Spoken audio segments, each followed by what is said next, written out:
All right. Let me see if this works. How smooth of a transition is this? Bam.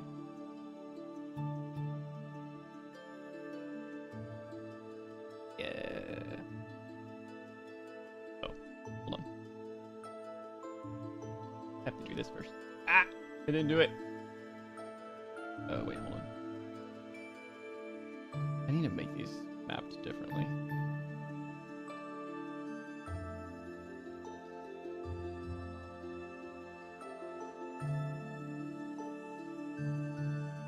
Excuse me?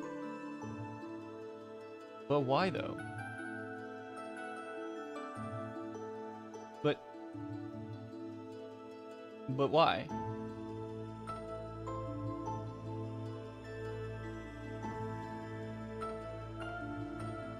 Why? Did I push a button I didn't expect to?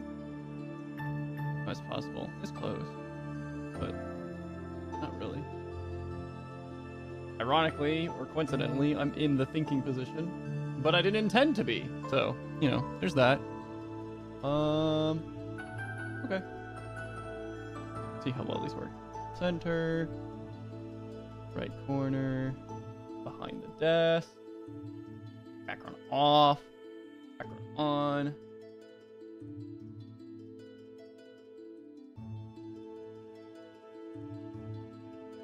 Alright, that part needs to be changed. Let me fix that real quick. That's like a 5-second change.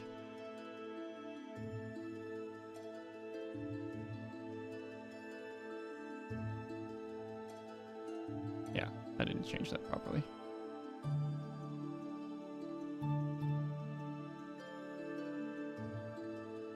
So they look like they're delayed. They are, but it's a timed delay. It's not a resource or anything like that. Bam, bam, bam, bam, bam, bam, bam, bam. There we go. All right. Now, more importantly, how does it transition to the next scene? So let's launch Peak, because that's what I'm doing tonight. I'm getting to the top of the mountain with Bing Bong. Doing casual with a ponytail.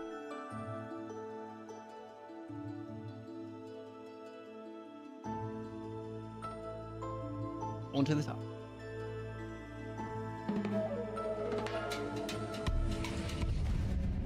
Alright. Game's launched.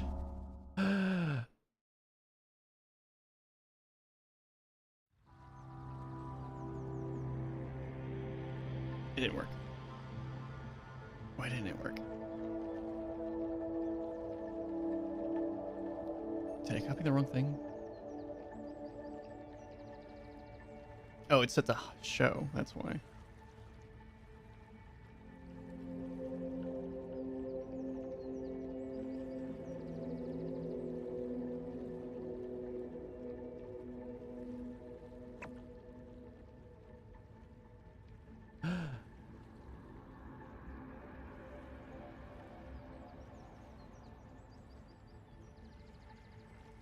Oh, it's because it's not outputting to OBS. That's why.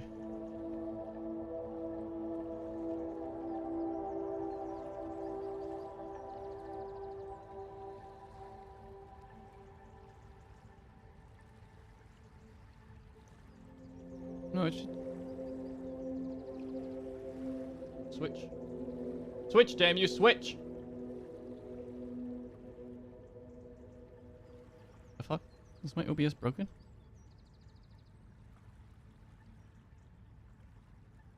Hotkeys.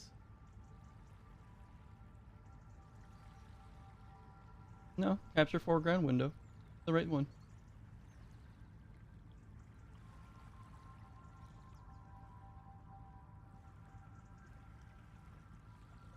No, Emma, lay down. It's not even working in game. Why isn't it working? I was so sure of it. I didn't even test it. I just did it before stream because it was already working before. I just added to it, so it shouldn't be having issues. Hold on.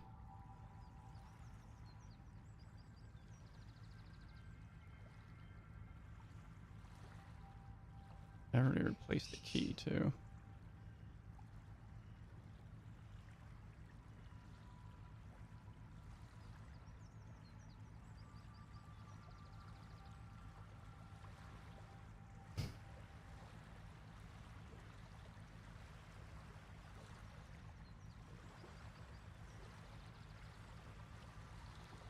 But the shortcut should still be working even if the button isn't and the shortcut's not working.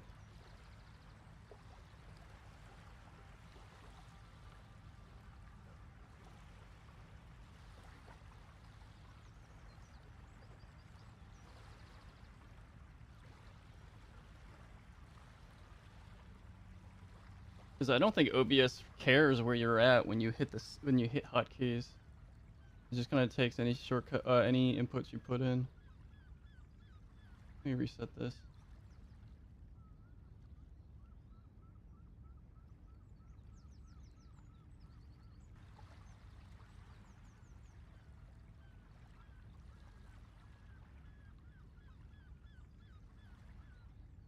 Oh, see, now it's working. I had to reset it. And so if I turn this back over, I don't actually have it disable.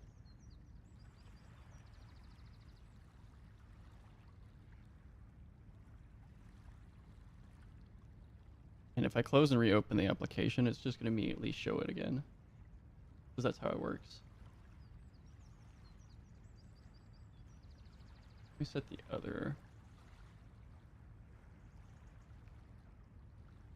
I can disable it. I just typically don't. Because why would I?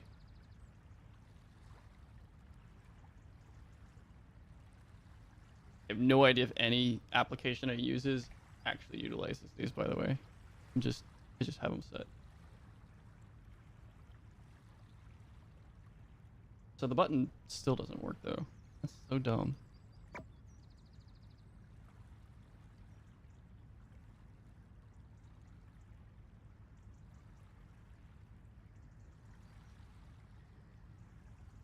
And it works there. I don't get it.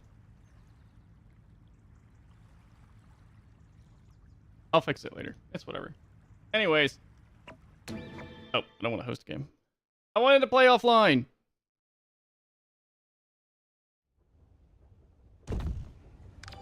Jesus.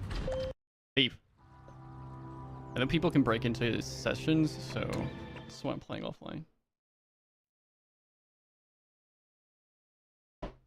Anyway.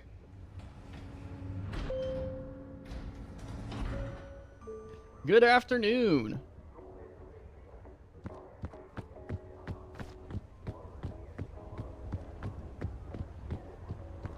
Hope everyone's day is going well. Better than mine. Mine wasn't terrible. It's not great. Still have to go to class for work. Still have to take these stupid practice tests, unfortunately.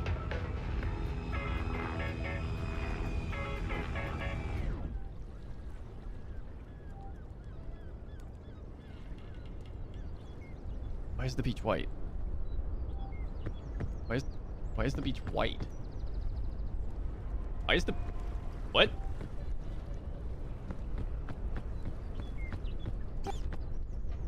Hi, Bing Bong. The fuck is... This is weird. Not gonna lie.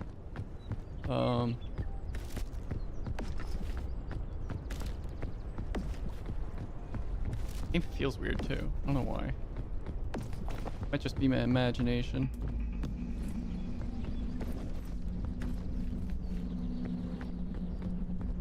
Is this just how it rendered with the new seed? Because I haven't played it since Monday.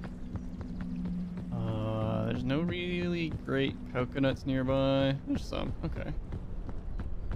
Let's go ahead and drop my backpack here.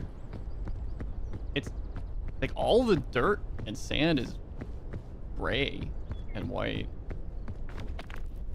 It's weird.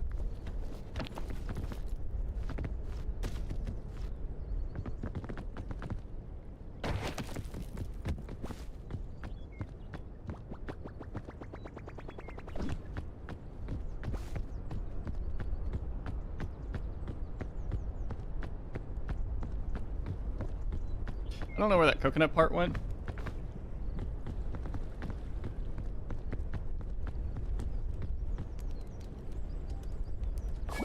Not on a higher difficulty, am I? I shouldn't be. It's the only thing I can think of that would make things different like this.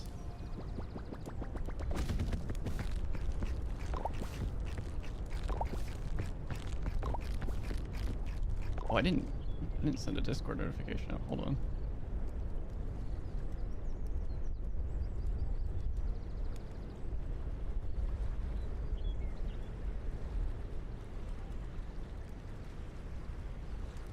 One second.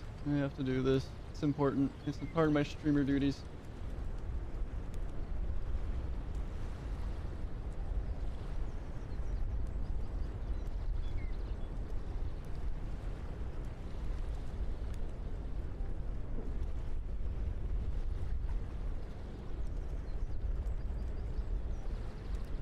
There we go. Alright. Where's my backpack? We're gonna go with just that. It should be fine, to be honest. I'm just concerned about why the game looks like this.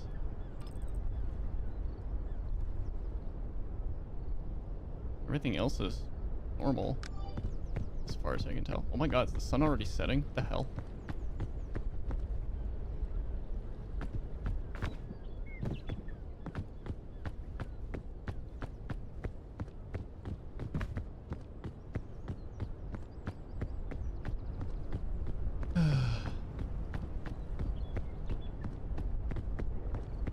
Looks like a penis. There's actually a lot of those jutting out. It's interesting. This is a weird one.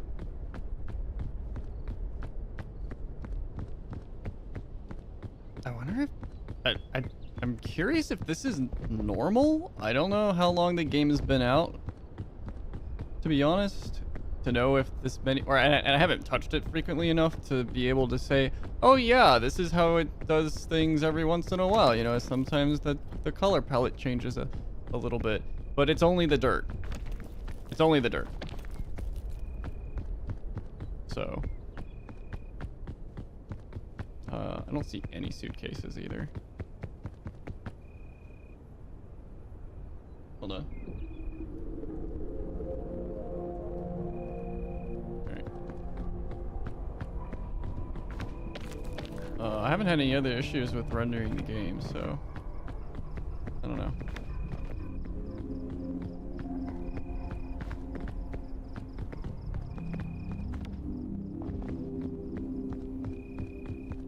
Alright, I got Bing Bong. Wasn't sure if I had him. There we go. Well, there's a suitcase. Okay, so suitcases are spawning. That's good. This is a big pillar. This is gonna be close, maybe? The fog rises. I should be able to make that, I think. Oh, yeah. Maybe? Yeah, I'm good. Okay, just a little. Let's go ahead and eat the granola. Reduce some of our weight, get some stamina back. They're not touching those clusters. No way. Those look like some yellows. The problem is they're really far away, and they're not really worth the excess. All right, we can try and get to this suitcase though. Don't hurt, don't hurt, don't hurt. Okay. But yeah, I'm still kind of taken aback by the coloring of the sand and dirt. Ooh, another rope. To be honest, I don't care. I don't care about rope. I shouldn't really be carrying the rope I have on me. To be honest, let's get rid of it. I haven't used it before. Why would I use it now?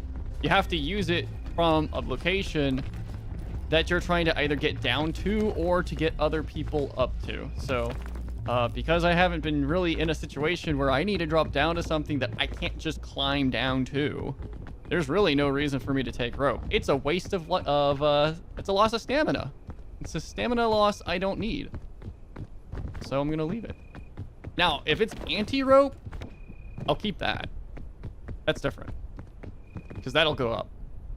But not regular rope. That's just eh. It's one of the few items I really wouldn't take with me.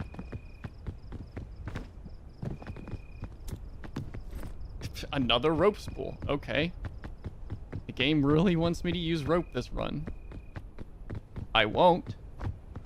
Simply because of my own principles. And I really shouldn't have carried it around with me all the places I went in the last couple of runs. Although, I kind of stopped using it quite a bit before, so I'm fine. So it's not that big of an issue. No, Emmett, go lay down. No, you were already on my lap. You're fine. Go lay down. All right. Ooh, big box. Nice. Granola and a water. I'll just drink the water. And I'll put the granola away.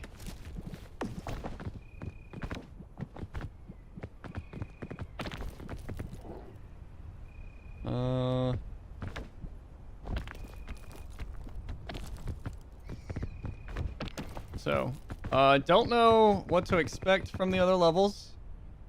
Other than the kiln, because as far as I'm aware, the kiln does not change. At least, it didn't change from the first time that I completed it to the second time I played the game, because I haven't beaten it outside the first time. But yeah, if it changes, I don't know. But it did not change the second time I got to it. It was still the same as the first run.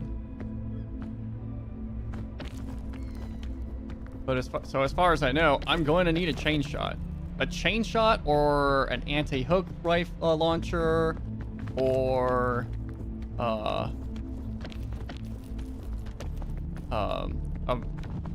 anti-hook rifle or anti-hook cannon or regular hook cannons or anti-rope. So anything that really just kind of gets me up, because there are spots that you get to where you kind of just have to have it. Otherwise, you have to have something like at least 2 lollipops, maybe 3 at a minimum.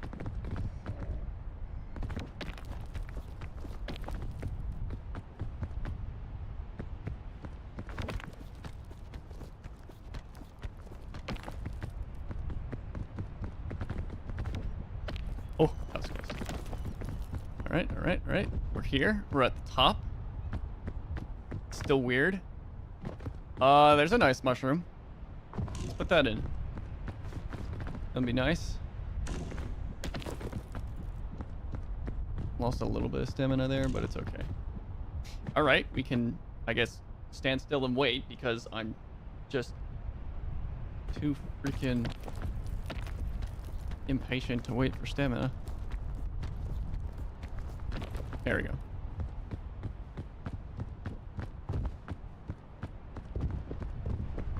That spot's normal. What the fuck's going on here? I'm gonna take a screenshot of this.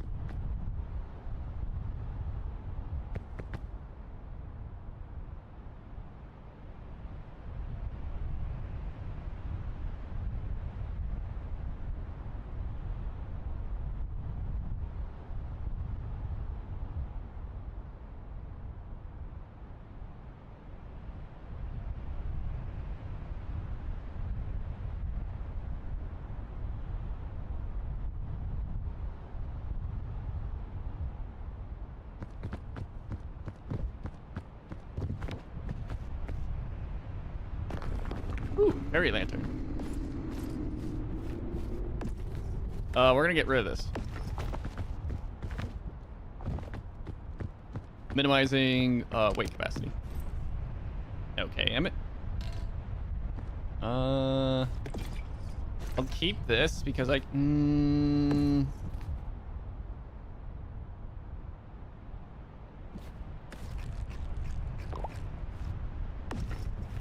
So we got the chain launcher.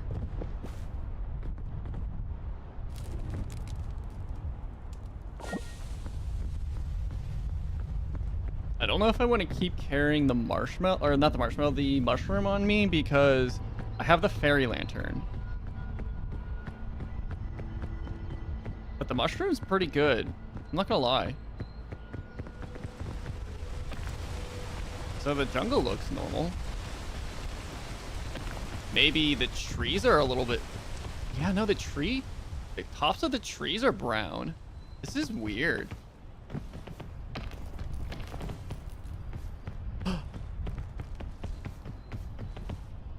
No way!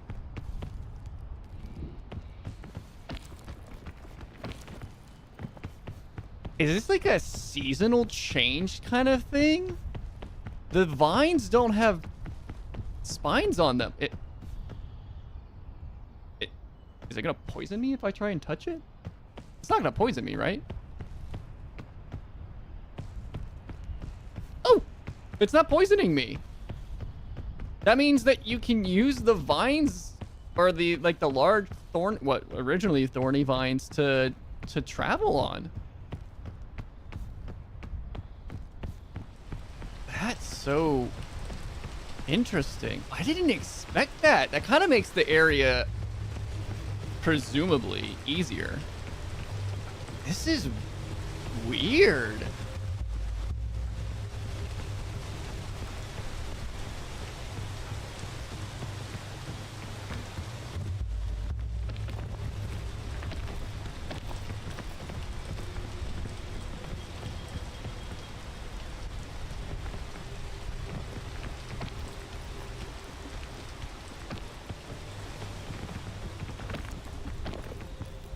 Okay, yeah. I can just use these to climb. All right.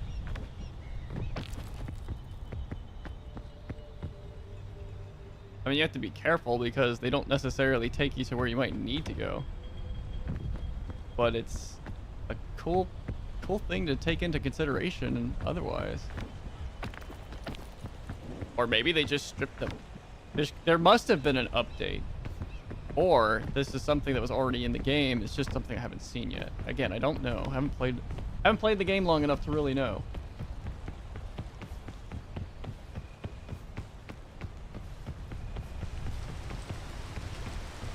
This is Scorchberry. I want that.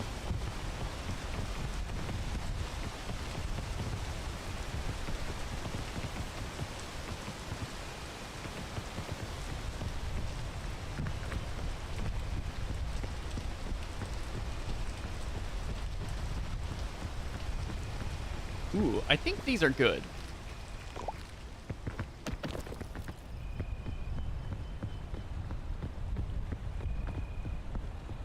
Normally, you wouldn't really be able to get to scorch berry or those cluster berries very easily. So now that the thorns are gone, they're easy. You just literally walk up to them, or you know, climb up to them. I'm gonna climb up the side of you. Please don't blow me off the cliff.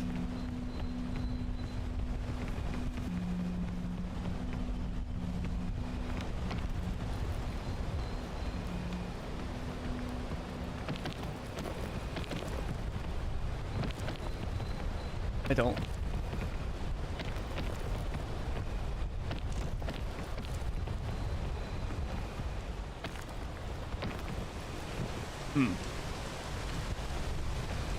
I don't trust it.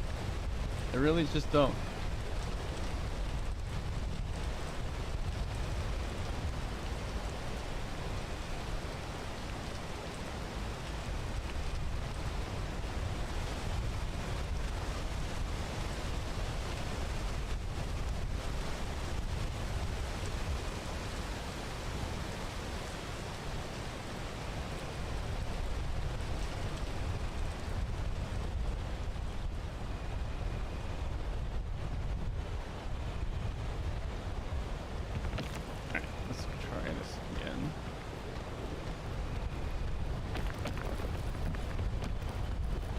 I'll burn some stamina to get away from that thing. I don't care. I didn't burn that much either.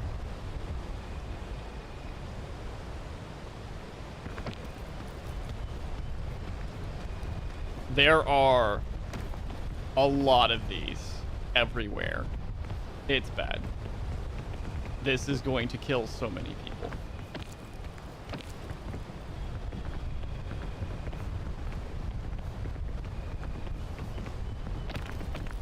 Oh god, I hate this.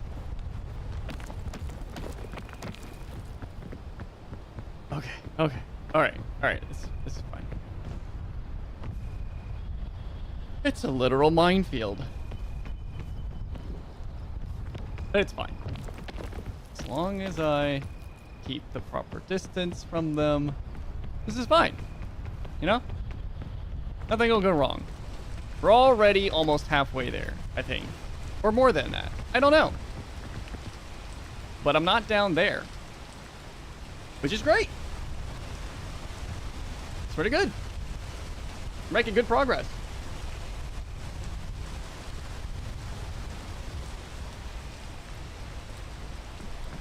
Okay. I probably should have waited for the storm to pass. Okay, we're good. This is fine. Pink is... Yep, let go. Pink is good? Good pink? Oh! Nope. Pink's bad. Shouldn't have done that. I have regrets. Alright. It's not that bad. We're fine. It's fine.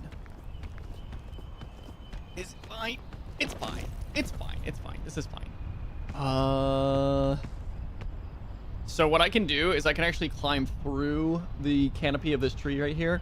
And I'll clip through it, and I can just drop down on top of it, unless they patch it. And ta-da! I learned that the last time. This looks like trouble.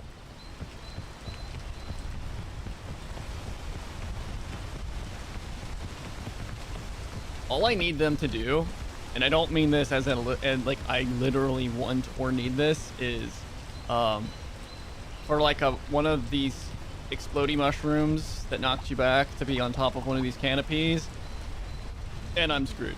I'm done. That's the end of the run. I don't want it, but that's all it takes. That's all it would take.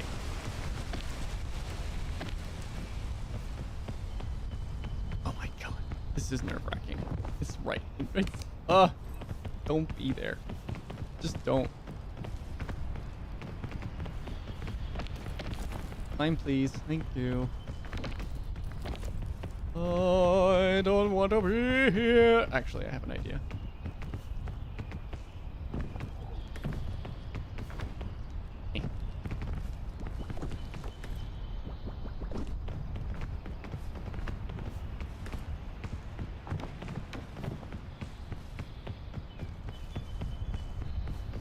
the worst that could happen?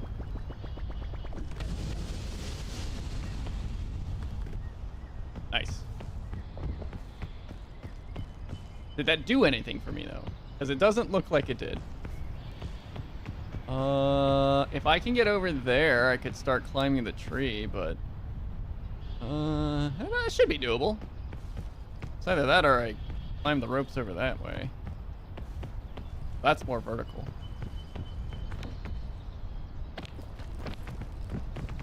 We'll see. There's also a vine and some luggage. You just have to be careful. As I'm always careful. There's a lot of luggage. Not that I particularly need anything. How much space do I have in my backpack? My backpack's full. There. But it doesn't hurt to look as long as you're careful. You know? Just don't be stupid. Don't be stupid. Oh god, the void calls. The void is calling so hard. There's a lot of poison mushrooms around here too. I gotta be careful about those. Those are less threatening because poison doesn't knock you back, but threatening nonetheless.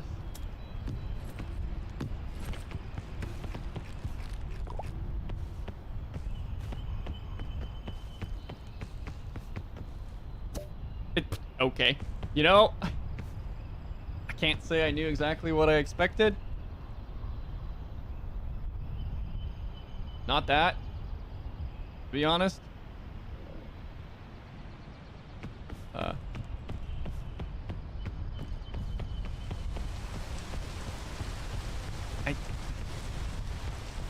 It's your fault.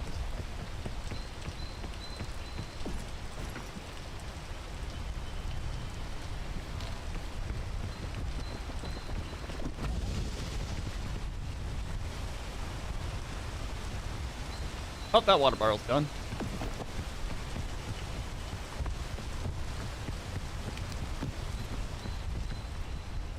Eh. Oh god, I was sliding off the vine. Oh, my heart just stopped.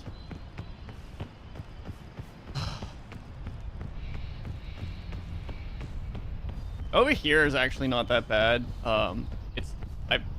I've never been knocked back by those mushrooms before so hard that it like threw me super far away. But not something I really want to risk, so you know.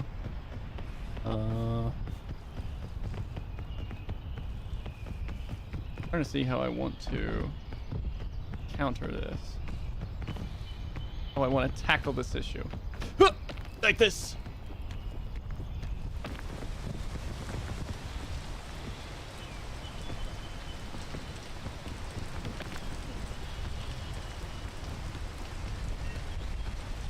No, I gotta wait. I gotta wait for the rain. It's too much stamina drained.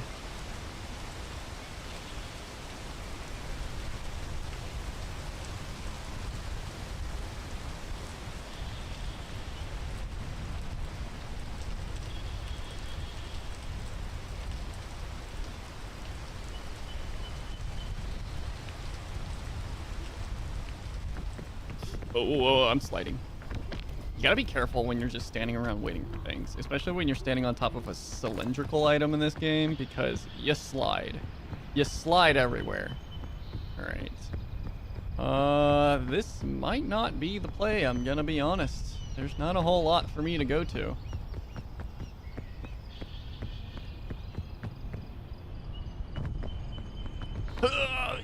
Got it. Okay. Maybe. Oh, jeez. Don't do that to me. Please don't do that.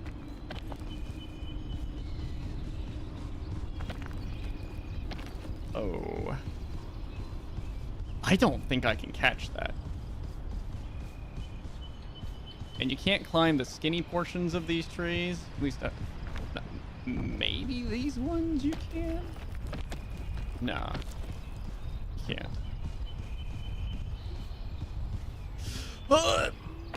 Oh my god, I didn't like that. I didn't like that. I didn't like that. How did I make that? I shouldn't have made that. I shouldn't have. I really shouldn't have made that. I shouldn't have. Okay. Alright. The next part is climbing up here and then getting to the top of the tree. Or jumping that and doing the exact same thing I just did, but I don't want to do that because, that was another heart-stopping moment for me, but that's also risky because I might not have the stamina to climb up that. Let's do this one. Okay, we got it. We just need enough stamina to reach the top, which will probably burn a little bit of extra. That's fine. We're okay. We're fine. We got a marshmallow and granola.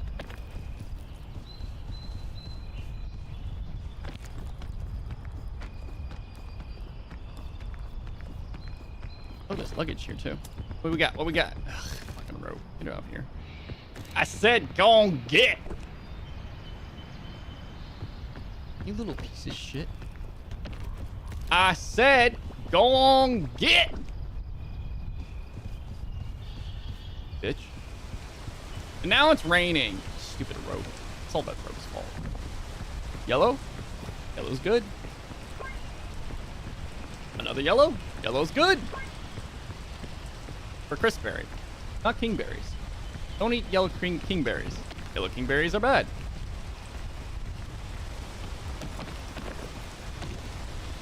Damn. I was hoping I kind of would clip through part of that treetop and I wouldn't have to burn anything, but I did not do that.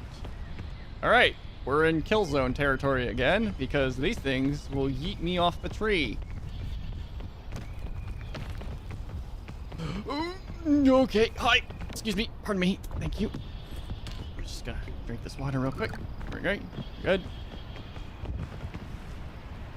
We're almost to the top. This is fine.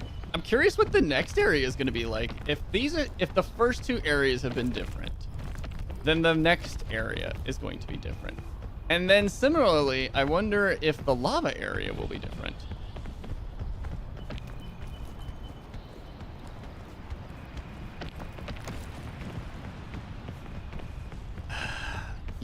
You guys just really want me to die, don't you? Oh, come on. Why do you always open from the back? I mean, that's where they open from. But, like, I'm always behind it. You know? I'm never just on the front side. I'm on the back side. Sounds weird. Don't take that out of context. Why are you always raining my stamina? Ah, you bitch. There was no need for you to rain that soon. I don't like this. Oh.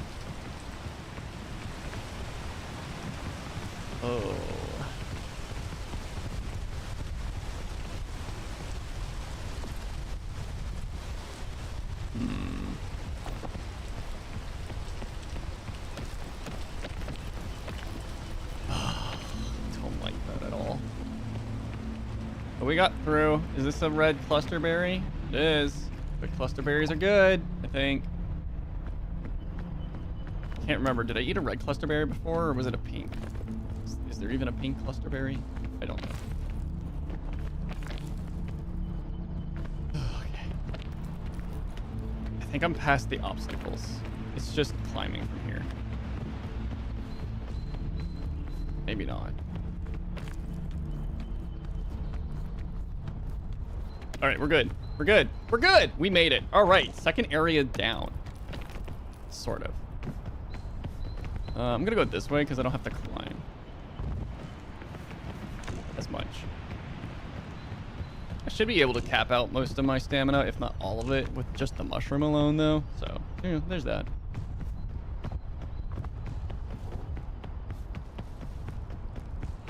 You know, I've been seeing more and more videos of the Scoutmaster popping up and killing people. I have seen the Scoutmaster one time in game. And it wasn't quite what It's just the statue. It wasn't quite what I thought it was. I had no idea what it was. I just saw a skeleton falling out of the middle of the air. It was when I was playing with Anna, Mesa. I think it was just Anna and Mason. I think it was our very first run. And I was like, that's so weird. Where'd the skeleton come from? And I never saw it again. So I never really thought anything of it. Then the other day I saw that the Scoutmaster is actually an enemy entity that is supposed to kill you. See, there's an achievement to actually find the Scoutmaster. But I don't know if you find the Scoutmaster finds you. The Scoutmaster never attacked us because he fell off a cliff. Whether he ran off the cliff trying to get to Mason, because I was already dead. Or if he was trying to, or if that's where he spawned and it happened to be favorable for us. We didn't have any interaction with it other than that moment. And I don't think anyone else saw it because Anna was separated from us. And I don't think Mason saw it because I think his screen was getting weird. Some people's screens apparently go pixelated and just stop working temporarily. I haven't seen it yet, so I don't know. My screen's gone black, but it hasn't pixelated before. But Mason has done it. Mason's seen it. And then I saw another TikTok video where someone complained about their screen doing the same thing. About the same time that the Scoutmaster... Was that the same video? Is that a tale or a tell that the Scoutmaster is about to attack you? I don't know. But yeah, anyways. That's what was happening. And then I guess he never saw the Scoutmaster. Because I saw the Scoutmaster. It didn't affect me because I was dead, I guess. If it was a visual effect of the Scoutmaster. But then there was another video I saw. It was either like this morning or last night or something. It was the guy who had gotten to the top of the mountain with Bing Bong. Called the helicopter. And the Scoutmaster shows up. Picks him up. He obviously drops Bing Bong. Bing Bong falls off the top of the mountain. And then gets yeeted off of the top of the mountain by the Scoutmaster. And you can just see it slowly counting down as he's falling to his demise. It cuts off before you can honestly tell what the result was, like whether or not they got the credit for it. But yeah, that's what happened. So like it's just one of those things that, you know, you got to be wary of, even though it's not something that you directly interact with, because I don't think you can trigger it. There might be a trigger that a player can do. I just don't know what it is or if there is one. But yeah, that's crazy to make it all the way to the top just to have the Scoutmaster spawn in and kill you and end your run in the final seconds of the game, because there's the countdown waiting for the helicopter to officially arrive and take you to rescue. And there's nothing that says that once you've made it to the peak that you can't die. And I've never tested it because, well, one, I've only made it to the top once, and two, why would I? I've seen videos of people dying at the top, or I've watched streams of people playing the game where they did something stupid and they ended up getting killed because of what they were doing in the final moments. I didn't know whether or not the final area after the kiln changed at all either. But like, I was watching a group of streamers playing it. I'm trying to remember who it was. It might have been Zentreya. But I was watching them and I was like, why are they climbing? Like, I just walked up this nice little flowery grove path and had no issues, and they're climbing the side of the mountain for some strange reason, and so someone fell to their death just mere inches from the top. And it's just like, to make it all that way, to make it out of the most dangerous part of the game, because even though the kiln is short, it is still the most dangerous because it is the most vertically difficult path that also has the same debilitating effects as like the snow or the hot rocks from the third and fourth level. But you also have far less supplies because the level is far shorter than any of the other levels. It's also got less luggage because of that, and the luggage tends to only have gear rather than food. So it can help you get to the top, but if you start running out of stamina and you use those tools early enough, you can't make it anymore. And so you're just kind of like you just stand there or in defeat or jump off and admit defeat then too. So yeah, just the oddities of the game that can literally end a run in a split moment, even though you've technically made it to the end. It's kind of like a little bit of lesson in life, even though you think you've made it, you still can't technically count it as a victory because something can happen in the last moment, right? Getting out of the kiln, you're supposed to be able, you would think that you're able to consider that, a win. You're done, right? You made it to the end. There's nothing else that can stop you. Well, that's clearly not true because I've seen it happen in different ways.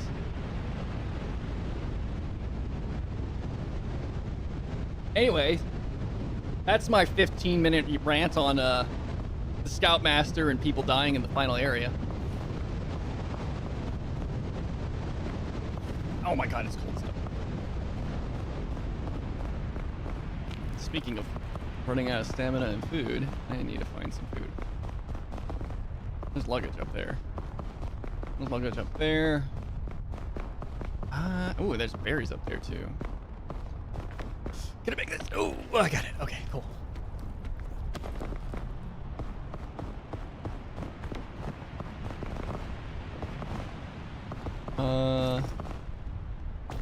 Let's see if I can try and make it without burning any supply.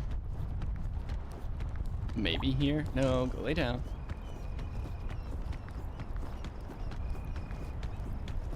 Come on, you can do it. Just a little bit. What are you doing? You're already there. You were already up. Why? Why did you do that? It's fine.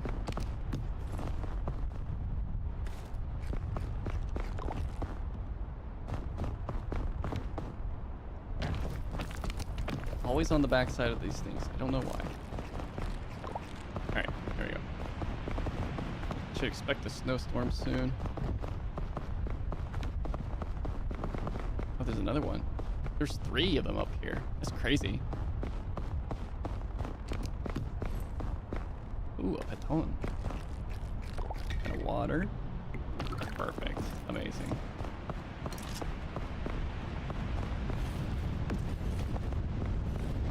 Gotta get away. Gotta get away. Get away.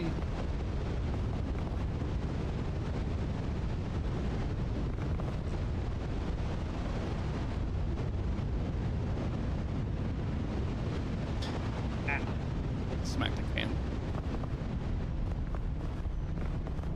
I'm up, damn it. All right, there we go.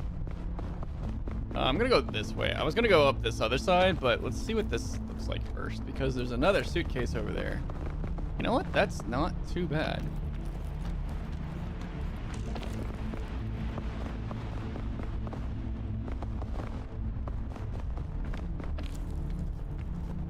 Can I stand here? No. Not really.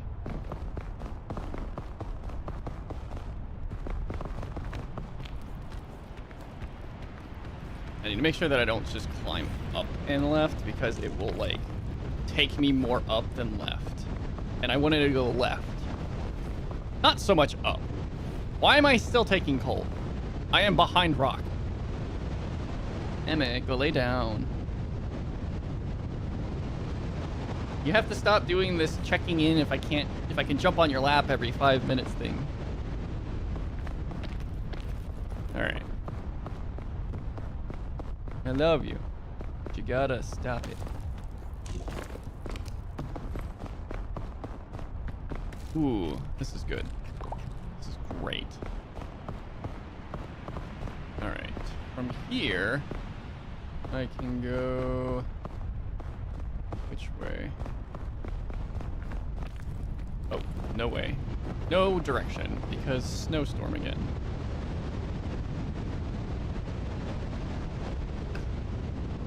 I need to replace this grip tape on the side of my mouse that came with it, because the glue is slowly seeping out of it, and it's disgusting. My thumb keeps touching it.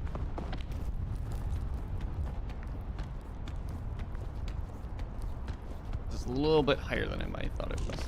It's fine. We're good. Oh, maybe not. Okay. We're fine.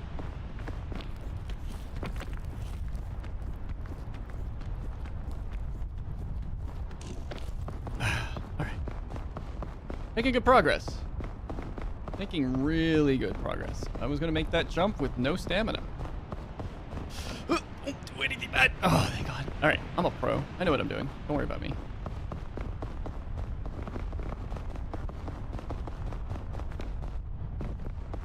Jumping from there, not a good idea. Jumping from here, great idea. There we go. Okay. There we go.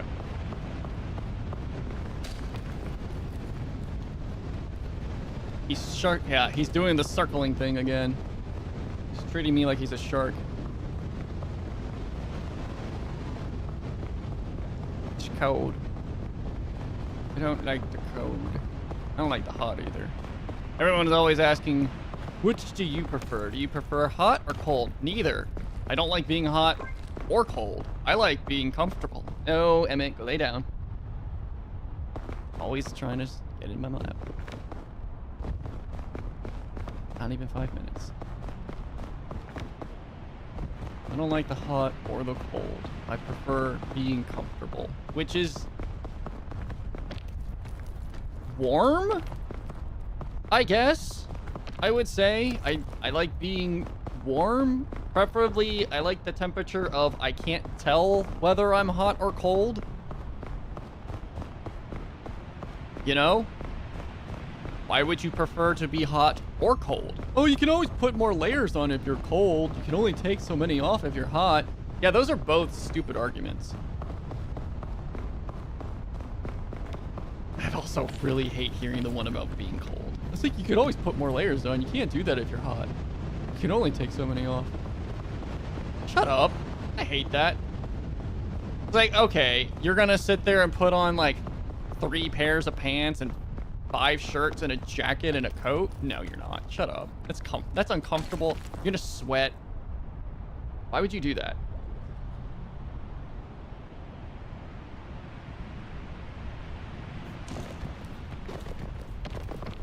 I don't know what I'm doing right now. I burned a little bit of stamina. It's fine. I need to get this glue off. I keep touching it. Hold on. Legitimately, I just need to take it out.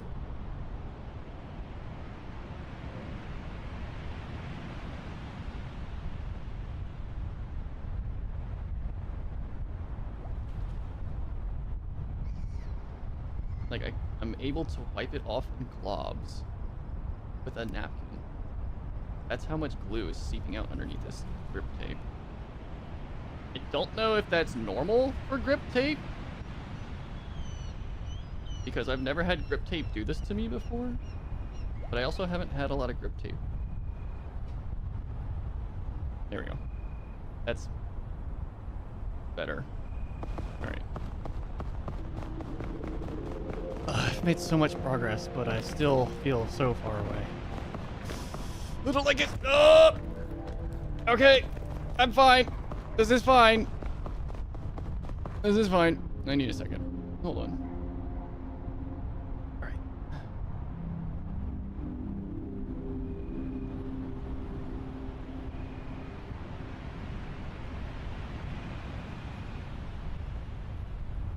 All right. Let's do this. Yeah. I don't know where I'm going. I don't know where I need to go. I don't know where I want to go. I don't know where I can go.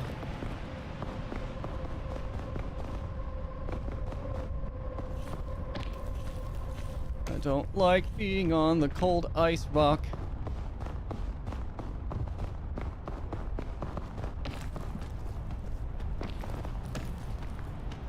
Can I stand here? I somehow... Oh, you bitch. All right, fine. I have a fix for that. Bitch. How am I not able to stand there? This is a bit of a predicament. There's really... I don't like how steep that is. There's really no good place to go. And I can't stand here to restore stamina. Why? Is it because I can't stand on you? It's gotta be because of that, right? Alright, so here's the thing, right? I need stamina. And to do that, I need to reduce my weight and eat my food. I also need... I think I need the baton for this. So we're burning a lot of resources to do this. But it's necessary. Maybe. Maybe not. Just climb up. Just climb up. There we go. There we go. All right. It's not that bad. It's not that bad. That's pretty bad. It's actually really bad. I don't like this. Why am I here? Just to suffer.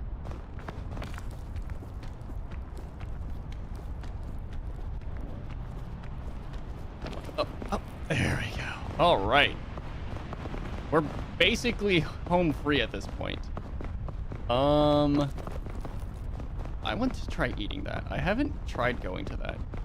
I was told one of these plants makes you go to sleep, but it's a nap berry. It makes you sleep, I guess. How does it do? Before I stupidly eat something that's going to eat me off a cliff, so. It might give me like really good stamina at the cost of falling asleep for a short period of time, so. I know I said I'm basically at home free, but still at a bit of a... I feel like I was hearing something. Still at a bit of a treacherous point, so.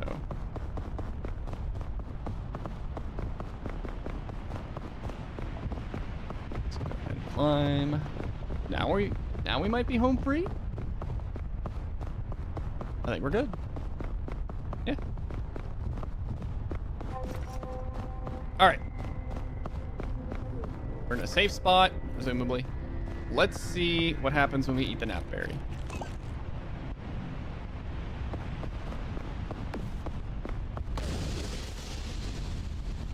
We immediately fall over and fall asleep. And it does absolutely nothing for our stamina. Which means I also lost the mushroom. I'm okay with that. That's whatever. All right, let's go.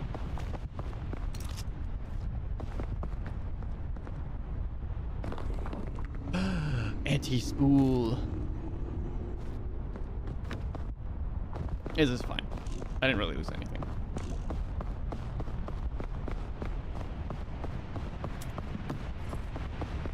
A lollipop. That could be useful.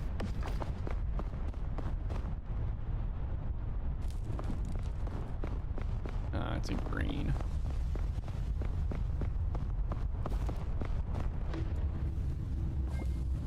All right.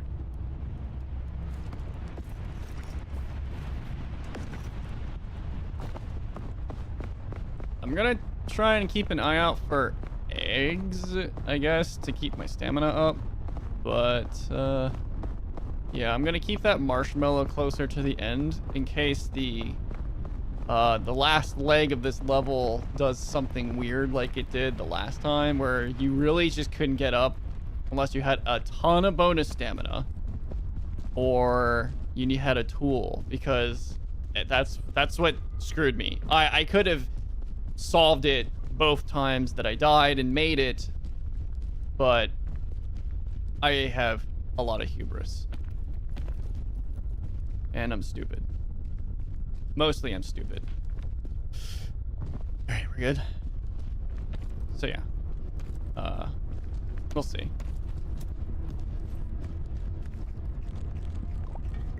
Extra stamina, there we go.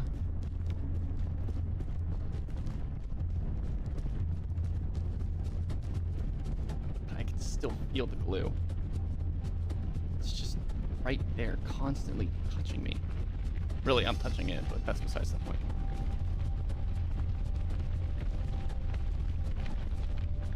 Oh my god, why do I keep rushing glue? I keep rubbing it away and there's like always more glue. Oh god, I almost somehow missed that. Don't know how, but I did.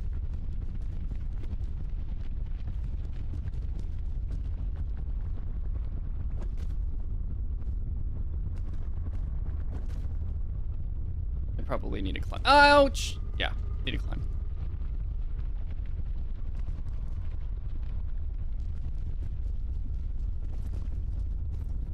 I don't have any space, so I'm gonna just have to eat the egg and go.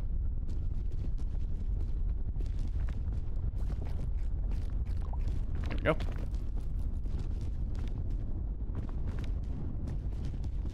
So that last level was actually not that bad. I also don't think I noticed any changes to it, like the first two. So, whatever. It's fine. But it was by comparison way easier, so. I might actually hit up that ancient chest on the side, just because I have the fairy lantern on hand, and the item that comes out of it might actually be really useful.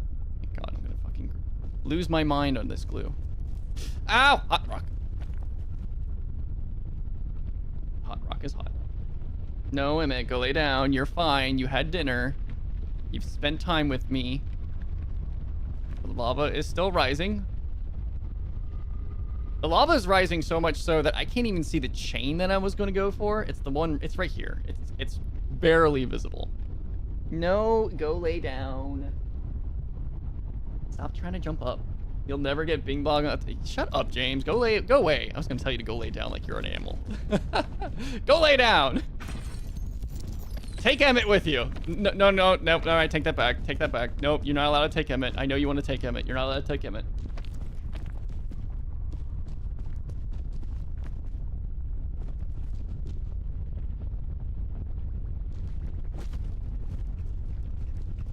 All right.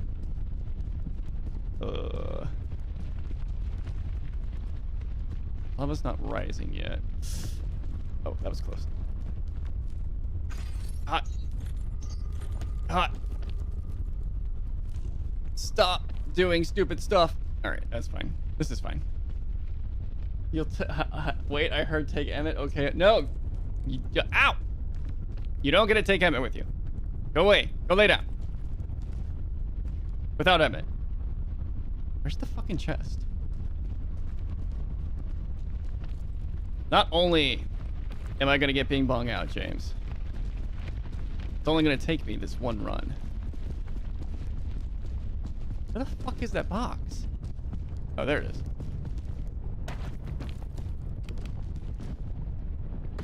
Ow. Well, that's fucking useless. Ow. Oh, fire tornado. Please climb. Why am I not climbing? Game, climb. Oh my God, that's terrifying. Oh, Jesus Christ. Sometimes the game's ledges, especially in these more jagged areas, just doesn't want to like respond to how it's supposed to. I'm serious. It's only gonna take this one try.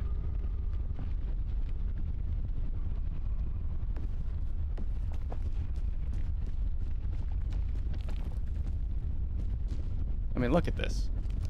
I'm primed. I don't need this. I already have a baton.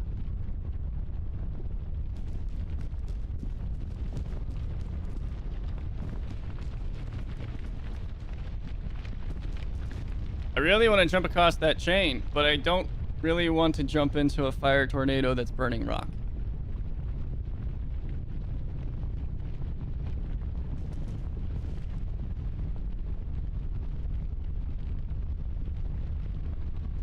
It's actually burning more instead of less.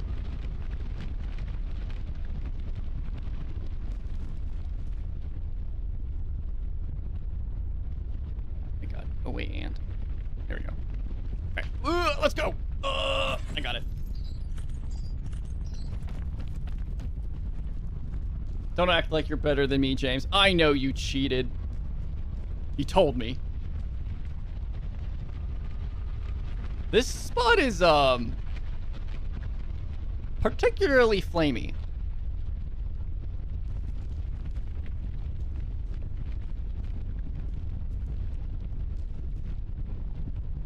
Alright, we're gonna have to take some fire here.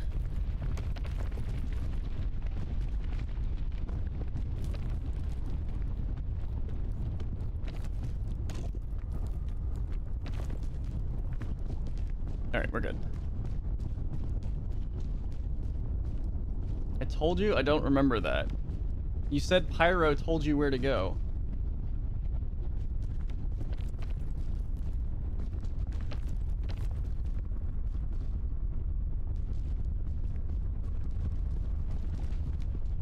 Oh, it's hot. Oh, it's hot.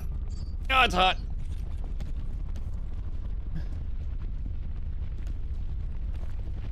How is that How is that cheating? How is someone telling you the exact safe path to travel in order to get to the end of the game without dying cheating? Are you serious?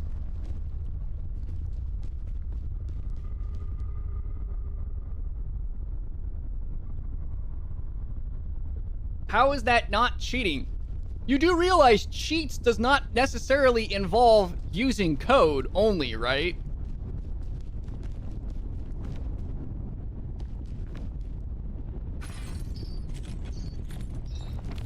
In some game communities, that would be known as what is called metagaming, which is a form of cheating.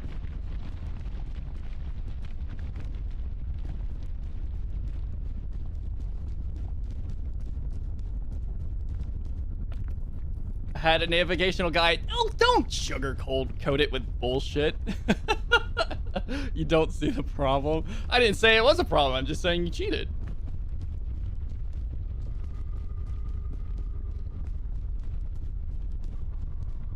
Well, I'm literally on the middle of an island that can't go anywhere. If the fire tornado spawned on top of me, that would end me immediately. I'm so close. What's gonna be the best way over, though? There's a chain somewhere, isn't there? I really need the lava to recede. I mean... Oh. I don't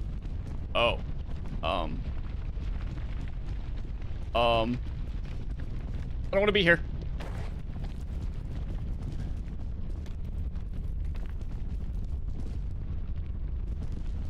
Also, our military branch's motto is if you ain't cheating, you ain't trying. So technically, I just tried to... I have literally never once heard anybody utter those words in my life. Who the fuck says that?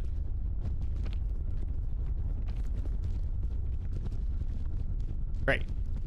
Fire tornado spawned, and now I have to wait for the lava to go away. And as I continue to wait, my stamina's going down.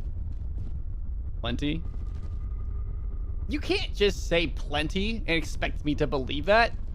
That's a trust me bro situation. No one No one should trust a trust me bro scenario. Oh, where do I go? Where do I go? Where do I go? Oh, I don't want to be here. You know how I said that the thing that would end me is a fire tornado spawning on top of me? Yeah, a fire tornado spawned on top of me. That's how I was trained. You've been trained in multiple locations. How am I supposed to believe that you got trained that at work? At our work. I mean, it could have been somewhere else. Either way.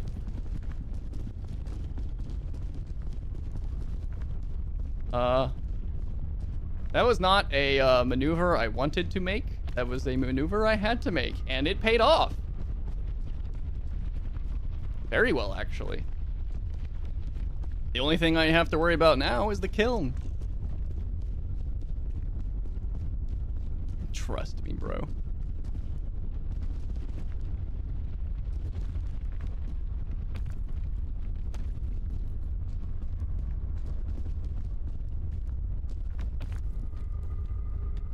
Actually, that was my de facto general military training. I think we all know that that's the de facto military training, but it has nothing to do with our work or command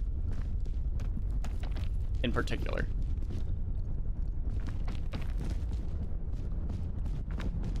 Oh, thank God. All right, before I do anything with the fire, because that's limited, let's see what all I get.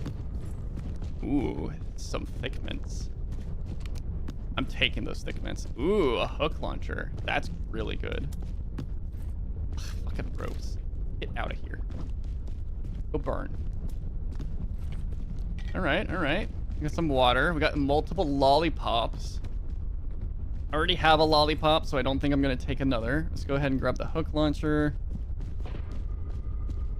Also, why is it? Okay. I didn't know it made a clattering noise like that, but it does.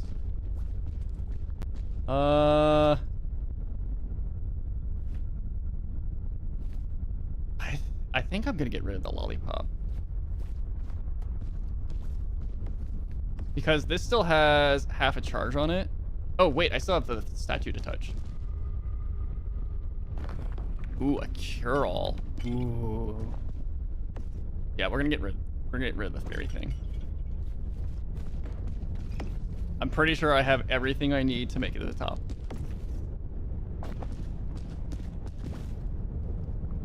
Also, trust me, bros are pretty good, given that only like 1 or 2 people fact-checked me.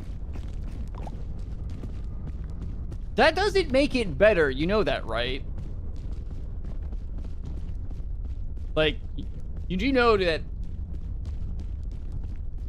just because only 2 people, 1 or 2 people fact check you, that doesn't make it better. That makes it worse. That's not my fault. I didn't say it was your fault. I'm just stating the obvious.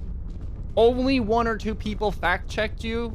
That just means that there's not a whole lot of like, I want to say relevance. That's not the right word. There's not a whole lot of like integrity. That's not the word I'm looking for.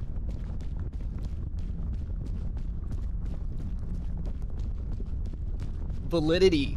There's not a whole lot of validity to your claim. You know?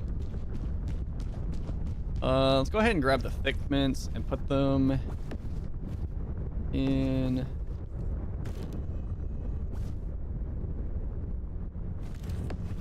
my hands so that they're more readily available. I mean, that's just how it is at work. I usually am the fact checker.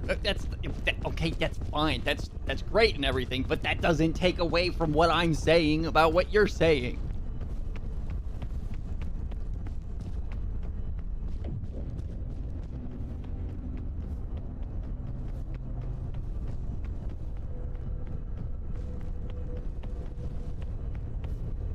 All right, here I am.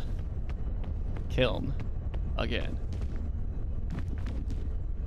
At last.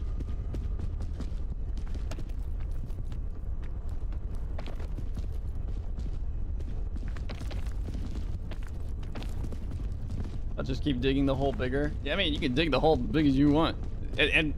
And the more you dig that hole, the less valid your claims become. so keep that in mind. Not that you care, but, you know. I didn't like that. Why'd I do that?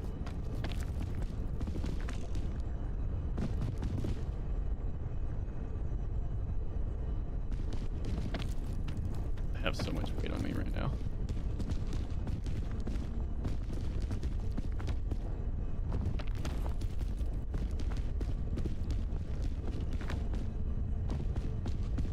I don't care about validity, I'm just here to annoy you.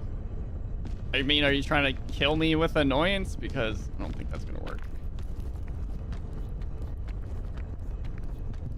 Fucking pushing my buttons. I don't need multiple people pushing my buttons. Anna pushes my buttons enough as it is.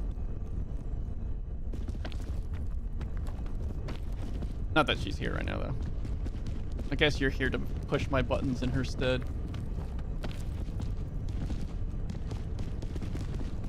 We have some sort of contract with her. If in the event that Anna is unavailable, go annoy Midas. I want to get up there, but I don't have a good way up. Technically true. I'm probably gonna have to use my baton here. Unfortunate, but we'll see. I do have extra stamina burn, and the thick mints will help restore some of it, so. Energy drink? No, thank you. Also, eating thick mints. Oh, eating thick mints doesn't reduce the weight. Never mind. I thought it did. Trick of the eye, I guess. It's a little trick of my mind. I don't like this. What am I doing? What am I doing? Jump off.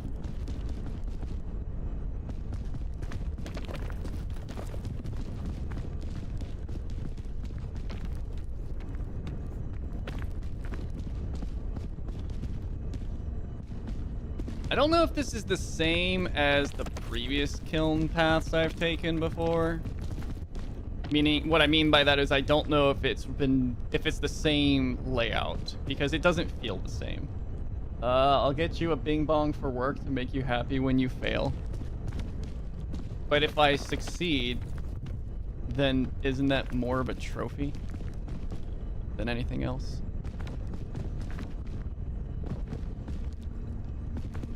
See, you're all in on the whole, oh, Midas is gonna fail. He can't make it. He's a loser. Look at him. He's struggling.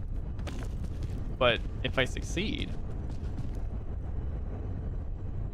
then it gets turned around. Uno reverse, bitch.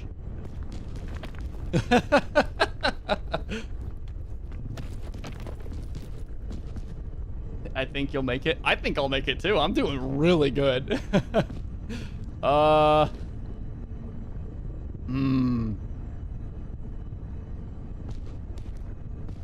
What's the best path? I think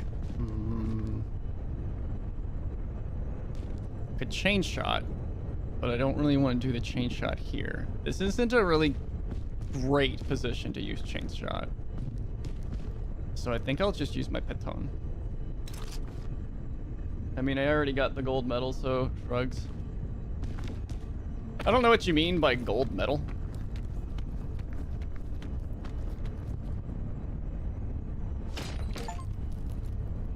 Placed 10 batons. I could have sworn I placed more than 10 batons.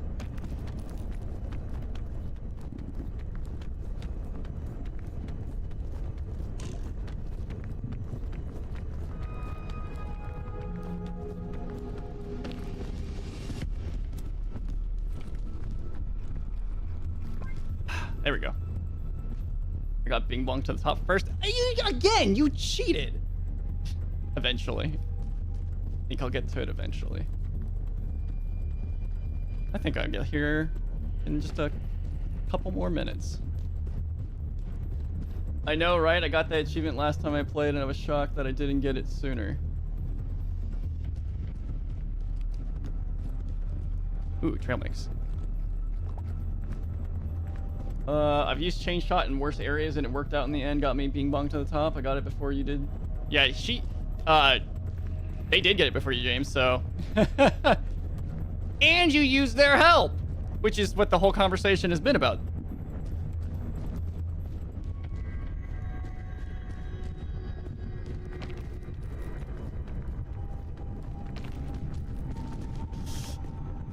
Oh, I should have done that with more stamina, but I'm okay. This is fine. Oh, but I see this is the thing. Oh, but see, this is the thing. He's just gonna say that because he did it before me, that's all that matters. I did it to spite you. I know you did it to spite me because you did it like half an hour after I finished streaming. Any luck finding the capybaras? Oh, I saw the capybaras, but I don't need the capybaras. We already did, Anna and I did the capybaras. At the end of my last stream, or the stream over the weekend. So yeah, the capybaras are fine. They've been fine. Ow. And so yeah, I know you did it to spite me, James. I'm fully aware of it. I couldn't care less about being... I hate that you're saying could care less. The proper phrase is couldn't care less, because to say that you could care less means that you care. And you don't care, James. You don't. I know you don't, because you've been throwing him away the whole time. I do, so if you saw them on this map, I gotta do it before it changes. I did see them. They looked like they were far easier to get to. At least they weren't spawned into rocks like the last time. Sorry, the night that we were playing over the weekend, they were spawned into the rock. But the one that I was on Monday, I have no clue where the capybara were. None. I didn't see the steam. I couldn't see them from above. I couldn't see them from the starting area of the snow. Nothing. It was relatively bizarre, to say the least.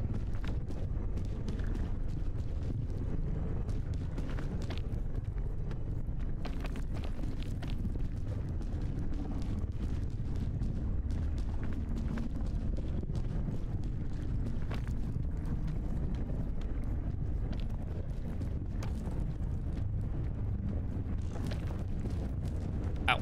Hot.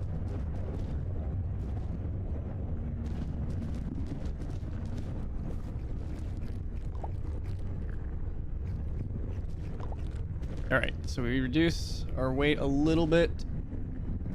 Ow.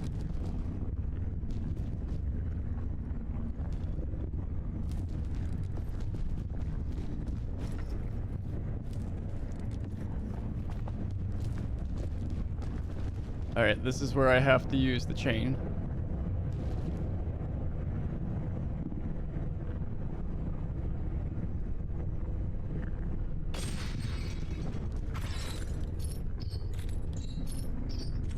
All right, chain is not taking me anywhere. That's always fun. There we go. Ow, hot.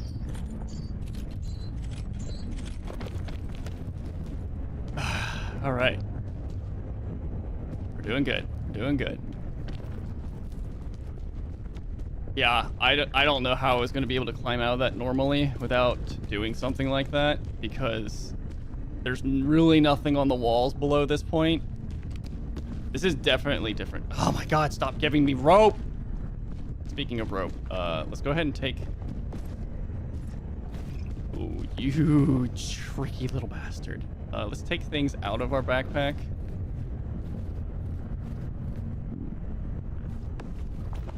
So that we have them ready to use. This happened to me too. I noticed if I go backwards, it gets me up a bit, and then moving up as normal works. Yeah, it gets stuck on the chain shot every so often too. I think it was because of how vertical I shot it, to be honest.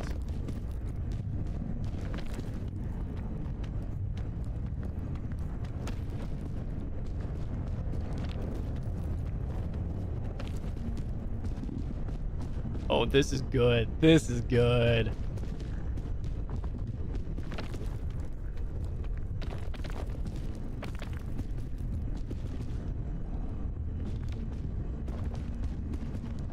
Yeah, during my run, I had my backpack get sent halfway down the kiln with Bing Bong in it. So wait, you had to backtrack and get Bing Bong? Because that's what I did when it happened to me. Yeah. You just have to when things like that happen. I don't know if this is a good way to go.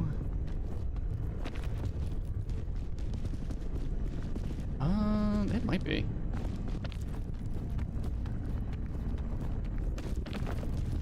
I can stay here and then climb over and find a spot to stand.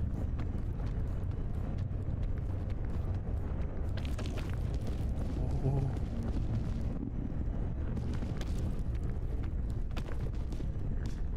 Okay. Had to retrieve the little bastard. so even though you beat me, you almost lost everything. Ow, hot. Ow, hot.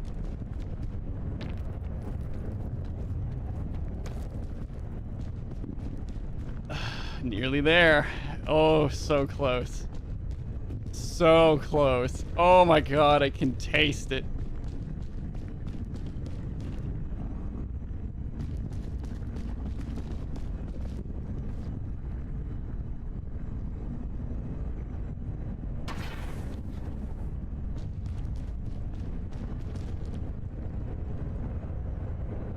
Mm-hmm.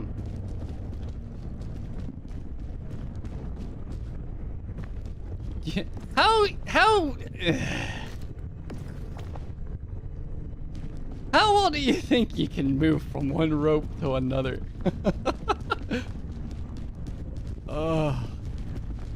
Do I want to attempt to do something this unhinged?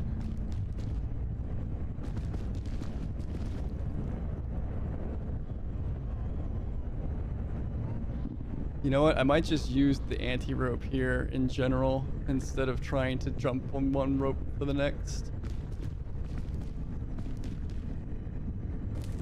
Ow.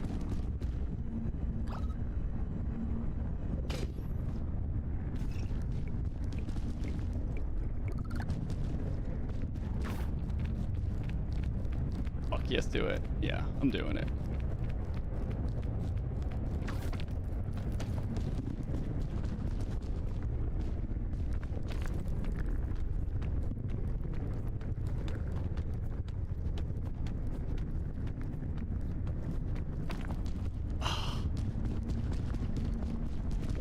Yep.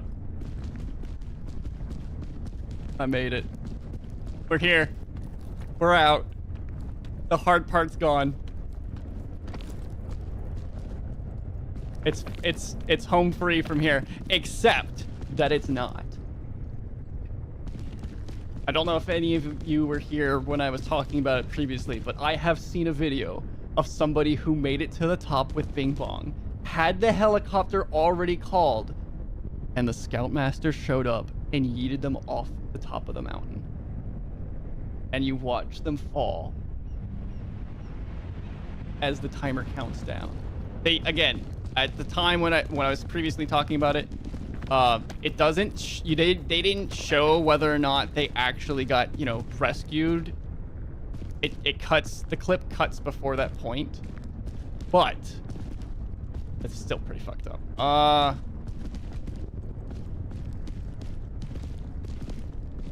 This is fine. So, as much as I want to say, it probably won't happen. Unless they modded it, the possibility is there. And as long as the possibility exists, that means the danger is not past. Unless he already spawned and died and he can't spawn again. But I don't know what the spawn triggers or limitations. Why did it flash red? I don't know what I think it's the sun rising. Yeah, it's the sun. I don't know what the triggers are for the Scoutmaster. There it is. There's the peak. I'm out of the kiln. First try. Let's go. Yeah. There is a straight path up to the fucking mountain. Why would people go around?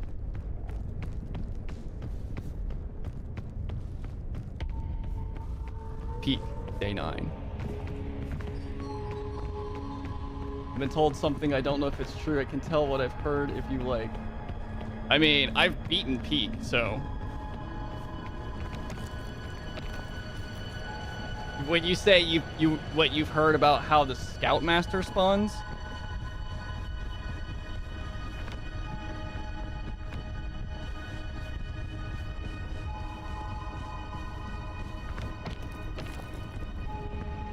Go ahead, yeah, I don't care. It's fine.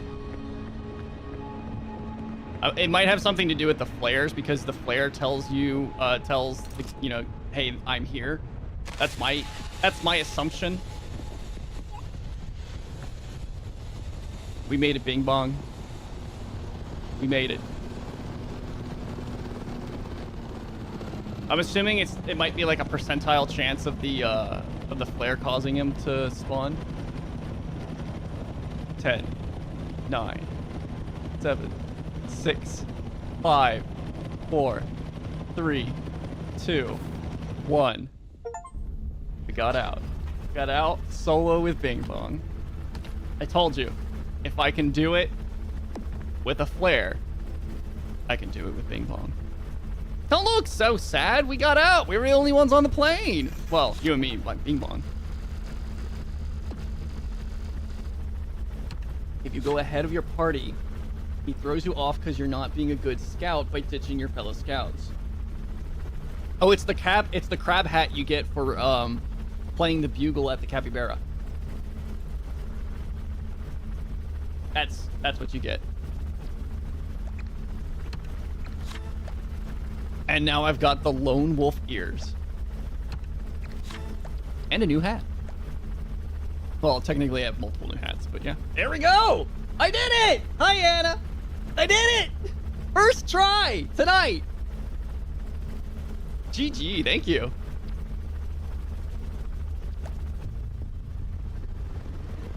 I mean, that could make sense if it's based on player proximity, but that would mean that the person who got knocked off the top of the mountain died to the Scoutmaster because they called the helicopter when people were still alive.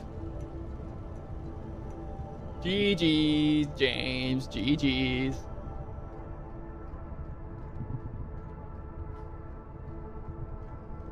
God, this is such a good game.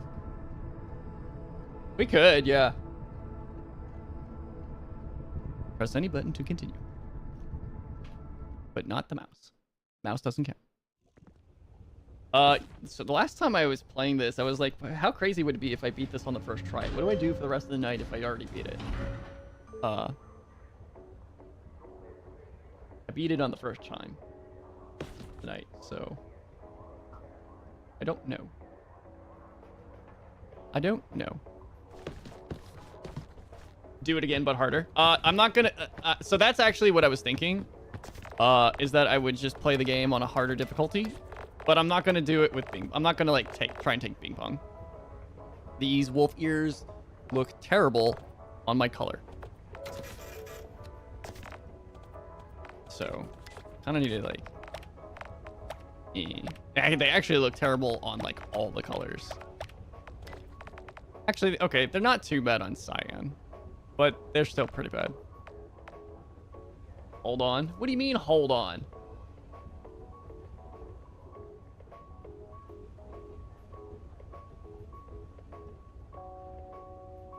No, the ears look nice. It's just I don't like their color palette doesn't match the characters.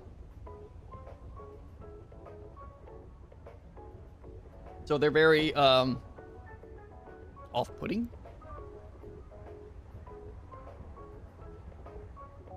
Why is James saying hold on?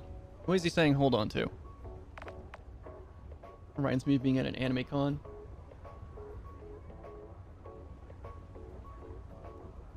In the best of ways. I've only been to one anime convention, and it was Tidewater Comic-Con. And it sucked. I didn't go with anybody. I've never been to a convention before. It was incredibly packed and tight. which I know most conventions are, but like our convention center is not big at all. So for there to be what is essentially the largest convention of like our niche in the area, it's not great. It's not great in terms of squeezing into people. So went by myself, never been to a convention before. It was tight and packed. I don't collect a lot of paraphernalia stuff.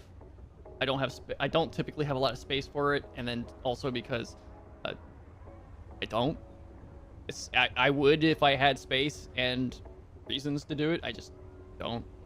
But then like I didn't know if anybody I knew was there. Like I knew there were people there I knew, like coworkers and friends. I just didn't go with them because they already had groups of people that they were going with.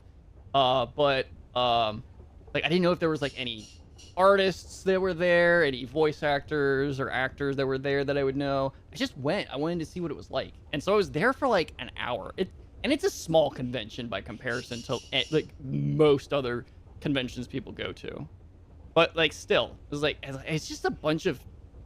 It was like being at a flea market, you know? It's just a lot of tables set up with people selling stuff. So I didn't really see a whole lot of appeal to it. I would like to go to a larger convention. Like I would like to go to TwitchCon, but I need to go to TwitchCon with people I know. Like whether or not, you know, we live in a similar area does not matter, but like meeting up there would be important. Yeah, you got to go with friends because otherwise, like I need someone to show me the ropes of how to, you know, go to a convention because you can't really just go to a convention and just like be there by yourself. It's really a place to be there with other people. You hear bad things about TwitchCon? It depends. There are some not so great aspects of TwitchCon that I am aware of. It's also like a lot of people have been saying like this year's what was the one that recently just happened? Not anime, not it's not the one that just happened, but the one that happened like a week, like 2 weeks back or so. A lot of people went to that one. Damn it, I forget what it was called. A lot of streamers, a lot of VTuber streamers were there over the weekend. Because I think it was Anime X just happened, but that's not the one I'm thinking of. But they were saying that the one that happened a couple weeks ago was like amazing. Like they said it was fantastic. But I've never been to conventions, and like those bigger ones, they have like parties and things that happen at them. So you know, it is bigger than what we have available to us. And the East Coast doesn't really have, from my understanding, a lot of big cons that happen around them. Most of them are either in like the Northwest or like Southwest, like California. They might be in like, actually, I think the last one was in Texas. Can't remember. But yeah, they're like all over the other place. Like they're like everywhere else, anywhere near like tech cities. So that's, and it makes sense because, you know, these are nerdy people, and those are where nerdy people go to live and, you know, have careers. So it's obvious that that's where the groupings are going to be. But one thing you gotta have to take into consideration is like, if you listen to what people say about TwitchCon, they don't say that TwitchCon has always been bad. They say it's not as great as it used to be, which is fair because that's what happens to things as they become popular. Every single time something, and this has been true for decades. Anytime people who enjoy stuff that is not like societal norm, but people start migrating to it, those are the best years of it, right? Anime in general has for a long time, not as much anymore, but has a long time been relatively frowned upon in terms of, you know, just being like cringe and stupid, whatever, you know, depending on the crowd of people you're around. But it's golden years, in my personal opinion, not discounting any other times, because, you know, things have changed, animation styles have changed, technology has changed, but its golden years have kind of, in my personal opinion, are in the past. because we're in this point where they're doing all this stuff because they're focusing on what was popular or what is popular. What's the most popular thing about anime right now? Isekais. It's been so popular for them to make isekais for the last decade, since Sword Art came out.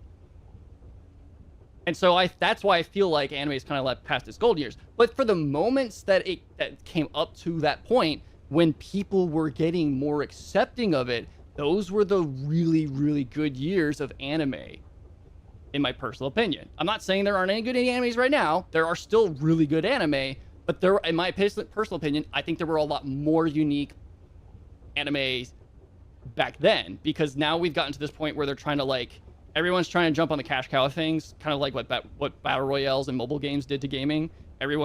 All the studios are trying to do the same thing so that they can cash in on whatever the popular thing is.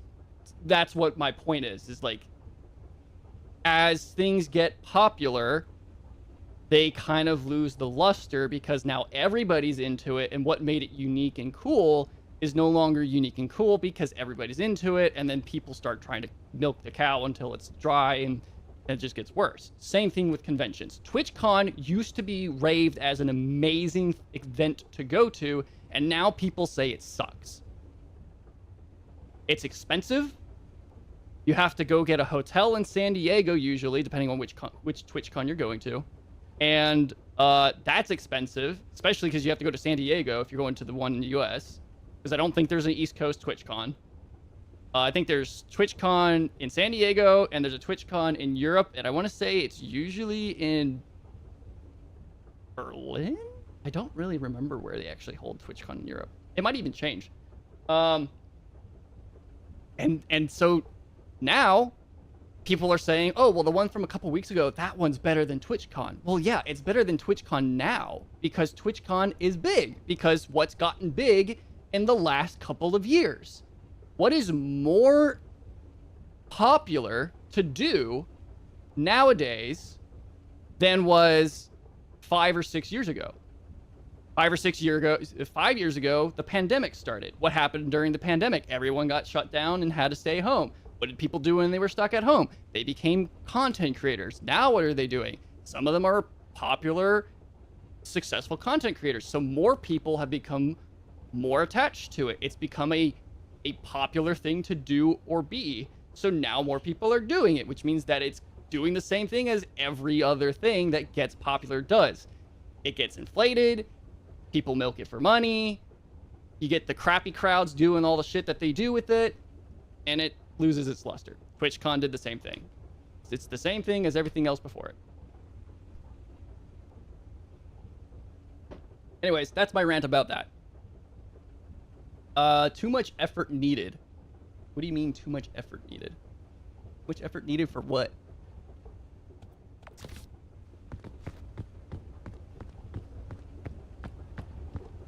But I would like to go to TwitchCon. I do want to go to TwitchCon. I just don't know what I would do there. I don't know what I can do. And I've never had the experience of walking up to someone and being like, oh my God, you're so-and-so. I love the work you do. I very much prefer to leave people alone. And I know, like, I spend a lot more time on social media for my streaming content, for my streaming career, to try and put myself out there and keep up with whatever's being done. You know, the stuff that a streamer's supposed to do. I don't do it very well. I need to work on it. It's one of the many things I need to work on. But I saw a lot of people's reactions coming out of the previous conventions, and it's like, some pretty big content creators were like, this person followed me around during the convention, and I felt uncomfortable until somebody intervened. And it's like, I know that happens, and that's not everybody. You know, that's a minority. But the problem is it's always that same analogy. You know, one bad apple spoils the whole bunch. It's the same thing. One bad event is enough to ruin something for everybody else, or just that one person too, because, you know, if it's bad enough, if the event is really truly bad enough, it's not just off-putting for that person or that event in general. It's enough to either cancel it or prevent people from going back to it because no one wants to be involved with it. You know, it's that bad. But that's the minimal chance of something happening, you know? People are weird and they'll do weird things. It's always an inevitability. So I've never had any interactions with people like that in general, like either being a person who's stalking someone to try and be like, oh, I know you, I love you, kid, I gotta shake your hand, get a signature or whatever, or, you know, someone doing the same thing to me. I've never had that experience. But sometimes, you know, you see videos all the time of people like in New York or Los Angeles, and they run into a celebrity and they always walk up to them, and you know, they get a video and a picture and maybe a signature if they're lucky or something. Usually a picture and a quick video is usually all people kind of take nowadays, because you know that's better than a picture, right? But and you can take a picture out of a video. But like I look at that and I was like, you know, those people, they're still people. They're still humans just trying to go about their daily business. And they're constantly getting stopped and talked to and to do this stuff.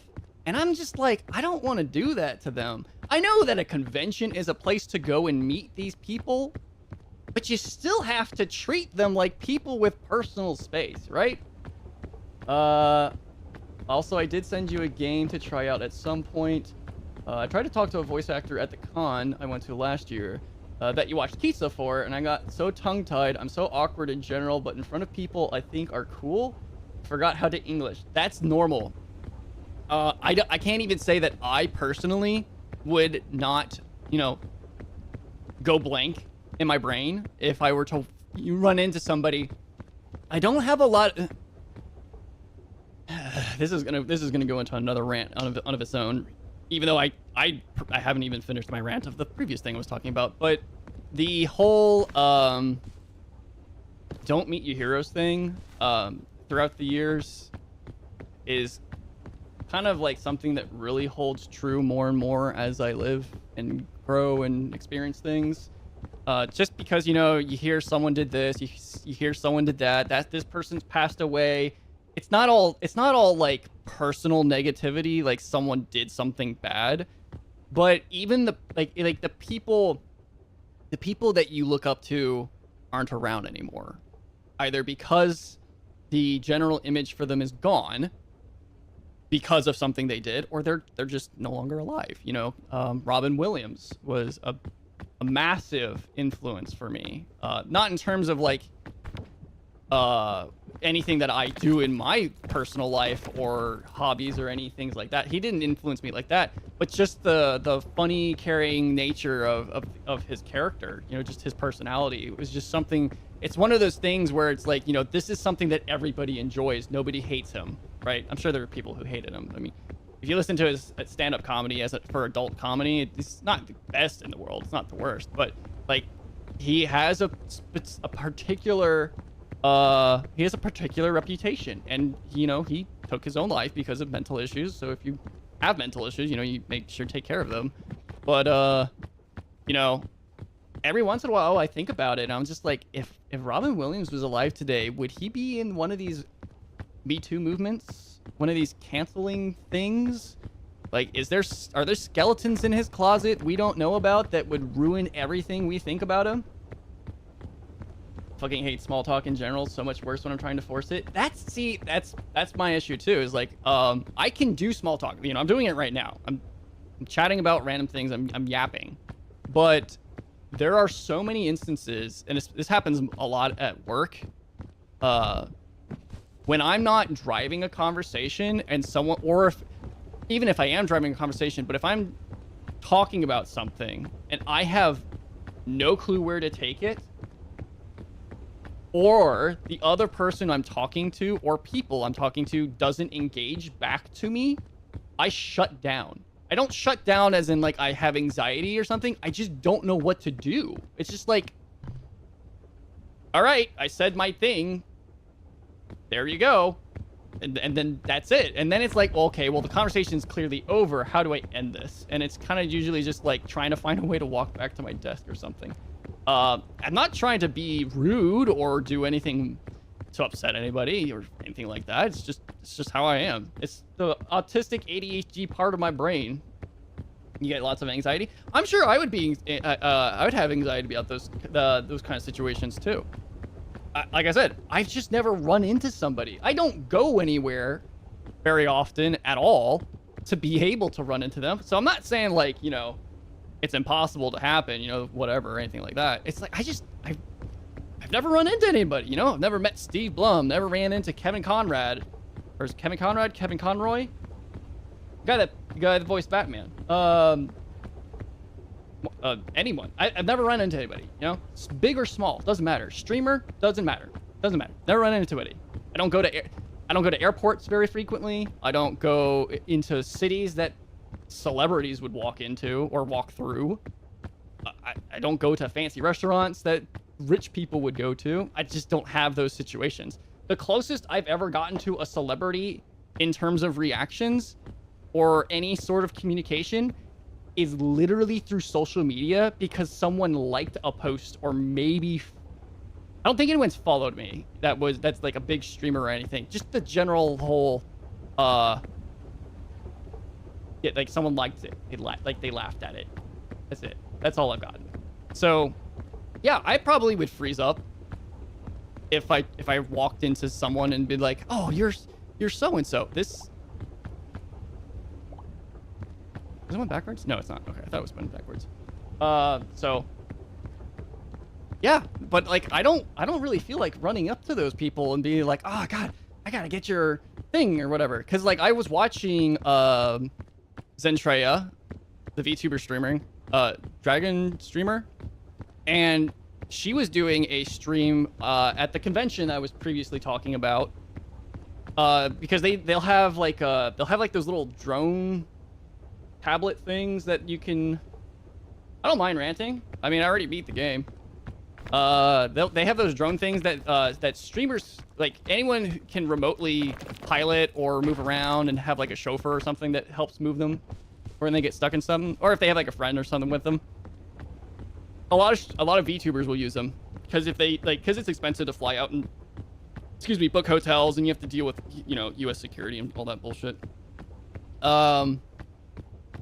But they'll use those to remotely attend the conventions, and watching all the people that would come up to them, and they're not even they're not literally face to face, but because, you know, it's telecommunicative, it is technically face to face because you're on a one-to-one with them. You know, you're able to speak with them. And there was other streamers there because if you don't know Zentreya only speaks through text to speech. It's actually like speech to text to speech. I don't know what the program is that does that, but that's how they communicate. So, you know, there's a bit of a lag. She doesn't always immediately respond to people, so, you know, you have to handle it however you can. But so there were other streamers there that were more live communicative, but there's like, you still have these people walking up and like, "Oh my God, it's you and you and you," and they're still anxious, you know, because they're still technically getting that one-on-one experience. It's not physical, but they still have it. And so, you know, the anxiety thing, you can see it popping up on them. You can see how awkward they are. And I'm not making fun of them of that. It's just anxiety, you know? You get nerves. And the nerves, you know, they throw you off. Maybe you would be normally more of a confident person if you were just around people you know versus like a person you view as a celebrity. So I have no clue. I have no clue how I would respond if I ran into anybody. But again, I to go back to the other part of the conversation, which is like, don't meet your celebrities, or don't meet your heroes. It's like like I was saying, over the years, that whole mentality of heroes is kind of lost on me. I don't really have a whole lot of hero images in my mind anymore. They're kind of gone. Just, you know, because of all the shit that people do and those that we've lost, unfortunately, as time goes by. But that doesn't mean that there aren't people that I don't admire at all. I saw another achievement you can try, making it for the top no fall damage. You get the balloon badge. What do you get for that? What's that unlock?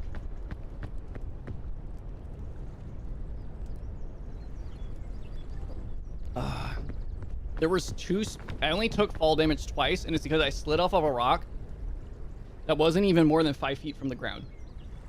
I think it was the type of rock that you slide off of. It starts calculating fall damage in a bit of a weird way, to be honest. So that was unfortunate. I really didn't like that. If it weren't for that, I don't think I would have taken any fall damage the whole run. Because the only other damage I took, I think, was from the mystic box, the ancient luggage. But yeah, yeah, I don't know how I would react at a con if I ran into somebody I admire. I was like, it's so weird, you know. My brain. Sometimes you throw a coconut and like half the coconut just vanishes like that. Like, where's the other half? My brain doesn't like to stay attached to something for too long. Unfortunately, I really hate it for that. That is one of the biggest cons of having ADHD, is being infatuated with something for a period of time. And then your brain's like, all right, well, we've gotten our dopamine fill of this. Time to move on to another thing. Because, like, I like Zentreya as a streamer. I also like Sayu, Amelie, Porcelain Maid. There's so many. Shy Lily. How am I doing this? Shy Lily, Puff Pup.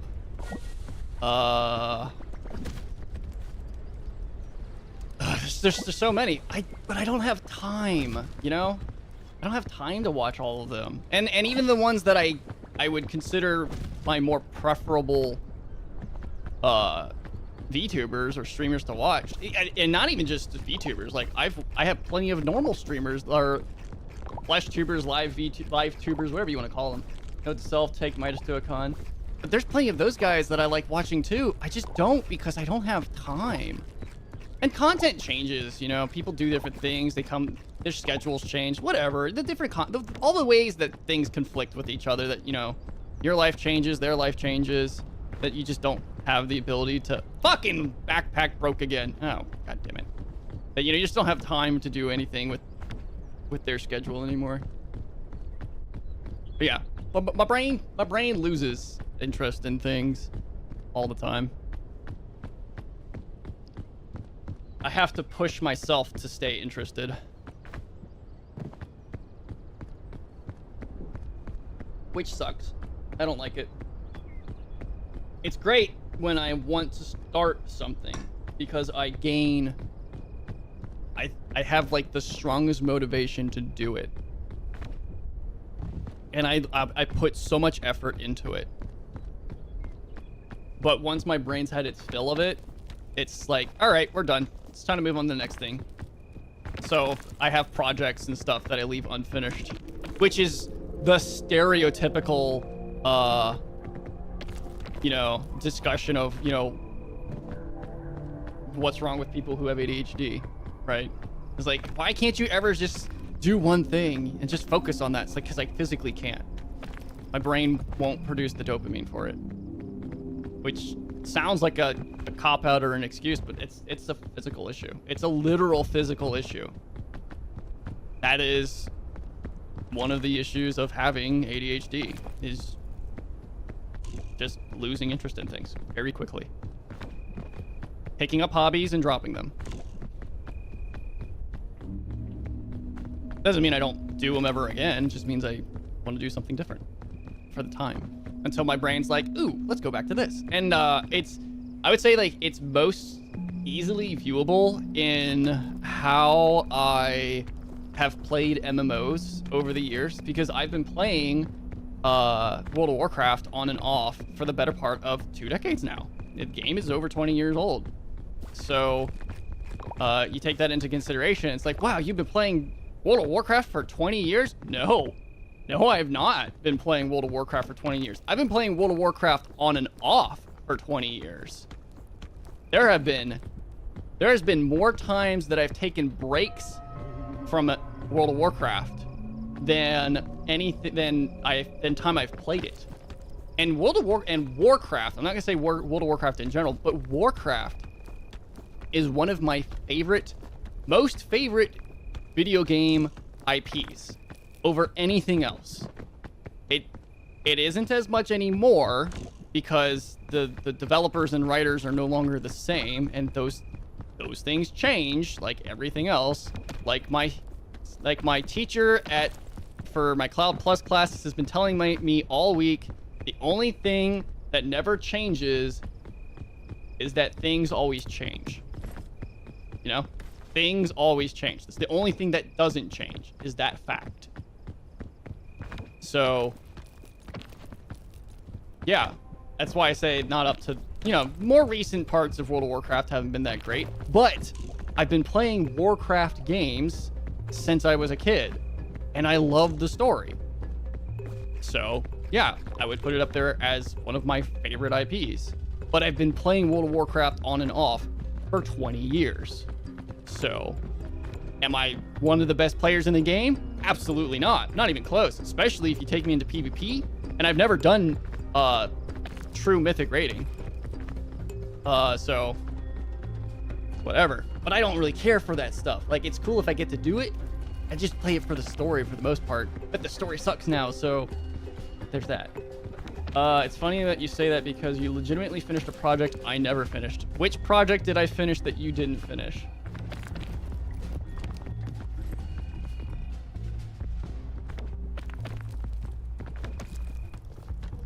I'm not saying I don't finish any projects. I'm just saying that I'm more likely, depending on the kind of project that it is, I'm more likely to abandon a project before it is done. It also depends on things like how much effort does this actually take to learn or figure out or get started in. A lot of the times it's kind of like a financial barrier kind of thing, and that's not so much the case anymore because I make some decent money now, but it has been for quite a long time in the past. The e-discovery one, you started that? You started working on that one?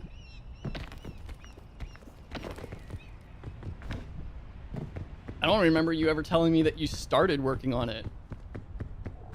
Much less that you had one.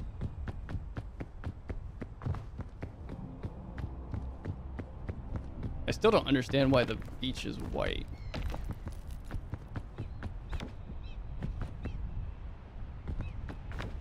Where was I going with this?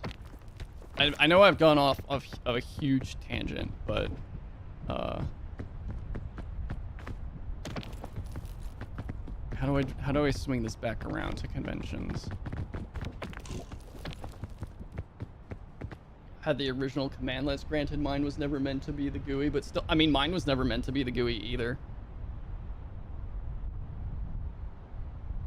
I just saw you making a GUI function with Windows Forms. I was like, I can do that.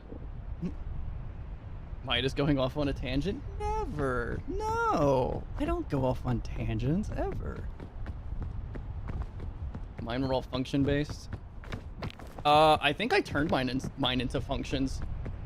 I had to because I turned it into a menu-based system before I turned it into a GUI-based system. It was still command line, but it was a more feature-oriented, I guess I could say. Yeah, I had functions for e-discovery and then the GUI tests.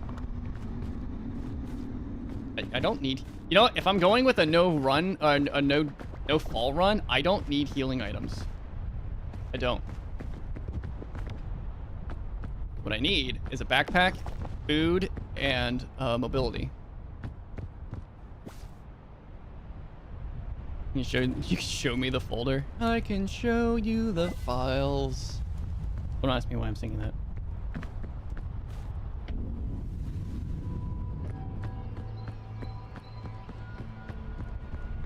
I saw something on TikTok this morning. I decided this morning. I don't think Anna showed it. I don't think you showed it to me, Anna. It was a video. It was a TikTok video of an animated one of like when your bro enters the chat like this, or the Discord like this, and it was just a guy singing A Whole New World. Why? I don't know. But then one of the other two guys starts singing, and they're full on singing the whole song, and it gets to the point where, you know, they go a whole new world, and the other guy, the third guy, is like, when are you guys just gonna shut up and kiss? And they're like, what? You're popping too? What does that mean? How old are you? Who says that? I'm popping too.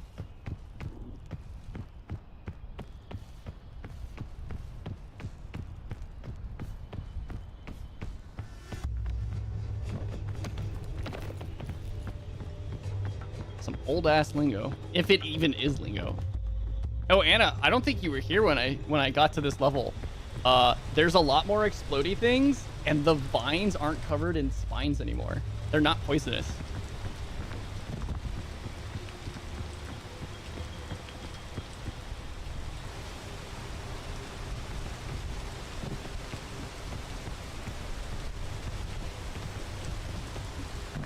No.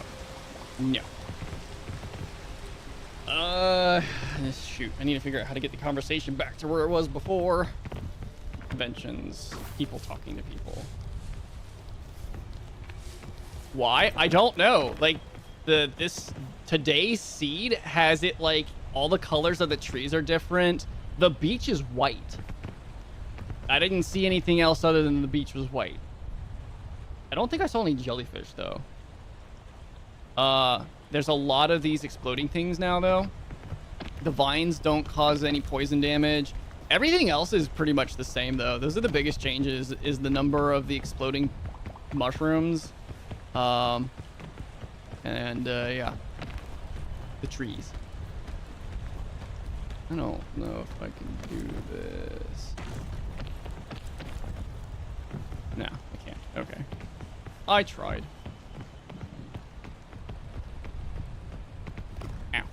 Well, if there was any achievement that said don't take any damage at all, I just failed. Maybe. I don't know if poison counts as damage. I'm uncomfy and annoyed. Why? It's great news. Oh, this isn't great news.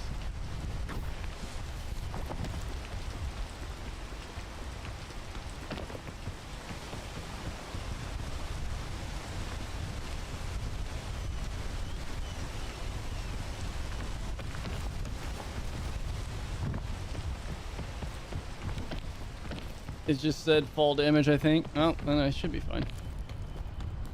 I don't think I can climb that. That was close.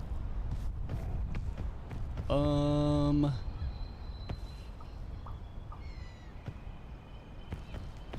know where I'm gonna go.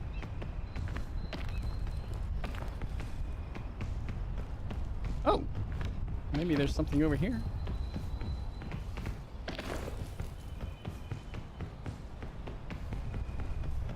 Oh, hell yeah, there might be.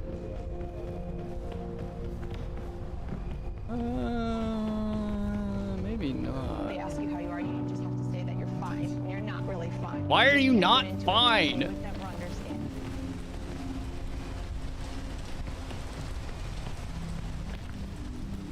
I don't think I can get up this even with the baton. Oh, actually, no, I think I can. Alright, set the baton. Let me grab.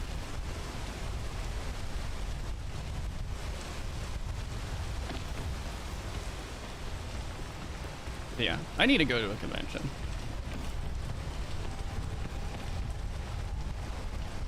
You said it's fine. The trees being a different color? It's just trees. Trees change color. All the time. Maybe not up in Canada land, where they're probably like always green.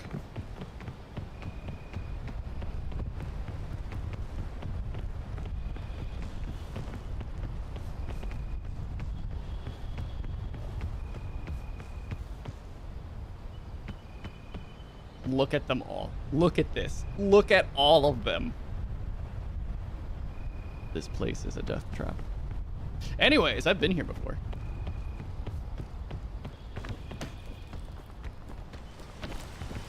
Do you know anything about Canada? Always green? My ass. I don't know shit about Canada. We've already been over this. I know you guys have evergreens there. That's why I said maybe it's because maybe it's always green. And evergreens are called evergreens because...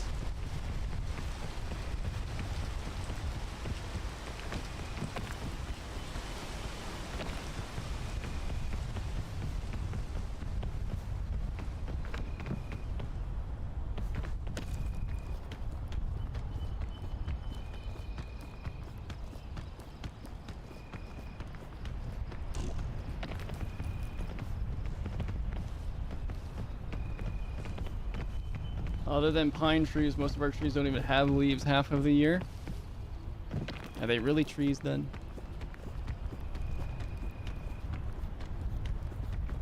Nope. That is not a good idea.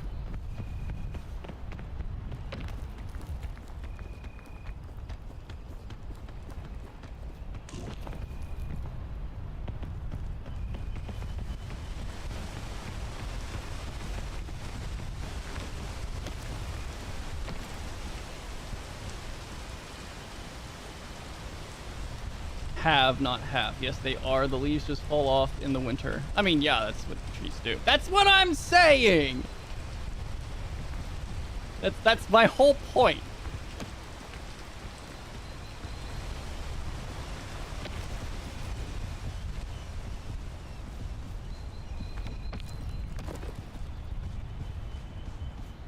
The whole thing about Canada was just an off-the-cuff joke. Well, you're saying it in a stupid way? No, I said it in a completely legitimate way. What do you mean? You said it's uncomfortable. It's not fine. I said it is fine. It's what trees do. And then I said maybe not in Canada land.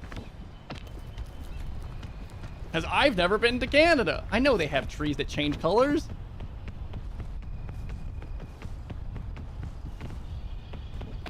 Ow. Ah! Ow. Well, that's the end of that run.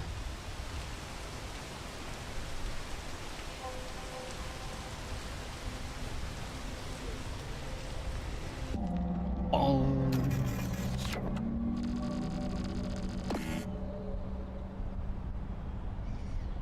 Sure doesn't sound like it. It's literally what I said. You can go back into the VOD and listen to it.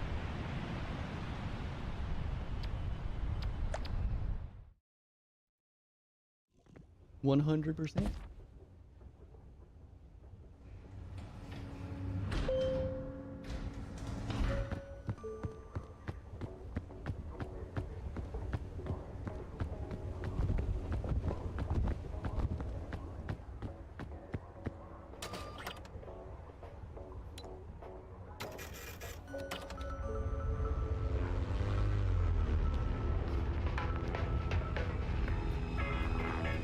Why is my room so hot?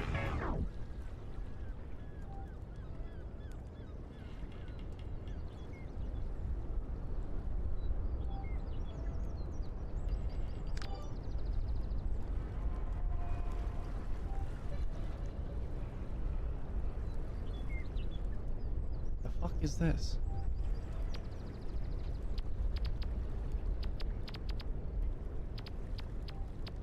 Let's revolt. That's funny.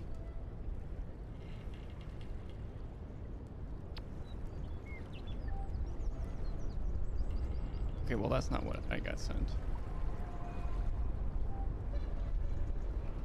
James sent me a game.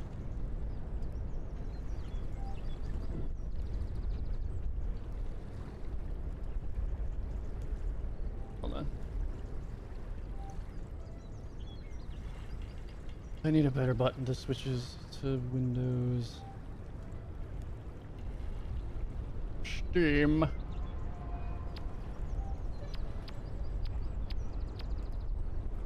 Death squared. I want to go to the game before I accept it.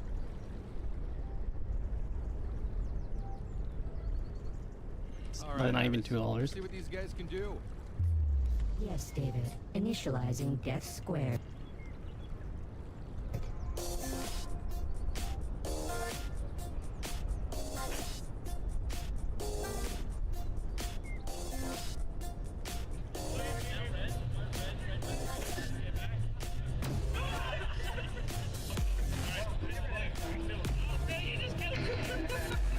Go to yellow. Come to yellow. Come to yellow. And now go to green. And then let's get.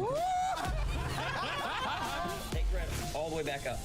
That'll work too. You did it the hard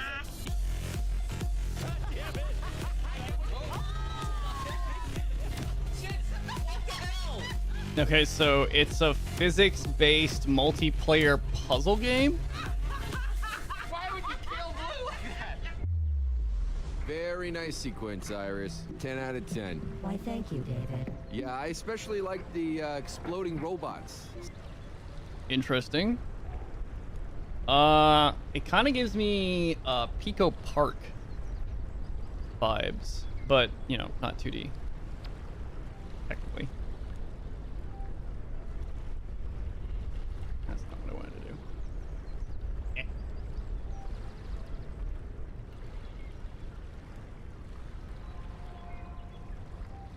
It's still on there. Go away. Take the game. I don't know why it's not working anymore. That button doesn't work no more. I have to fix that.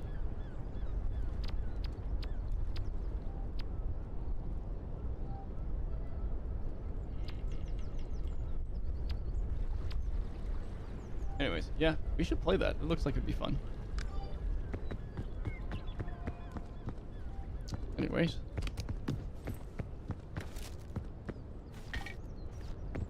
What you got? What you got? What you got? I'll take that. I don't need this. I don't need anything. Except food. And tools. Oh, I can cook these berries. Just because it will be easier for me to pick these berries and then cook them in my inventory versus the backpack.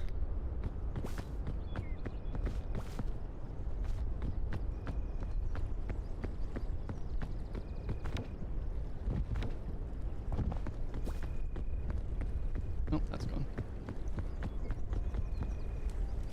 Ow, ow.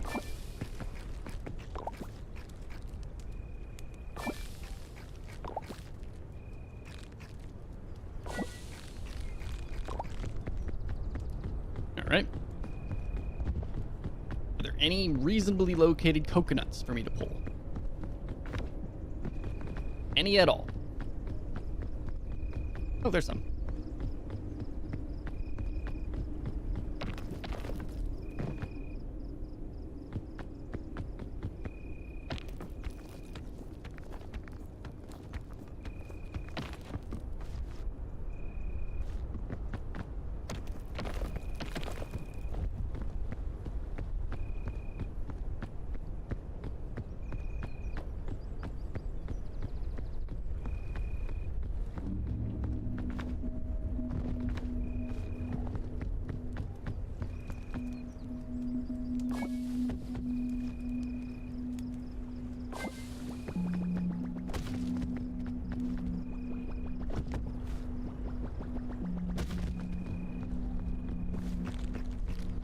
There we go. 1, 2, 3, 4.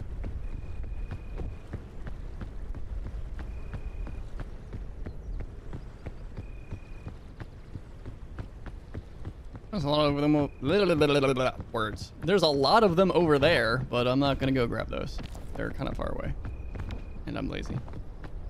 I don't want to run back to the campfire. So, it is what it is.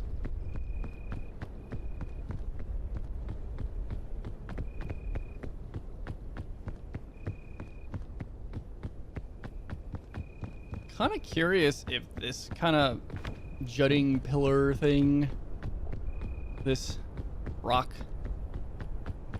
penis thing, does look like it connects all the way up there. I'm curious if the back side of it is climbable.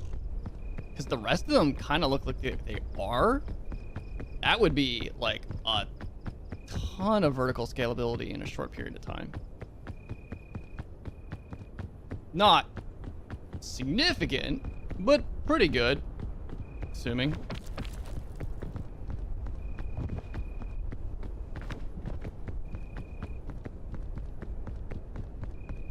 Oh, yeah.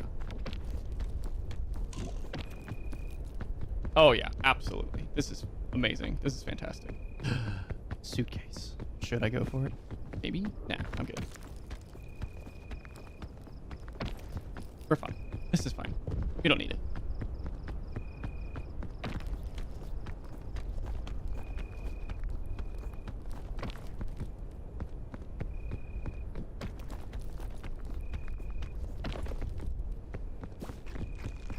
See?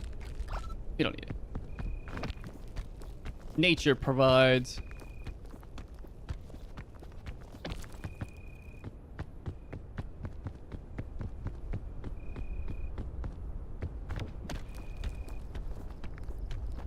I don't know where I'm going from here.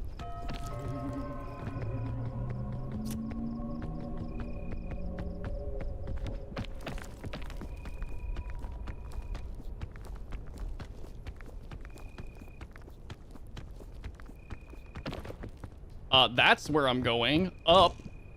Nowhere else but. Just like Ed and Eddie said, why did I lose stamina from walking and jumping? That's stupid. It's so stupid. Oh, there's yellow crispberry over there. I think. Could be green. I have no clue. And there's a suitcase over here.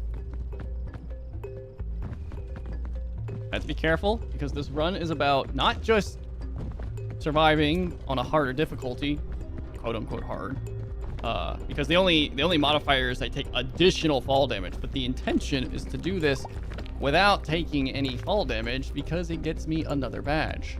So I have to be careful about falling. I need to get over here because that's where one of those crispberries were. At least one of the crispberries. There might be multiple on the bush. And they're yellow, so they'll give me additional stamina. Where you at? Where you at? Where you at? Where you at? There you are. Ooh, there's 2 of them. And they are yellow. Perfect. Is the 3rd one on the other side? Not that I can see.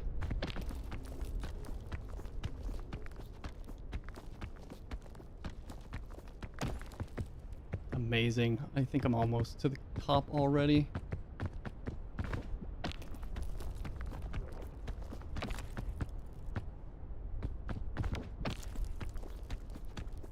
We're getting there. We still have some progress to make, but we're almost there. Why is there a bridge attached to the tree? Ooh, that's an easy suitcase to grab. Ah, it's bandage. I don't care about bandages. Not worth wasting weight and stamina on.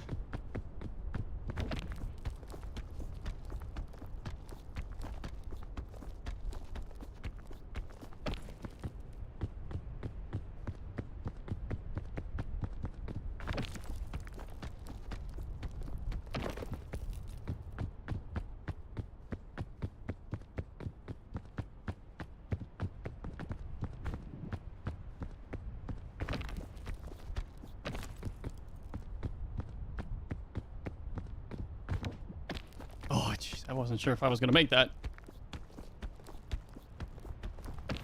Nice. All right, all right.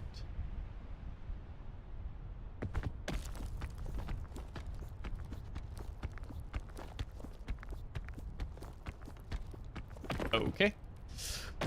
No! Wow! That was a lot of damage. Oh. That sucks. That really sucks. Unfortunate. Yeah. Yeah.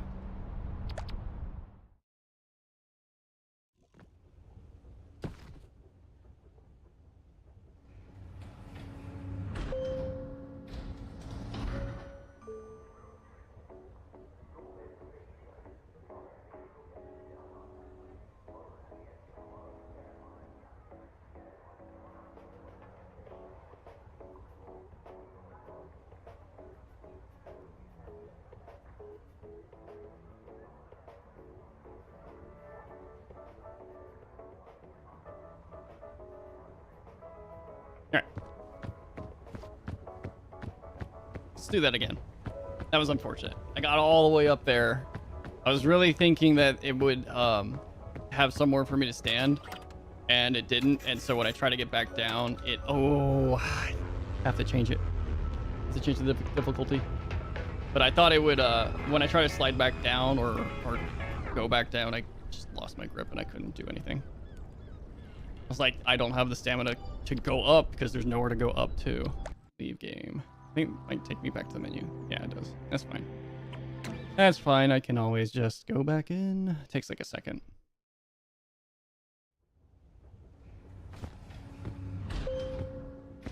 Ding dong. Bing bong. Bing bong.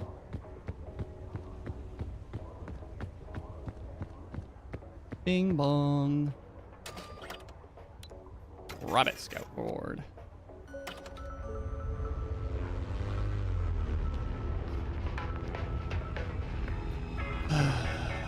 One more day of class, and then I get to then I have to take tests. More tests. Not super looking forward to it, but it's fine. I got an energy drink. Ooh, some Thick Mints. Cook food.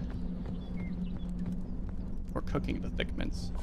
Mmm, they're baked. They're double baked. Don't know how that works, but they're double baked. Double baked cookies. Nice. Coconut, coconut, coconut, coconut, coconut, coconut, coconuts. Coconuts. Yeah, there's like no jellyfish at all. I don't even know if there's like necessarily more sea urchins. I would just say like maybe the terrain is slightly different because of the way like all the jutting pillars there are, but outside of that, I don't really notice anything. The sand and the dicks. The massive schlongs. I think I burned too much energy. Can I even get up there?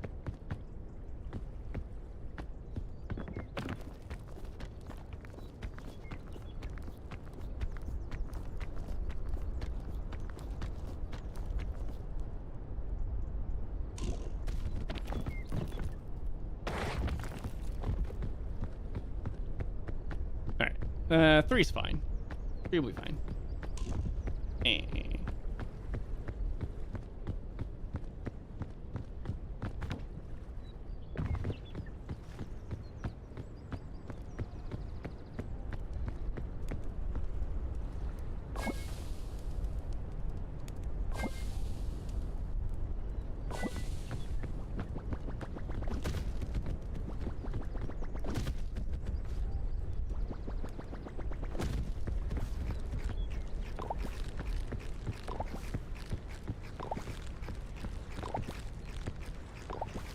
So if the Scoutmaster only spawns if you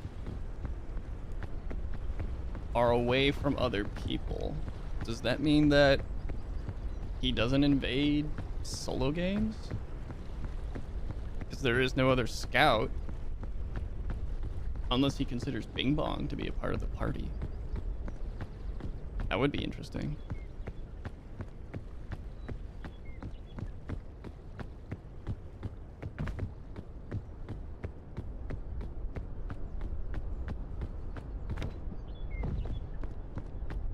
I'm gonna go back over to the left again, because that was actually pretty beneficial. Just be a little bit better about not burning some of my extra stamina like it did. Because it did that for some dumb reason, but whatever. Not a problem. I can make do. Always have, always will. It's what I do. Survive. Until I don't. Or I make it. If I don't. If I do, whatever. Words. Oh my god. I found the dead pixel on my screen and I can't not see it again. Go away. Be not dead. It's so easy to find a dead pixel on a bright screen. This really makes me wonder why a quality assurance person.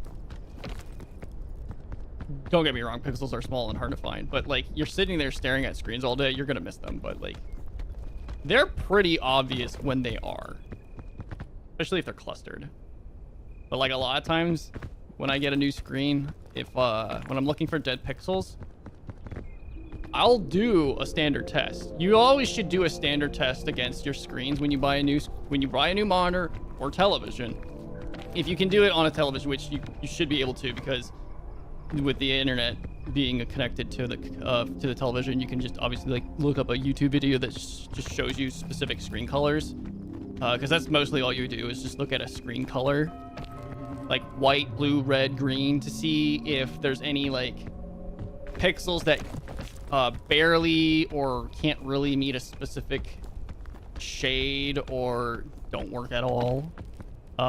Those are the kind of screens you'll look at to verify whether or not they have any issues.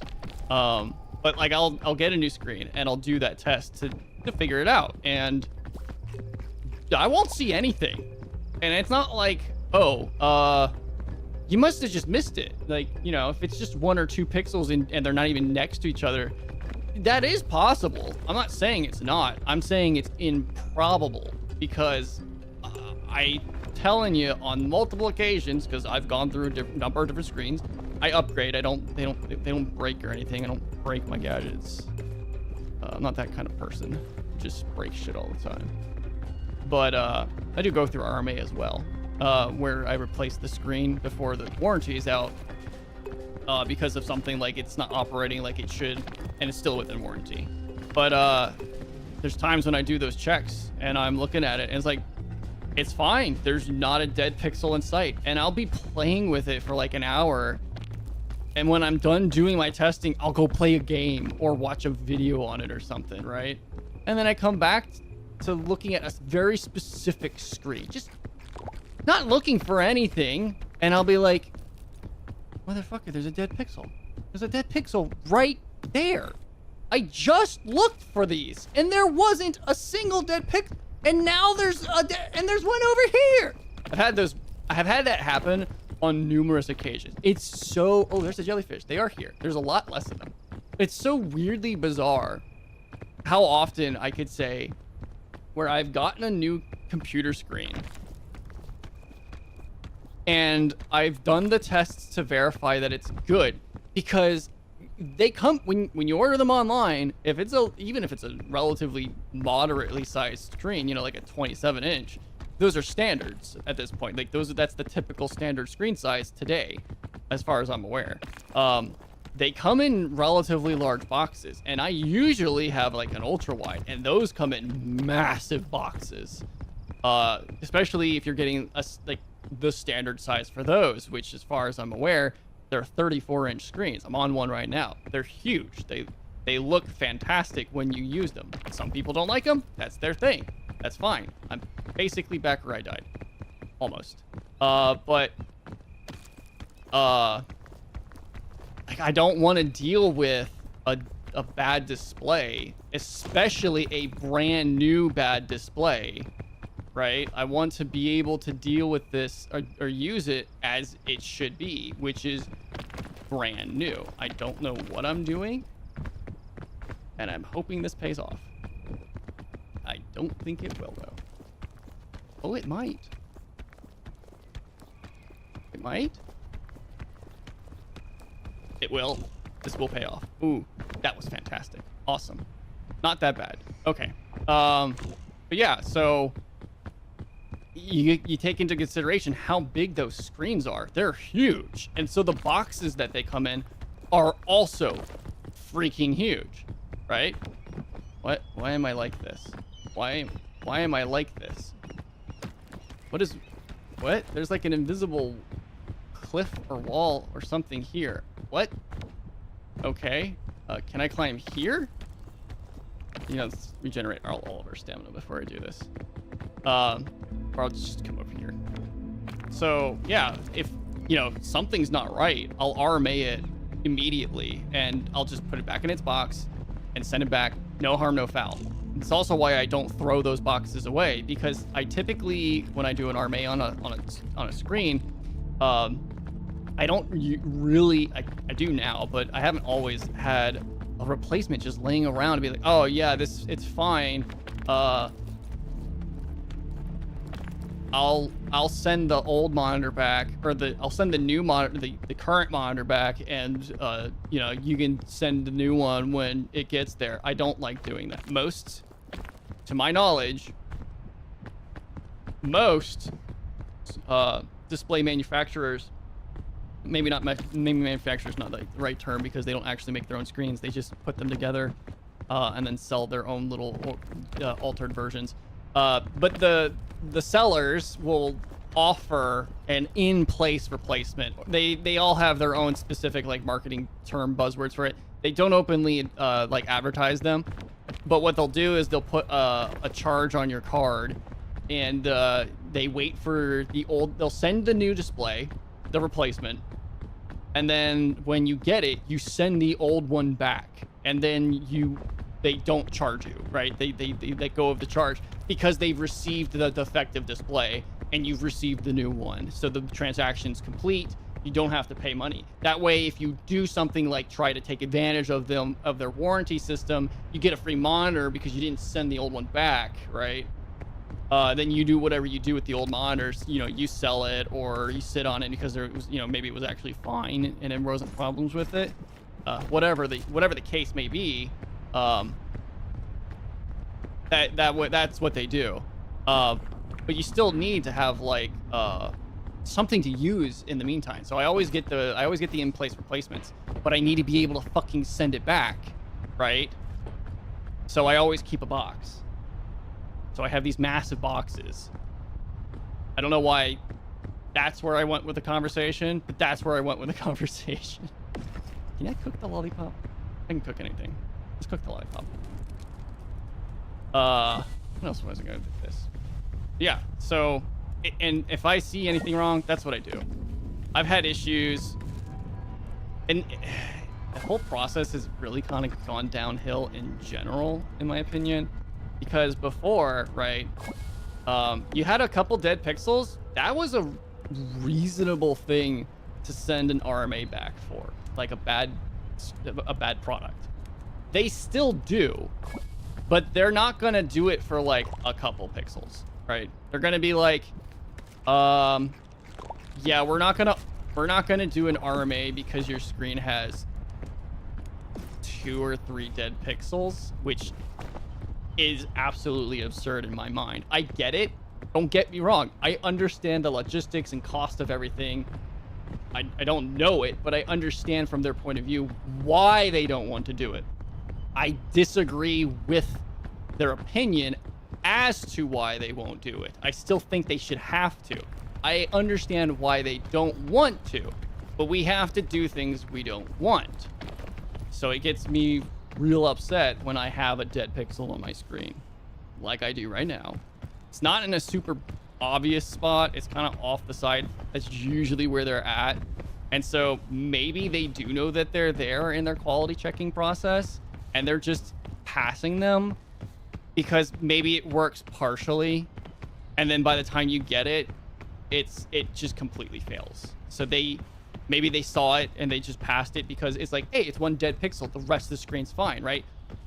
It doesn't seem like it doesn't seem absurd that a person would be like, oh, that's fine, we can, you know, most people would be reasonable into saying, oh, this is a good display.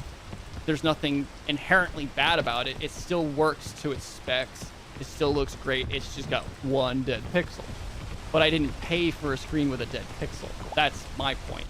It sounds incredibly selfish, but I paid for a screen that doesn't have a dead pixel. So I don't agree with the idea that they don't honor the warranty unless there's more wrong with it. I get really upset about it. And sometimes they kind of go out of their way. Recently, I've had issues with trying to do RMA for them, or for these things, where they're just straight up kind of like trying to avoid honoring the warranty in general. Because I had an issue with my current display, not the one that's currently in front of me. It's the same model, but it was the original purchase of this display that I had, where a black box would flicker on my screen every so often, and I don't remember specifically the parameters of what was happening when, but I think it was only in like certain games. It wasn't every game, but there were certain things about it that just didn't work, or where it would pop up in, and that's not good. That's not even reasonable. But they were trying to do anything in their power, and I will admit, I was being a little bit combative on my end, but at the same time, it's because I was trying to get through the RMA process, or get to the RMA process, to replace a screen that I knew was being defective. But they were trying to make it out to be as if I had defective hardware in my computer, because they were saying things like, we just went and spoke with our engineers, and this is not a known issue on this device. And I'm like, what the fuck are you talking about? It's your graphics card. Try another graphics card. Who the fuck has a second graphics card laying around to just plug into their computer? Most people don't even have spare computer parts in general. And it's like, well, this has happened. Like, I'm like, look, I have this on 2 displays. I've unplugged the second display. It doesn't happen on either. It happens on the one display only, right? The one that I'm contacting you about. It happens on that display, the one that's under your warranty. It doesn't happen on the other one. If I remove the other display, it still happens. If I do only the other display, it doesn't happen on that one at all. Yeah, our engineers say that it's not an issue with our displays. This is not a reported problem. This is an issue with your stuff. It's like, no, it's not. I know how to troubleshoot this. And there were things that they wanted me to do, like testing on certain hardware that I did have.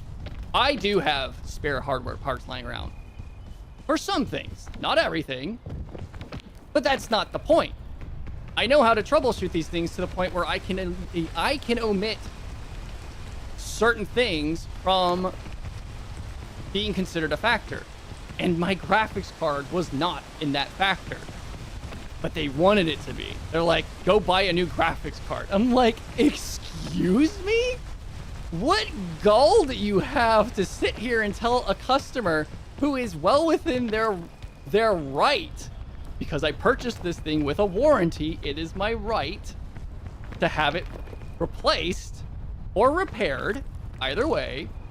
But I usually do in-place replacements, so I don't wait for repairs, because I need a computer screen. I can't do anything without a computer screen.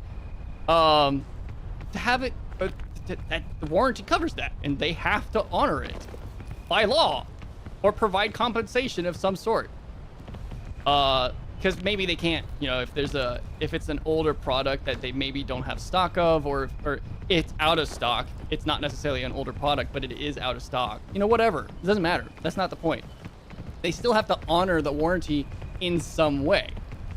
Even if it's just providing a monetary compensation, maybe they match the monetary value of what it's available or what it's worth to, whatever market value bullshit that they claim is reasonable.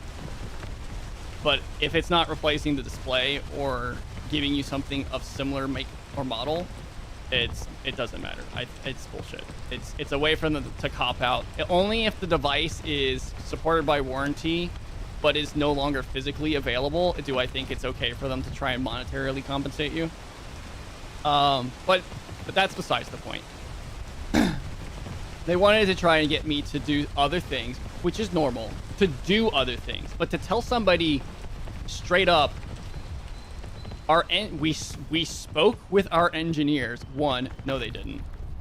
And 2, they said this isn't a problem on the display. First of all, you're a tier 1 technical agent talking on customer support for a company you probably don't actually work for. They're probably contracted out from somewhere, because they usually are. I've dealt with that. I've worked that position, not in hardware specifically, but in general in IT. And so you didn't speak to the engineers. You're trying to get me off of whatever this. It wasn't even a call. It was online. It was an online chat. but they're trying to get me off of whatever this communication is so that they can probably pad their numbers, to be honest, because that's usually how they work. They don't work based on solutions. They work based on escalation, because that's how they measure. That's how they put metrics to their work. But that's how they were treating me. It's like, why are you working so hard to avoid honoring the warranty? Like, if this needs to go to a legal issue, I'll take it there if I have to. I've never had to do anything like that before. There have been a couple occasions where it's been like relatively close. But it would go to like small claims court, so it wouldn't be worth my time. I try to avoid legal issues whenever possible, and I have. But every once in a while, it's like someone tries to push the buttons of like, just fuck you. We're not going to do what we're supposed to. And that was one of those situations. But eventually, I was like, look, you have to honor this warranty. You have to. You're legally obligated to. I have verified that these things, that this screen is not working properly. Everything else about it was fine. It might have had 1 or 2 dead pixels on it. And it operated at the proper refresh rate. Everything else about it was functioning as spec. And it wasn't brand new. This wasn't a brand new screen. I'd had it for like over a year. I think maybe not a year. Like 8 months. So there was no reason for them to think that I was just trying to like cop them out for something. I had never even RMA'd a display from them before, if I remember correctly. I'm trying to remember if I've had to do this once. Actually, no, I have, because it had burn-in. It had burn-in and it had the black screen, or the black block.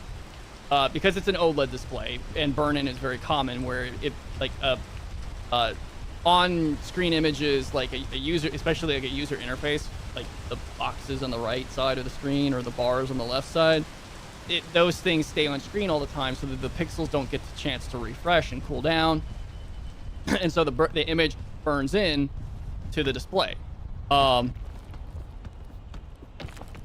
I had to do an RMA of that before, because I was like, this was like 2 years ago, I think. At this point, I'd been playing a lot of Overwatch, and so you could see like all the little blocks from like the hero selection screen from Overwatch just kind of like lightly burned into it. It wasn't heavy burn in, but it was there. It was noticeable, and I could see it on other places too. Like, I think my World of Warcraft action bars were also burning into the screen as well. This is fine. It's not. It's just poison. It's fine.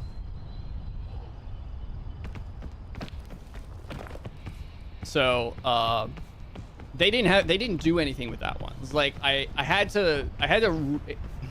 You have to be able to send them evidence of burn-in in order for them to honor warranty, and that doesn't surprise me. It's common though, and it's better than it used to be on OLEDs, but it's still a thing.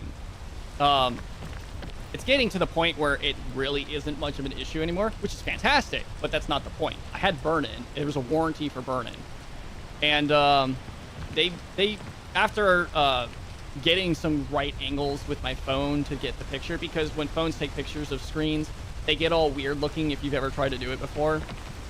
But eventually I was able to get a good picture. They honored that part of the warranty just fine.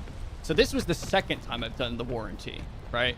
And it's not even close to like the expiration of the warranty. So there's no reason for them to think I'm trying to be weird or suspicious about trying to get it replaced free. And they probably aren't sending me a new display anyway. They're probably just looking at it as like, this is like a repaired part or whatever. And that's fine, you know? If the only time I care about getting a brand new replacement is if it is a brand new display. If I buy something new and I have it for a very short period of time and I have to RMA it because of the defect, I better be getting a brand new thing back. Not repaired, not refurbished, new, untouched, unopened. I don't know if I do, And there's no way to know because they don't tell you. And they usually send it, in my personal experience, they usually send it back, sends you something in like original packaging. Like it came as the first package came. I don't like this. I don't know if I'm gonna make it. Made that. So yeah, eventually, like I said, they did concede that maybe, you know, there is an issue with the display. They were very against honoring it though. And I've only had something happen like the way they responded to me was kind of like, if this happens again, we're not honoring the warranty kind of thing. And I'm just like, I mean, you still have to if it's under warranty. And if the physical defect of the screen is there, or the drop-in functionality, if it exists and it's under warranty, they have to honor it. So I don't know why they're doing this kind of like roundabout mafia style aggressive attitude of, well, if you do this ever again, we'll kill you, or kind of thing. It's like, you have to. It's a legal requirement that for a service I've paid for by purchasing the product. They can't tell me that they're not going to honor it like that. If I'm doing something that breaks the warranty, absolutely. But I'm not doing that. I haven't done that at all. What am I doing? I'm executing, I guess that's the word I could use. I'm executing the warranty as it is intended to be done. The product is no longer working as intended or has a defect that puts it beyond reasonable use, like a cluster of dead pixels. And therefore the warranty must be honored. I didn't physically damage it. I didn't drop it. I didn't hit it with something. It didn't fall. It just stopped working as it was intended to. That's all it is. That almost killed me. Where am I going to go? I don't like this. I don't like this at all. I'm not going this way. So, eventually they did, like I said, they did honor the warranty. They didn't want to. They very much did not want to. God, they didn't want to. And if you want to know who the company was that I bought this display from, this is not going to work out for me. It's an Alienware Dell. It's an Alienware Dell monitor, so you know. But it's not just them. You know, it's all of them. They're all bad at this point. They're so they're it's weird that a company would be anti-consumer, you know?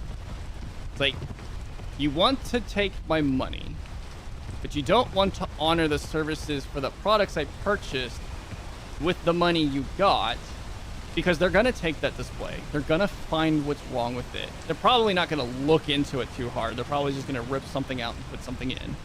And then they're going to resell it for the same cost of what, probably same or similar cost of what they sold it for the first time. So it doesn't matter. I get it. They have to pay whatever shipping fees for, you know, shipping everything around. Typically, you don't pay shipping when it comes to RMA. They pay the shipping, because why should you have to pay for the shipping of a thing that you already paid for, right? There might be some people that do that though. They do make their customers pay for shipping on an RMA. Fuck those companies though. That's kind of stupid. But yeah, I don't get it. Like, you want to maintain customer relationships, but you don't want to do the right thing and honor things, because that's what they're teaching them to do. It's like whether it's like Dell or Alienware themselves directly telling them how they're contracted. I don't know of any. Why am I going this way? I need to go that way. I don't know of any company that doesn't contract their customer support out at this point to whoever. But someone's training them to be as anti-consumer friendly as possible, is the best way I can put it.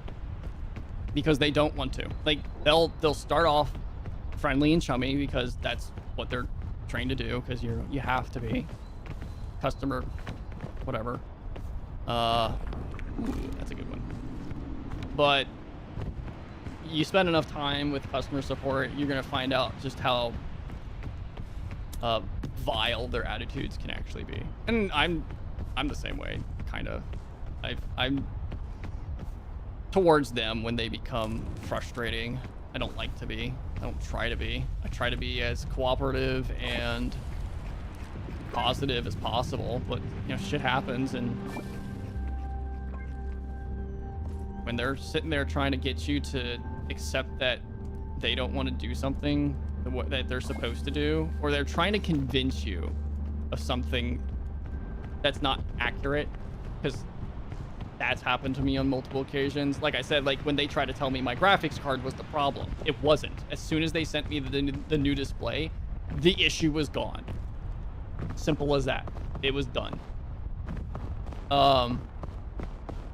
It's infuriating because the general customer base they have to deal with are not people who are technically inclined to be able to tell them otherwise. And so these people, they typically only operate off of scripting, whatever scripts they're supposed to read, for the most part.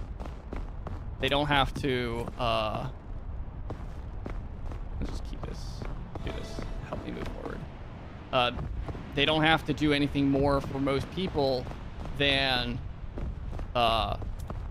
read the script and then send them on their way with whatever solutions they get, whether it's sending them an army or fixing the issue if possible. Sometimes they do. It's not common, but they can, or whatever, you know. But they don't always go by script either. Actually, I think the best ones don't go by script, because they're people who are usually themselves technically inclined enough to be able to resolve a problem. But they themselves are not necessarily technically, like not all of them are technically inclined either. That's normal because they're tier 1. They're the lowest level rung of support. Their jobs are to get people off of the phones or communication on like online, like a web chat or whatever, as quickly as possible, so that their SLA numbers, their service level agreement numbers, look good for their contract, whatever.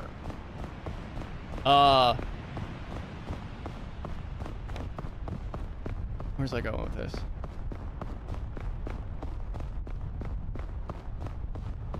I don't know where I was going with this.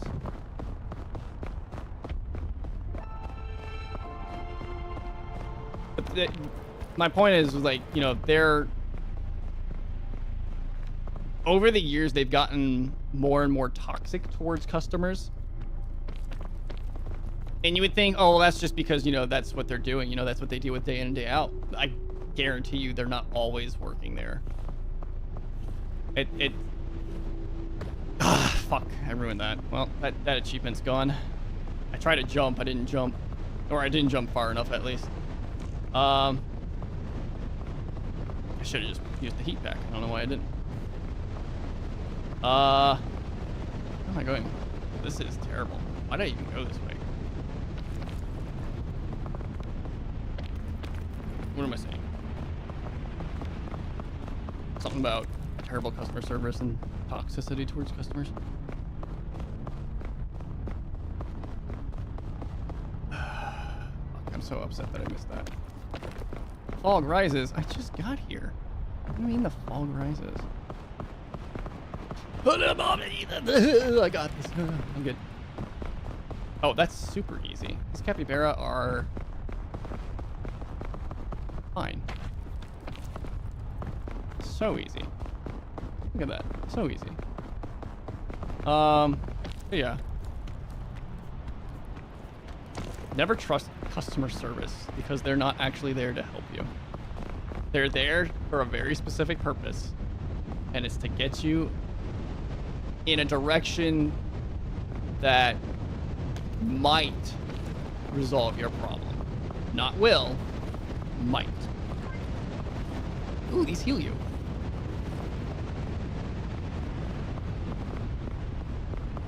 Which is unfortunate. because I understand the whole idea and purpose behind service level agreements, but it doesn't mean anything when it comes to actually helping a customer. Ideally, it does, but it's not its intention. I never hated working in customer service so much. Oh, I will never hated working in customer service so much. Which, like, I kind of still do, but it's different. I mean, I technically still technically kind of work in a customer service-esque environment. I'm just no longer customer support. I'm not, what's the phrase I'm looking for? There's a specific term of phrase I'm trying to think of.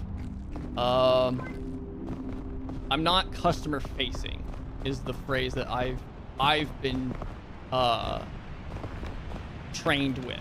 You know, I'm not the first person the customer calls. I'm not the person the customer has access to be able to contact. If a customer is calling me directly or has access to my contact, it's either one, because it's a really big issue, or two, someone, wow, that ate all of my extra stamina. Two, someone gave my information to them that they shouldn't have, and they will promptly be told the response of, lose my information and never contact me directly again. Not in that way, but that's essentially the message they will be given. They should never be contacting me directly. I am not that kind of support person. I'm technically not support, so, but I was support, so I know how it goes. It's also why I can say they should never be contacting me. I haven't been customer support. I haven't been customer facing for over almost 10 years now. 2016. 2016 will be the 10-year mark from when I stopped being customer facing, because that's when I changed from being tier 1 desk support, desktop support, to being a system administrator, which sometimes a system administrator could be kind of customer facing. They can be, but they're not necessarily tier 1. You wouldn't have a service admin reasonably as your tier 1 support. They are supposed to be there to service more important issues than just, can you help me with my email? I can't get to this website. I lost my files. Kind of thing, you know?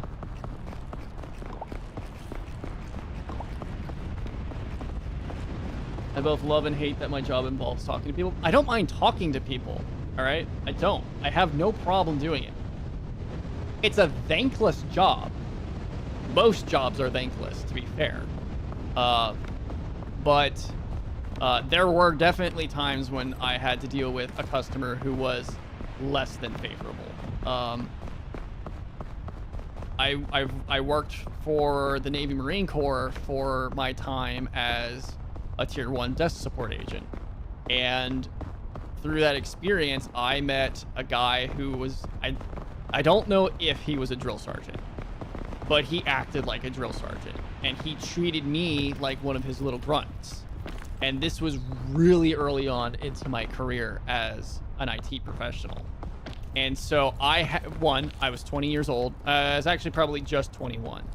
And two, he was trying to lay into me as if I was a sailor or a Marine, because they share the same network. Well, they did. They don't anymore. But I knew what the issue was.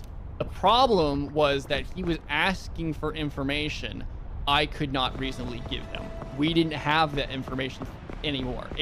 It was no longer with us.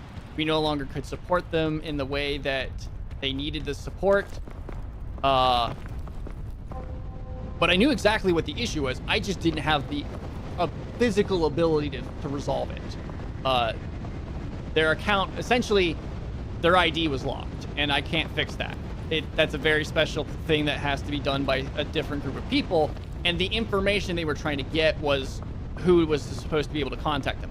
But he didn't like the fact that I couldn't give him the information. So what did he do? He does what every upset customer does. He got angry, right? He got angry at me specifically until, and I actually had to get a manager involved in this because, or not really a manager, but I had to get my team lead involved in this because he wouldn't accept my answer.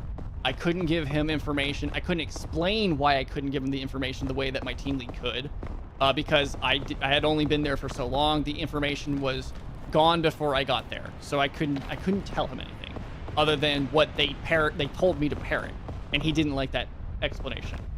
So he laid into me until the private, I guess he was a private, came in and started talking to this drill sergeant. And lo and behold, the private makes the biggest mistake of his life at the time. He tells the drill sergeant that this issue was occurring days ago. And immediately, that was basically the end of the call. Immediately, he's like, what do you mean this happened like 3 days ago? You just came to me about this today. And so he immediately turned all of his aggression. I don't know if it was real aggression. It doesn't matter. The fact of the matter is I had already given him what information we could give him based on what the team lead gave me. That wasn't the end of the call, but that was basically the end of the call, because as soon as that happened, that was basically it. All of his attention left me and went to his grunt, and I think my team lead showed up with some additional information. I don't know how he got it or where he got it from. We gave it to him, and that was the end of the call. But that whole experience for me was miserable because I don't know how to de-escalate a drill sergeant at my age to be able to be like, yeah, this is just what this issue is. I mean, I tried, but if someone doesn't want to accept something, they're not going to. That's how people are. They don't want to accept it. So how do you make someone accept something they're not going to accept? Like, I can't fix this for you. This isn't an issue of me not wanting to do it. This is an issue of me not having the physical ability to do it. It is outside of my control. I can't immediately, solve world hunger just because you're angry and you want me to, right? It's not possible. It's not how the world works.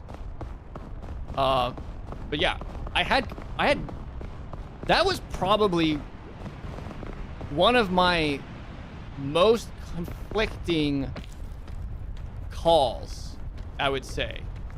I know it's not a lot to go off of in terms of what other people have to deal with. And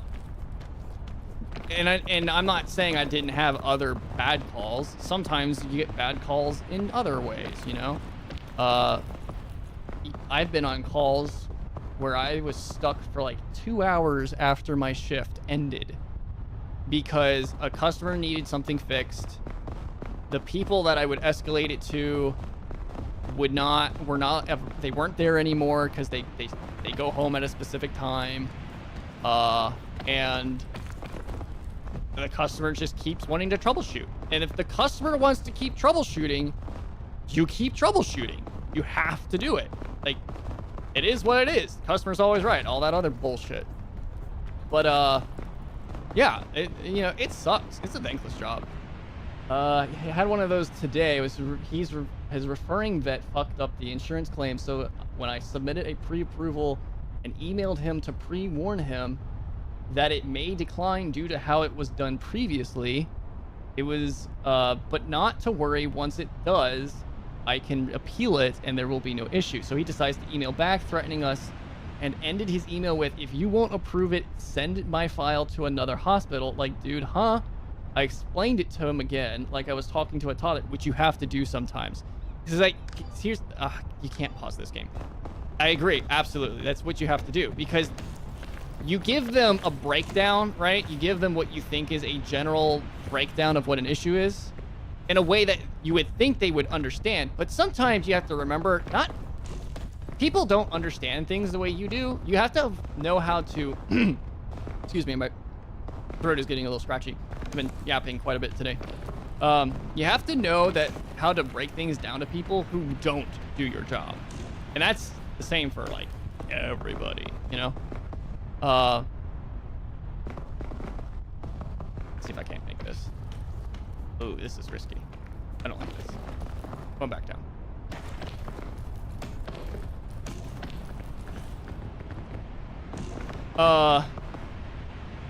And you don't want to treat them with like so little disrespect that they know that they're being treated like a toddler, right? You want to be able to, you want them to be at least able to think that you're not trying to screw them over or whatever. You're just trying to break it down. And sometimes you have to do that. And sometimes they don't take it well at all. Like, dude, I explained it like I was a toddler and ended it with, please let me know if you have any further questions or still want your file transferred, and I would be happy to assist you. He sent back, thank you, I'll await our CT appointment. I honestly don't think he even read the email. I think he saw maybe decline and lost his marble. And that's, you know, that's normal too. That everybody does that. I do that. I misread things all the time. Misread. I skip information. My brain will look at it and be like, oh, this is the only part here we can see, and I'll go back and I'll reread it, and I'll be like, this is stupid. This is dumb. What am I missing? I don't know how to do this. I'm getting angry. I'm frustrated. I don't like this. Oh, I misread it. I completely skipped this one fucking word that changes the context of everything. Why? Because my brain is dumb. And brains do that. They do that, especially when you have ADHD. You don't have to have ADHD to be like that. But it doesn't help.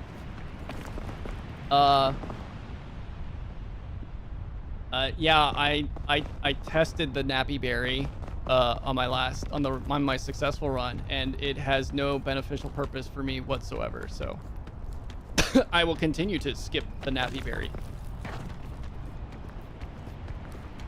Oh, I don't know if I can make this. Oh, I made it. I don't know if I can make that. I don't know if this is a good idea. I think I'm about to die. I'm about to die. I'm not dead. I can stand here. Hallelujah. Gee willikers, mister. Ah! It's cold.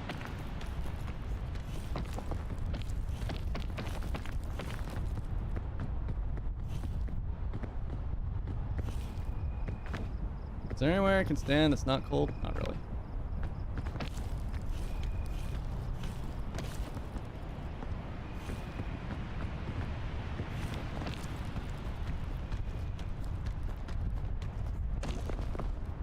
Thank God. All right, I made it.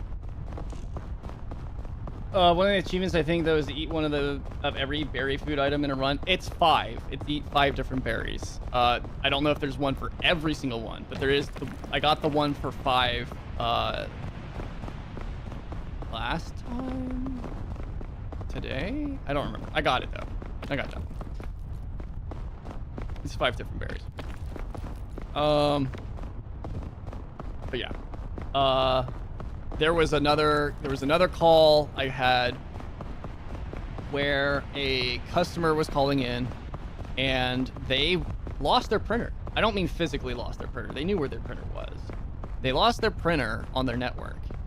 And printers work in a very specific way on that network where if we can't find their printer, meaning that it wasn't just like the printer was no longer mapped to their computer, they couldn't see it anymore like that.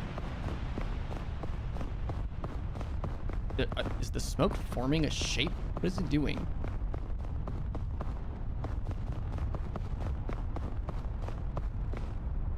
That's weird. It doesn't look like anything, but it's moving in a weird way. But needless to say, if the printer is no longer there... Ooh, Pandora's lunchbox. I'm not taking that. Ooh, but if I get an achievement for using it... Well, that's fucked. Oh, that's not that bad. Oh, yeah. Let's use it one more time. Ah! That's not that bad.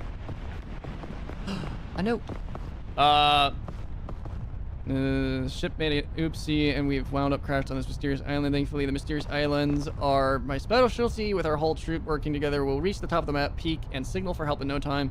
In the meantime, I'll take this opportunity to add some additional pages to my fantasy guidebook. I still haven't found those additional pages, by the way. But yeah, so the printer was gone.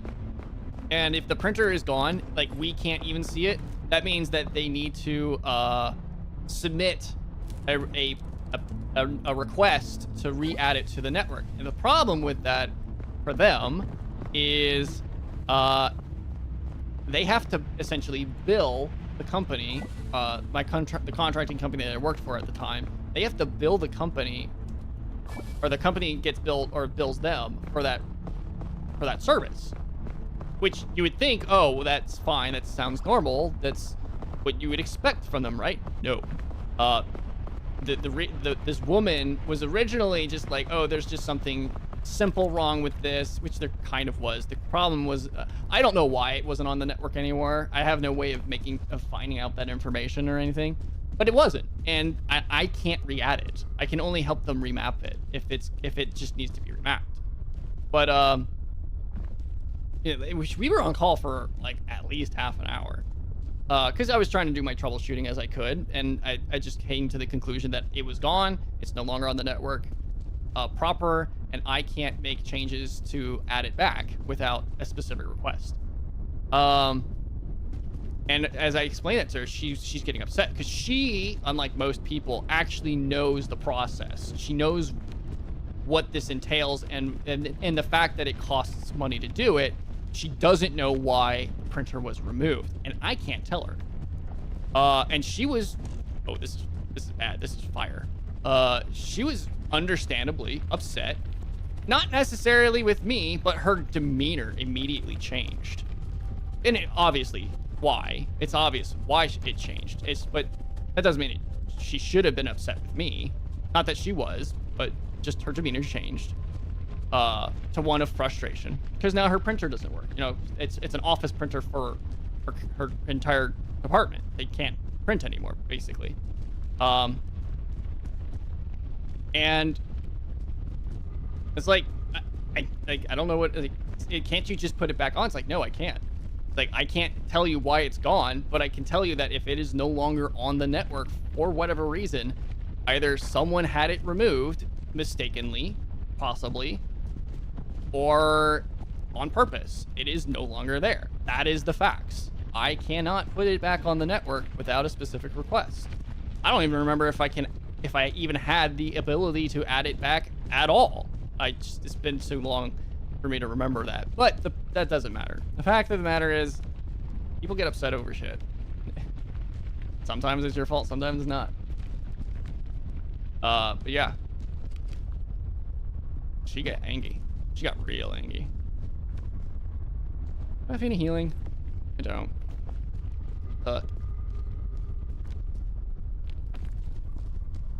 And none of these people were like super important in any way. Like, they weren't special customers. So you would think, oh, well, if none of these people are special customers, why'd you ever kind of like put up with them? So you have to. I don't get to choose who I like and I don't like. If I don't like them, the only thing I can do is quit the job. And unfortunately, I'm not rich. So I think I just took fall damage, even though I grabbed the chain. Doesn't matter, I already took fall damage anyways, but still. I'm trying to think of any. I was relatively good at my job for tech support. Yeah, that was weird. I kind of thought I might potentially take fall damage because I might bounce past the chain some. I was really hoping I wouldn't, though. I already took fall damage, though, so that achievement's gone for this run. I don't really care for that. It's more so about, you know, can I even make it to the end? Which, that rock over there kind of gets you past the hot parts anyway, so it's fine. I just gotta not take more damage, and I should be good. I do have a lollipop, though, if I really need to. I need to go. I gotta go! Excuse me, pardon me. Hot. We're fine. This is fine. That is the second time that fire has almost spawned on top of me. Or has spawned on top of me, I should say, because it absolutely did. I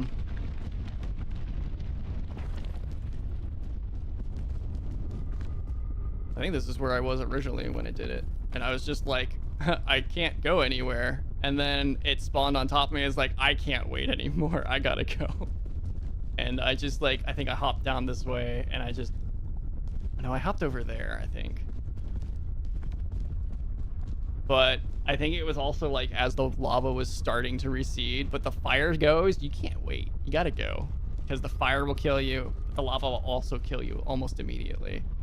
Fire hurts, but fire heals. Lava kills quick.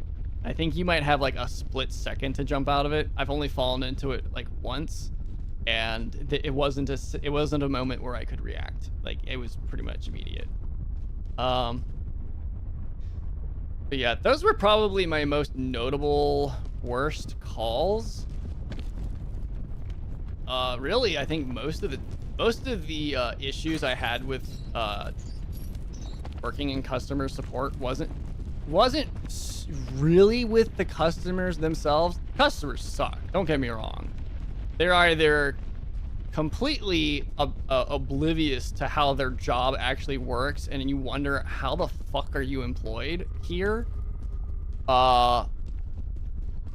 or they're just fine. You know, some people are really smart, and you can get through their issues really fast, or not, because even then, like, you know, you get issues where the problem isn't within your control, right?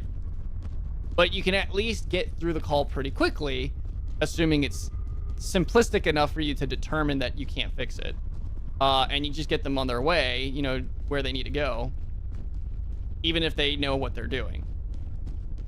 But the ones that know what they're doing, and they're like, I know what this is, I've dealt with this before, or I'm smart enough to be able to know what this is, I can actually walk you through it, and I just need you to do it for me. Those were great. I loved those. As long as they didn't go, you know, off the rail. Like I said earlier, you know, sometimes it's just outside of your control.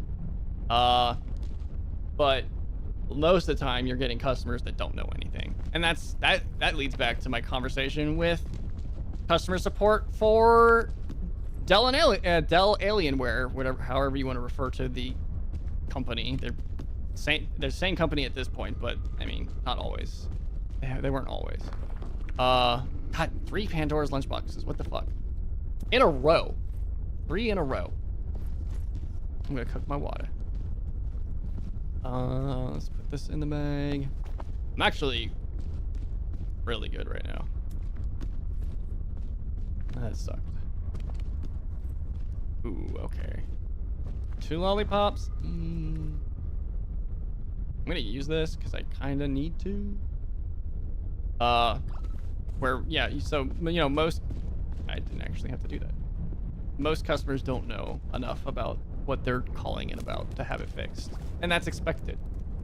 You're not supposed to expect your customer to know what they need to know. Why would they? It doesn't make sense. If they could do it themselves, they wouldn't be calling. I think I drank the water. I did not cook the water. That's fine. Cook the cookies. Most of the calls that I took, if like the worst ones outside of those interactions, because I know I had a couple other bad ones. Like there was a guy that I didn't refer to him. Like I think I called him by his first name without saying Mr. in front of it or something, and he took great offense to that. He was military. He had a rank. I could have called him by his rank. I could have called him by his last name. I could have said Mr. whatever your name is. It was a Freudian slip at best. It wasn't me trying to be friends with him, all right? Look, I'm talking to you for maybe 30 minutes at best. Most of my calls were well under 30 minutes, but that's besides the point.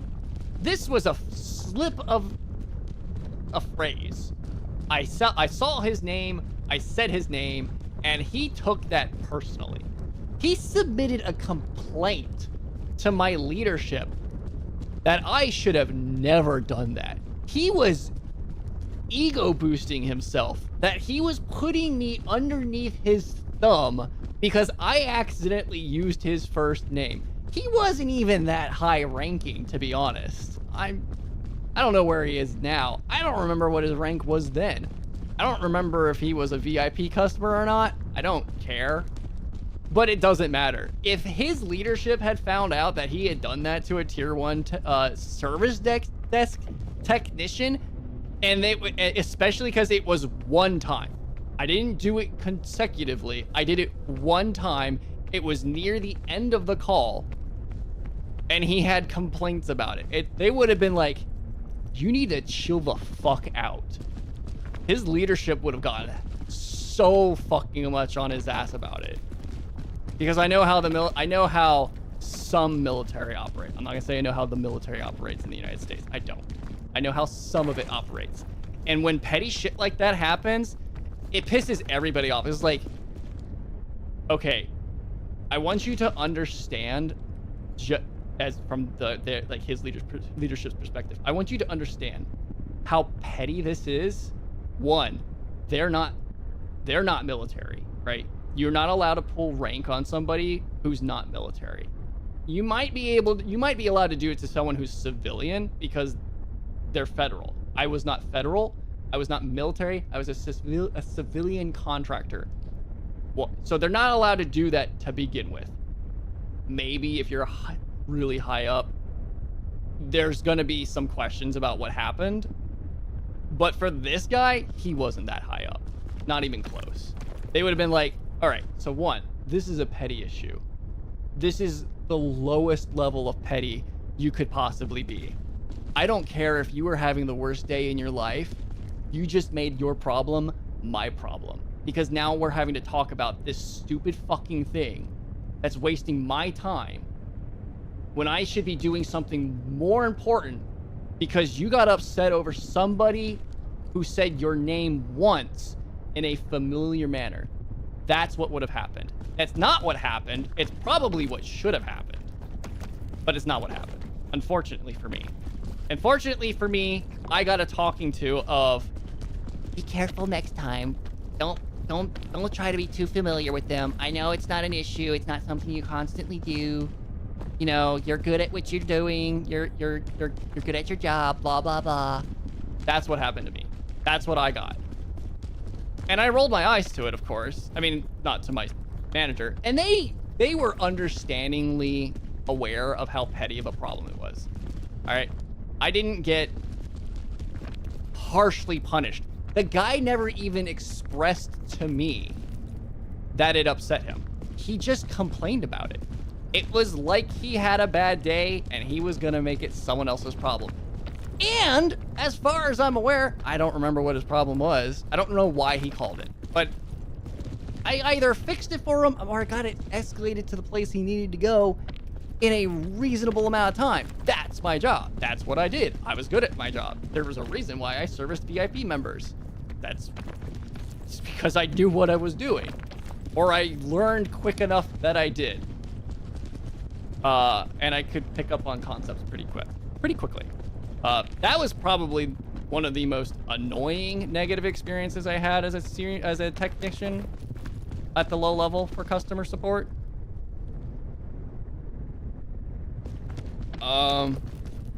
Outside of that, everything was like, it was just mostly like the whole, this job sucks, the network sucks, standard typical complaints of your job is bad. The job is bad, not your job is bad. The job is bad. You know, it's like, oh, this is broken all the time. Why do we use this? This tool sucks, blah, blah, blah. Those kind of things. You can't escape those. Those are inevitabilities. But people's attitudes are not. I mean, they are, but they don't have to be. God, I'm so annoyed about that whole situation. It's like PTSD for me at this point. Whenever someone comes in and says like, oh yeah, I came from here, it's like, aha, so did I. And so did pretty much everybody in this room, or at least a good chunk of them. It's like, thanks for reminding me of all these things that I had to go through and I didn't want to remember, but now I remember because you're here and you talked about this. and was like, this is how this was over here. It's like, yeah, it was way worse when I was there. You don't even understand. You young people just don't know anything. Kind of situations. Ugh. I hate technical support. And so whenever I have to deal with technical support on my own for things, especially like an internet service provider, or even just hardware, like I said, with my monitors, like I get an attitude. But I get an attitude because it's like I've already gone through all this stuff before. You can't do anything with them. That was risky. You can't like provide them anything that like proves that you did all the basic troubleshooting or anything like that. They always make you go through the same troubleshooting steps again. It's like, I've already done this. I've already verified that. And again, I understand why they like they turn it down. They make you go through it again. It's like, well, we have to do it for our own documentation purposes, and we don't know if you actually did. I get it. But it takes so long. It's like, I'm trying to get you off the phone as quickly as possible for both of our sakes. It's not just for me. I'm not just trying to get the RMA done. I'm trying to get over this whole thing so I can go do the other things that I want to do. And you can look good for having dealt with this issue in a remarkably timed manner.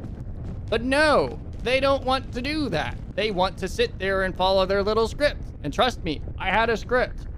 I was supposed to follow a script. I did not follow the script. You wanna know why I didn't follow the script? Because when you sit there and you work somewhere for 3 years, if you've done your job properly, the script slows you down. You should know what the standard issues are and should know how to fix them or escalate them as are necessary. You don't follow the script when you know what you're doing. It sucks. The most I would follow the script was, thank you for calling the service desk. How can I help you? My name is blah, blah, blah, blah, blah.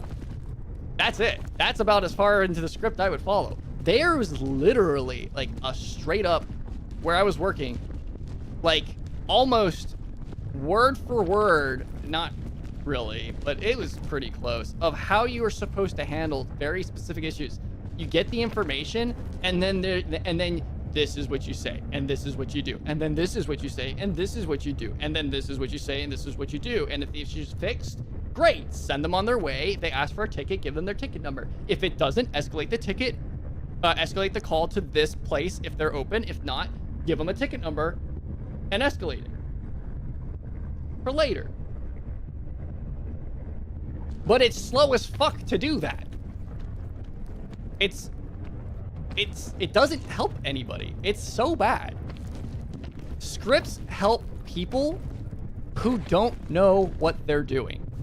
That's what they do. They don't necessarily improve things per se. They do for the general user base. They do not help resolve problems. But that's why I say, you know, they're not there to resolve a problem. They're there to get you off the line. If you're calling someone, if you're calling customer support, they're there to get you off the line.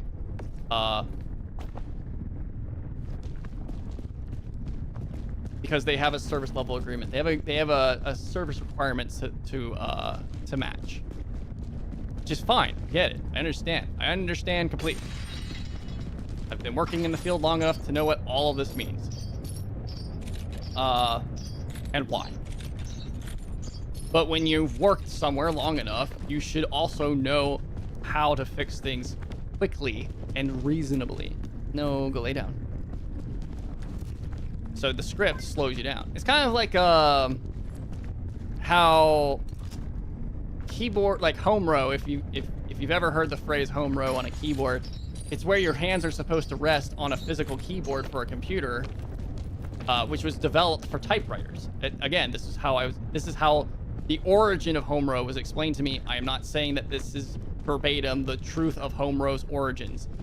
From my understanding, as it was explained, home row was developed for typewriters. It is not a means of proper posture. It has nothing to do with posture. It looks nice, don't get me wrong, but it's not about posture. It's a means of slowing down the typist or the typer, however you want to say it. The person who's typing, it slows them down. Why would you want to slow someone down on a typewriter? Because typewriters work with physically moving arms. And one of the major issues that occurred that could physically damage it if you did it enough or badly to a typewriter is slamming the keys into each other. Meaning that you were typing, it didn't even have to be typing too quickly, but typing quickly was one of the catalysts for this issue. Because if you typed fast enough, the keys wouldn't retract quick enough, as far as I understand, and the arms would collide into each other, and you could get typing errors. You could damage the arms. Like those kinds of machines were very sensitive to speed of that manner in that way. So you slow them down. How do you slow them down? You teach them a manner of typing that does it, that forces them to type slower.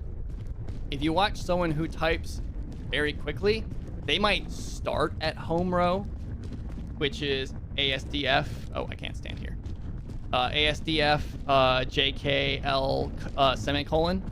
They might start there because that's where everyone is taught to rest their hands when they're typing. That is not where your hands should be when you are typing. You want to type with speed and accuracy, you will move your hands to somewhere else as you are typing. You don't keep them on home row. Nobody keeps them on home row. At least nobody who types quickly. I don't. I actually took a class in high school for keyboarding because one, it was an easy half credit, and two, because because it was an easy half credit. Why wouldn't I? I've been in keyboarding classes most of my life as a child. From kindergarten all the way up to high school. I had a keyboarding class. I had a computer class of some kind because I lived in an area where they could do that. Not everybody did, but I did. So I got classes, not like they were optional or anything, but I got classes to be able to learn how to use a computer. Mostly just keyboarding, just how to use basics of maybe turning a computer on. Usually it was just keyboarding. Or you know, writing documents for like English class or something, you know, a report of some sort. But yeah, I took a class in high school for keyboarding, and every once in a while, the teacher, we actually went through like 3 teachers. That's a long story in of itself that I'm not gonna go into. But we actually went through like 3 teachers in a semester. Not even half of a school year. We went through 3 keyboarding teachers. There's a reason for it. It's not a good reason. I had nothing to do with it. It was not even, I wouldn't even say it was my class. But we went through 3 different teachers. This is my second victory tonight, though, by the way. Just saying. As long as nothing bad happens. I could have done Bing Bong again, honestly. It was that easy. But, she, like, one of the teachers would walk around, and every single time she walked past me, if she didn't see me, and she didn't just do this to me, she did this to anybody, because this was her job, right? Every time she'd walk around, if she didn't see you using home row, she would vocally call you out and it's like, why aren't you using home row? Like, your fingers are supposed to be resting at home row is when you're typing. It's like, well, first of all, there's a key word in that phrase, resting, meaning that your hands are not moving. That's not what I was doing. I was typing. Therefore, I shouldn't have been using home row at all because I wasn't resting my hands. Besides the point. It was really annoying. And she only did it to me like 2 or 3 times because 1, we went through 3 different teachers, and 2, I would start hiding it. Like, anytime I saw her out of the corner of my eye walking around and she started getting close to me, excuse me, I would put my hands at home row, and I gotta be honest, it slows you down. It really does, because it slows me down. This is why I don't use home row, except for when my hands are at rest. Like, if I'm trying to find my positioning on a keyboard, that's what I do. That's why those little bumps are on F and J. They're there to line your fingers up so that you have proper locations on the keyboard. That's it. That's all I would do. And then when as soon as she walks away, I stop. Because, of course I do. It's like, why wouldn't I?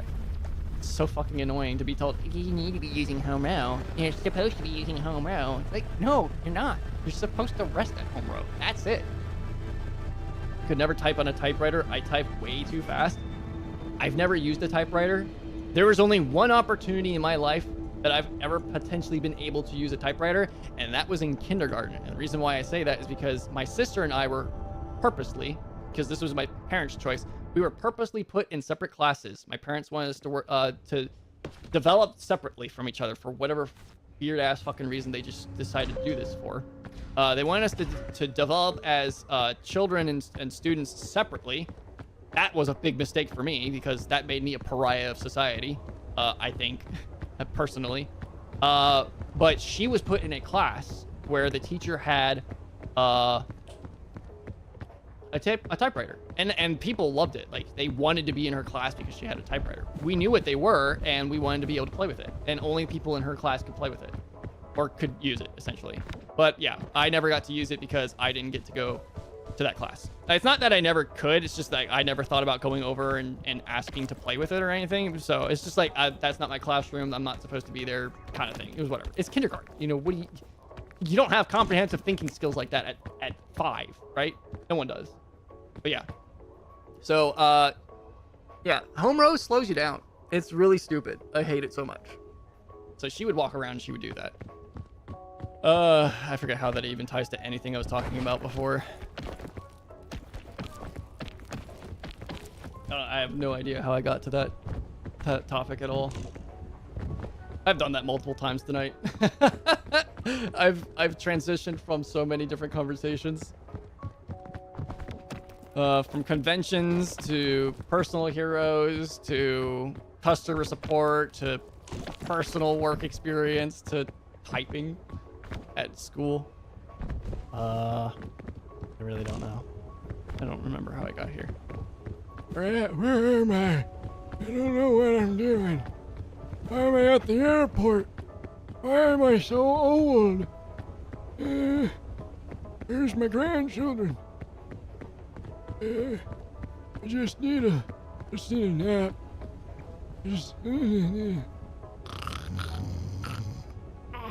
Where am I? It was too short. I need to go take another nap. I can do an old person pretty well.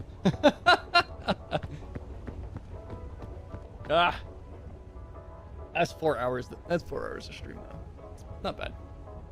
I died twice. And I won twice. So I completed the first or second difficulty, third, technically third available. What's after that? Oh, hunger grows faster, and all previous modifiers. Raccoon Scout. Oh my god.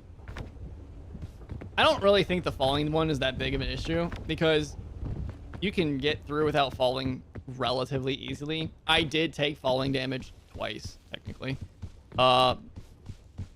If I kept going, I'd probably be able to get it without taking fall damage. I'm not gonna do that tonight, unfortunately, because it's late-ish. I've been going for 4 hours, and that's generally my stream time, which is fine. You know, it's about average. But these are long runs to go through. Even if you have an optimal path, it's still going to take me probably close to an hour to be able to finish it. And by the time I get back onto the game, if I did want to do it, complete a run with no fall damage, then I probably won't even be on the same seed. The map will have regenerated within that time because it's going to be at least tomorrow, of course. So yeah, it's not worth it. Yeah, need to look into this game that James sent me, this square block puzzle game. See when we want to do that. It's cheap. It's less than $2. So we can easily figure out when we want to do that. We can do that Friday. But balloons. Yeah, but sleep. You know, sleep. I like to sleep. Sleeping's good. If I didn't have to sleep, I probably wouldn't sleep. Life would be so much easier. Unfortunately, I am an organic construct that requires rest.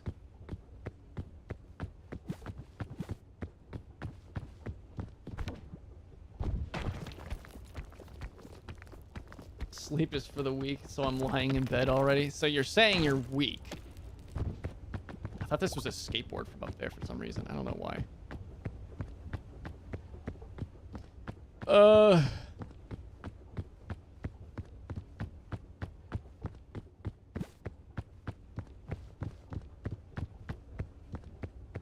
think if there's anything else I want to talk about before I get off.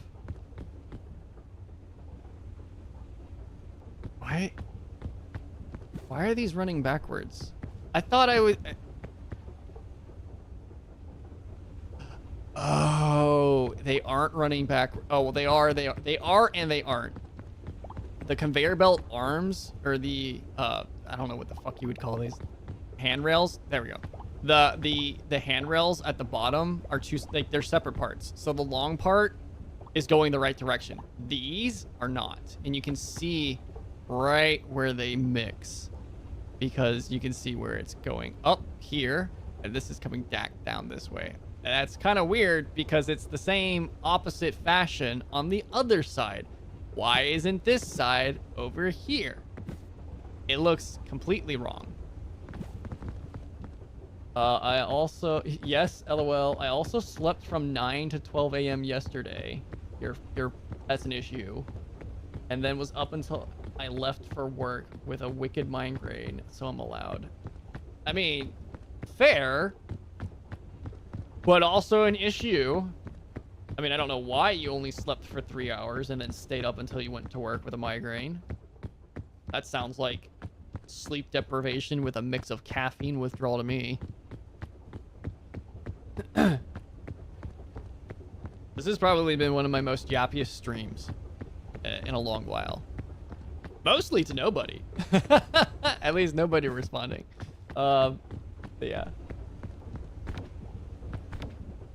Because brain hurt so much I couldn't sleep. Tylenol and caffeine. If you don't have like Excedrin or another migraine suppressant kind of drug, that's all you need. Caffeine and Tylenol. Because that's all Excedrin is. If you get Excedrin migraine relief and look at the active ingredients, it's acetaminophen. I don't know if I said that right.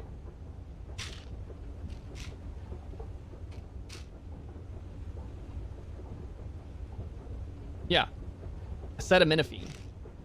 Acetaminophen and caffeine. So I usually like get a coffee.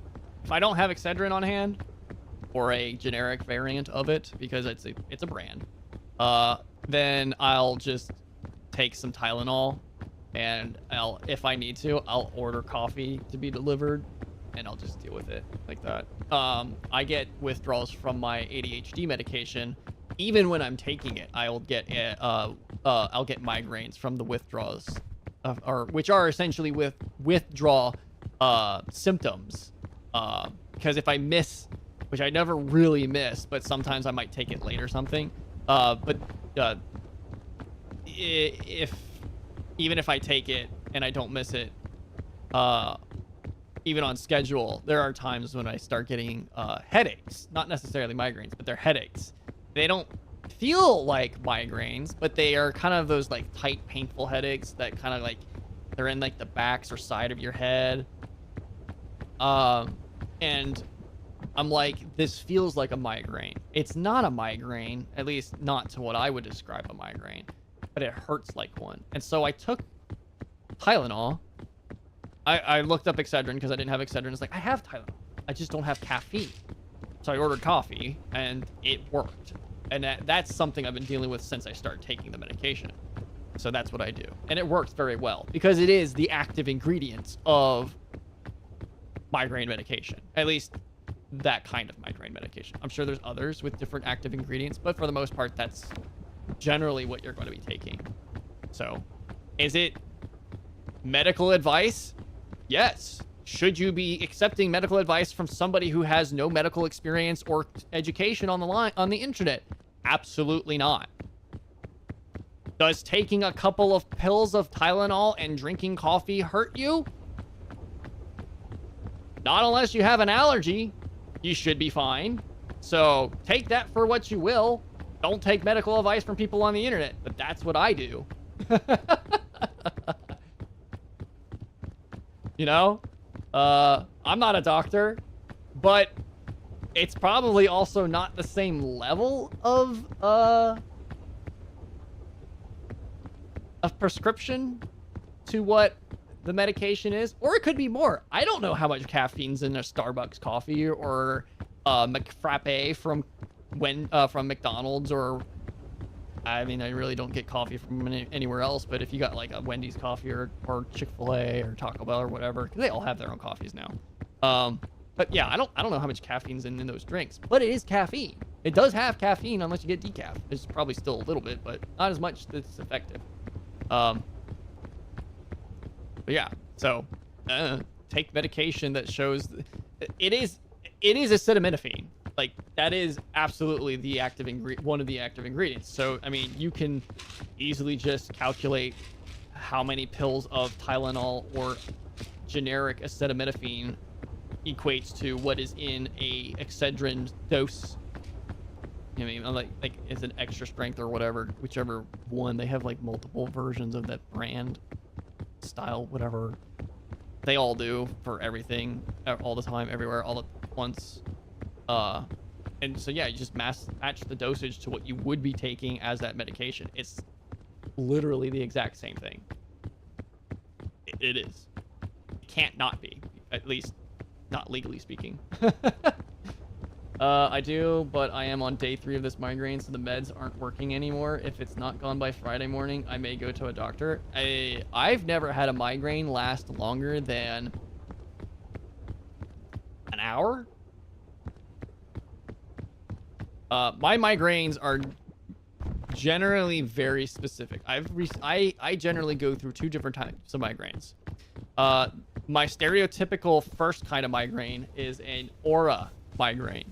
If you don't know what an aura migraine is, an aura migraine can hurt.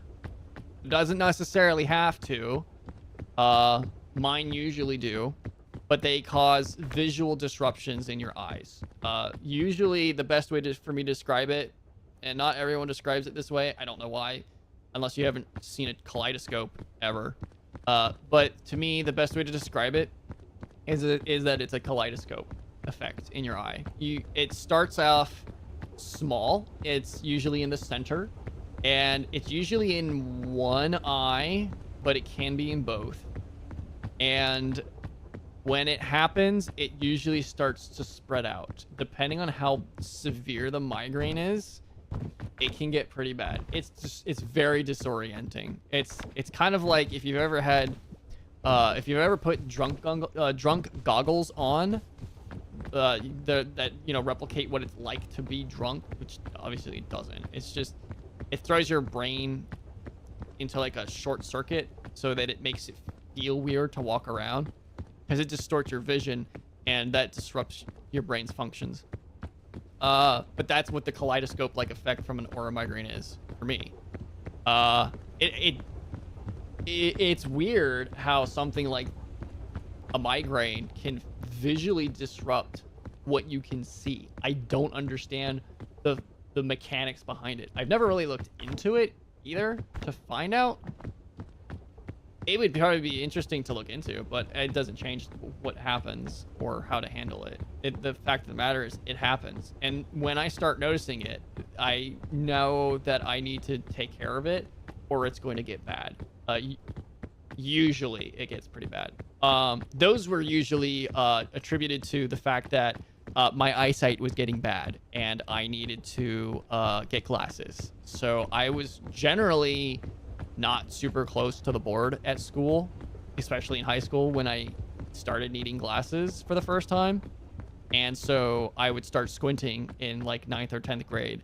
And the squinting, I think was straining my eyes. I was putting constant strain on them to be able to read the board, and I didn't notice it because it was gradual. It was a very some people would probably say the speed at which it occurred was probably rapid by comparison to how long I didn't need glasses for, because I really didn't at all, to how quickly I started needing glasses. But the migraines didn't set in immediately. It was something that didn't start until like 10th grade, but I started squinting in like 9th. But the constant strain was probably what was causing the migraines to begin with. So I don't get them as much anymore because I'm not squinting all the time or really ever at anything. And so I don't get them. I still got them on occasion, even with glasses. I don't know why. I just do. But like it's still like a concern for doctors if I ever bring it up, because they're like, this might not be exactly what you think it is. Of course you're saying that because you want to run additional tests for whatever fucking reason. I've already dealt with this. I know why I was getting migraines. I had bad eyes. I wasn't wearing glasses. When I started wearing glasses, the migraines stopped happening, for the most part. My current doctor is like up my ass about my migraines. It's like, are you still having migraines? I just had a meeting with her. I told her, like, I don't really get them anymore. But she's like, has your migraines been okay? When was your last migraine? It's like, I haven't had a migraine in like over a year at this point, honestly speaking, because I got LASIK and I don't even have glasses anymore. But it's annoying. Anyways, so that's part of what I would deal with in a migraine. The other part of my migraine, or really the other parts of my migraine, is light sensitivity, obviously, because that's kind of like a shoo-in with the migraine, just with the pain, not even just with the kaleidoscope thing. The pain alone was enough to make me sensitive to light.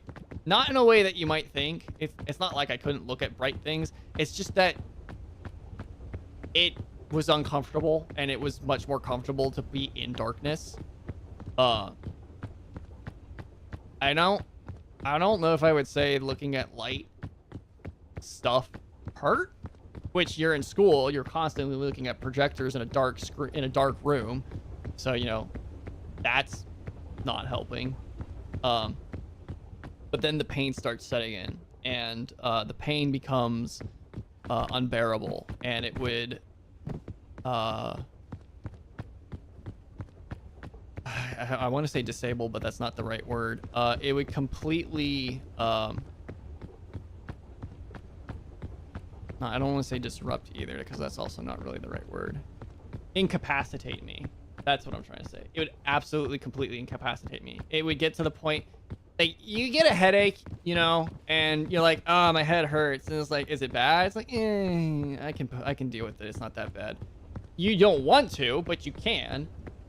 This was on a scale of 1 to 10, like a 7, maybe. Because it's in your head. It's not necessarily that it hurts super bad. It does hurt a lot, but it's constant and it fluctuates. So you can't even you can't deal with it the same way, right? As like a standard like a typical headache. It's always changing, and it usually only feels like it's getting worse. And then sometimes you feel like it's relieving itself, and then it gets bad again. It's like, this is so bad. Why is this like this? Like, you hurt yourself. Like, if you hurt yourself, or like you poke yourself and you hold it there for a moment, eventually you're going to kind of just get accustomed to that pain. It's not really gonna hurt anymore. You know, it'll still hurt. It's just not gonna feel that bad as much. And honestly, it continues. Like, if you pinch yourself for a couple seconds, you know, it's not that bad. You know, the initial pinch hurts, and then it's like, it's whatever. Nah, it hurts, and then it kind of doesn't hurt, and then it hurts again, and then it doesn't hurt, and then it hurts again, and that would continue for about maybe an hour before I start becoming nauseous, and that's usually about the end of my migraine for the aura migraines before I get sick. It would get to the point where I become so I'm not saying incapacitated because that's not the right word again. I'd become so disoriented. There we go. There's the word. Gotta love my brain. I would become so disoriented from the pain and the visual aura and everything else from it that it would immediately become nauseous, and I would have only a couple moments to get to the bathroom and try and get it into the toilet. Because it's not like, oh, my stomach's starting to feel upset. Ooh, I should probably go to the bathroom. It's like, no, I'm getting sick now. This is happening. Sorry. Fortunately, as I got them, I began to recognize the symptoms and I could, handle them better. I think eventually once,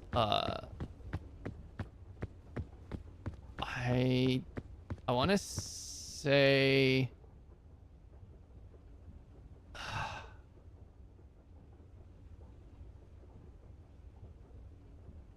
I'm trying to remember how the events unfolded of me getting my glasses.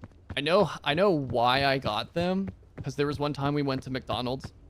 This was after my parents' divorce. My dad took me to McDonald's, and he noticed that I was struggling to read the board behind them. And this was before they had the television screens on for the menus. It was when they still had like the shitty plastic film on the backboard with a light behind it. And he's like, hey, Midas, not my name, obviously, but he'd say, Midas, look up there and tell me what you see. Tell me what you can read. And then he would see me. He saw me squinting. He knew. He's like, you need glasses. I'm like, do I? He's like, yeah, you can't even read the board up there at all. And I'm like, I can if I squint. He's like, yeah, you shouldn't have to be squinting. The first time I got one, I assumed I had a brain tumor. Oh, I got part of that. Part of my story goes there too. I assumed I got a brain tumor because it looked like I had an oil and water visual in my eye. So you also get the aura in my eye, and this happened like 1 or 2 months ago, but normally mine aren't eye related. Yes. It's an aura migraine. That's exactly what it is. It's an aura migraine. That is what happens. For me, it's kind of like a star-shaped pattern, and it kind of looks like it's rippling, which is why I say it's like a kaleidoscope. It's one of the common ways that it's actually described by other people as well, is that it's like a kaleidoscope. But yeah, so I don't remember how I told my parents about my migraines because we went to a doctor, right? I don't remember what I got done. It might have been a CT scan. I don't remember. I've had CT scans in the past as an adult, and I don't remember having that experience as a teenager. Because I was in high school, I was a teenager at the time. But I don't remember what we did. It had to have been a CT scan, or maybe it was a MRI without contrast. Oh, that's what it was. It was an MRI without contrast. I think that was the first time I ever got an MRI. And mind you, I'm like 15 right now, right? And my mom and I were walking out of the office and we're talking about this whole situation. We don't know what's wrong. I think this was before I got the glasses. And she's like, we want to make sure you don't have a brain tumor. And it's like, she's just trying to talk to me about this. And I'm just sitting here thinking, Mom, to myself, Mom, why are you telling me that I might have a brain tumor? Like, I get it. You're trying to keep it real with me. But you don't fucking tell your 15-year-old that they've got a potential fucking brain tumor unless they need to be told that they have a brain tumor or they express they want to know what it could be. I don't think I ever did that.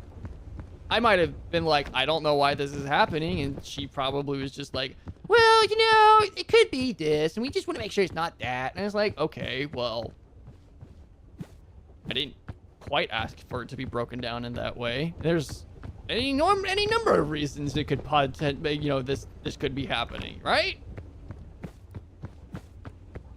Yeah, it wasn't her finest moment, and in my personal opinion. Not the best way to handle it. Should have probably had the doctor try to explain that. Because the doctor didn't tell me, well, you might have a brain tumor. That's why we're looking inside your skull. No, he didn't. The doctors didn't say that at all. They're just like, you know, we're checking you out, seeing what it could be. I have had another MRI done since. I've said this on multiple occasions. Because I have essential tremors as they were diagnosed. My current general physician thinks that it is a misdiagnosis. To be fair, they weren't really, like, previously the doctors did not do a whole lot of testing beyond the MRI and a CT scan of my head. They did blood work, whatever, all sorts of stuff. Everything came back fine. Nothing came back wrong at all. So what do you do when you can't diagnose something? You give it a generic diagnosis. And that's what essential tremors basically are. They do not represent a specific disease or issue. They are basically how they are described. Essential tremors. They do not know what is essentially wrong with you. But they agree that there is something wrong. That is not a legitimate definition of essential tremors. That is my personal definition. And that is basically what they are. Because it could be any number of things, and they don't know what it is. Essentially, they don't know what it is. But she thinks it's a misdiagnosis. She thinks it could have... She's done all the same tests, essentially. No pun intended. Except for an MRI. I think I got a CT scan done again. I don't remember. It's all been this year too. I don't remember. She did a ton of blood work. I think we did the CT scan. I think there was contrast. So they did it with and without contrast again, probably. Now she wants me to go see a neurologist. I already saw a neurologist. That's why I got the MRI done the first time. I actually went straight to a neurologist because this wasn't something a general physician can realistically diagnose. That's why they sent me to. That's why I went to the neurologist. That's why she wants to see a neurologist. And I told her, because I just recently had a checkup with her to talk about my results from my other tests, and she's like, everything came out good, you know, just keep taking your multivitamins if you're taking them, which I do. I take a multivitamin gummy daily, and I expressed that I didn't get the MRI. She's like, well, I didn't order MRI. I was like, I thought you did. I was like, I thought you said to get MRI, and no one called me and scheduled anything. It's like, no, I said that you should go, you should get scheduled to see a neurologist. And I was like, oh, okay. I was like, well, I mean, that's fine, but I still don't want to get an MRI. He's like, well, they won't necessarily just give you an MRI. That's exactly what they're going to do because they have there's nothing else they can do, right? That's what neurologists do. They scan your brain, right? They can do physical tests, but the physical tests only go so far. So what are they going to do that's not the MRI and the physical tests that are clearly not going to diagnose me, right? You can't diagnose somebody's issues strictly based off of their physical capabilities. Some things you can, not this. And we just kind of got, I really expressed this, like, I don't want to get another MRI. This has been happening since before the last time I got my last MRI. And that was like $3,000. That's expensive. I don't want to get another MRI that's going to cost me another $3,000. I don't care how much it's going to cost. Just to be told, yeah, your brain looks good. It's like, great. Thanks for telling me something I kind of already knew. Has it been over 10 years? Yeah. Could something have changed? Yes. Have my symptoms gotten better or worse? Not really. They're about exactly where they were before. Is the MRI going to show anything different? Possibly. Is it worth it? Probably not. It could be if they found something, but if they don't find anything, I lose money. A lot of money. And that's not easy to deal with. It's like, I get that you want to do all these tests, right? I get it. Look, I'm not saying it's right. I'm saying it's good. It's as healthy as it can possibly probably be. Physically. But I'm not gonna go get an MRI so that she can satisfy her her medical curiosity. I'm not a pet. I'm not a project. I'm not an experiment. I'm a human being with finances that I have to deal with, and I can't just go out and get an MRI just because she said that's what's recommended, or if that's what the neurologist recommends. I don't care. And the thing is no one's called me about setting up the neurologist appointment again. Still, it's been like 2 weeks, and nobody's called me about it. And then when that inevitably comes back as like a false, right? There's nothing's found. She wants me to go see an immunologist, or whatever the phrase she said was. I don't think she said immunologist. I don't remember what she said, but essentially they're an immunologist because maybe it's an immune system thing, which it very well could be. But the previous neurologist didn't recommend that. My previous general physician didn't recommend that. So I don't know. I don't care if it's if it's essential tremors or not. I just want it to be figured out so I can find out what the fuck's wrong with me, if there's anything I can do to get it to stop, or at least improve it. It's not like completely debilitating or anything, but it's uncomfortable, and it does make me not want to. It does stop me from wanting to do things sometimes. It has so many different triggers. Usually they're physical, sometimes they're emotional, sometimes they just happen, and I can't explain why they happen. There's days where my body just feels kind of buzzy, and it's bad. It's not like I have Parkinson's and I'm shaking or anything like that. It's just like it's like it feels off, right? You know, you're having a bad day physically, and you just don't feel great. You're not necessarily sick per se. There's probably some reason that you're not feeling good. Maybe you just need some vitamin D. Maybe your immune system is working a little harder than it's supposed to because it's fighting an infection you're not aware of.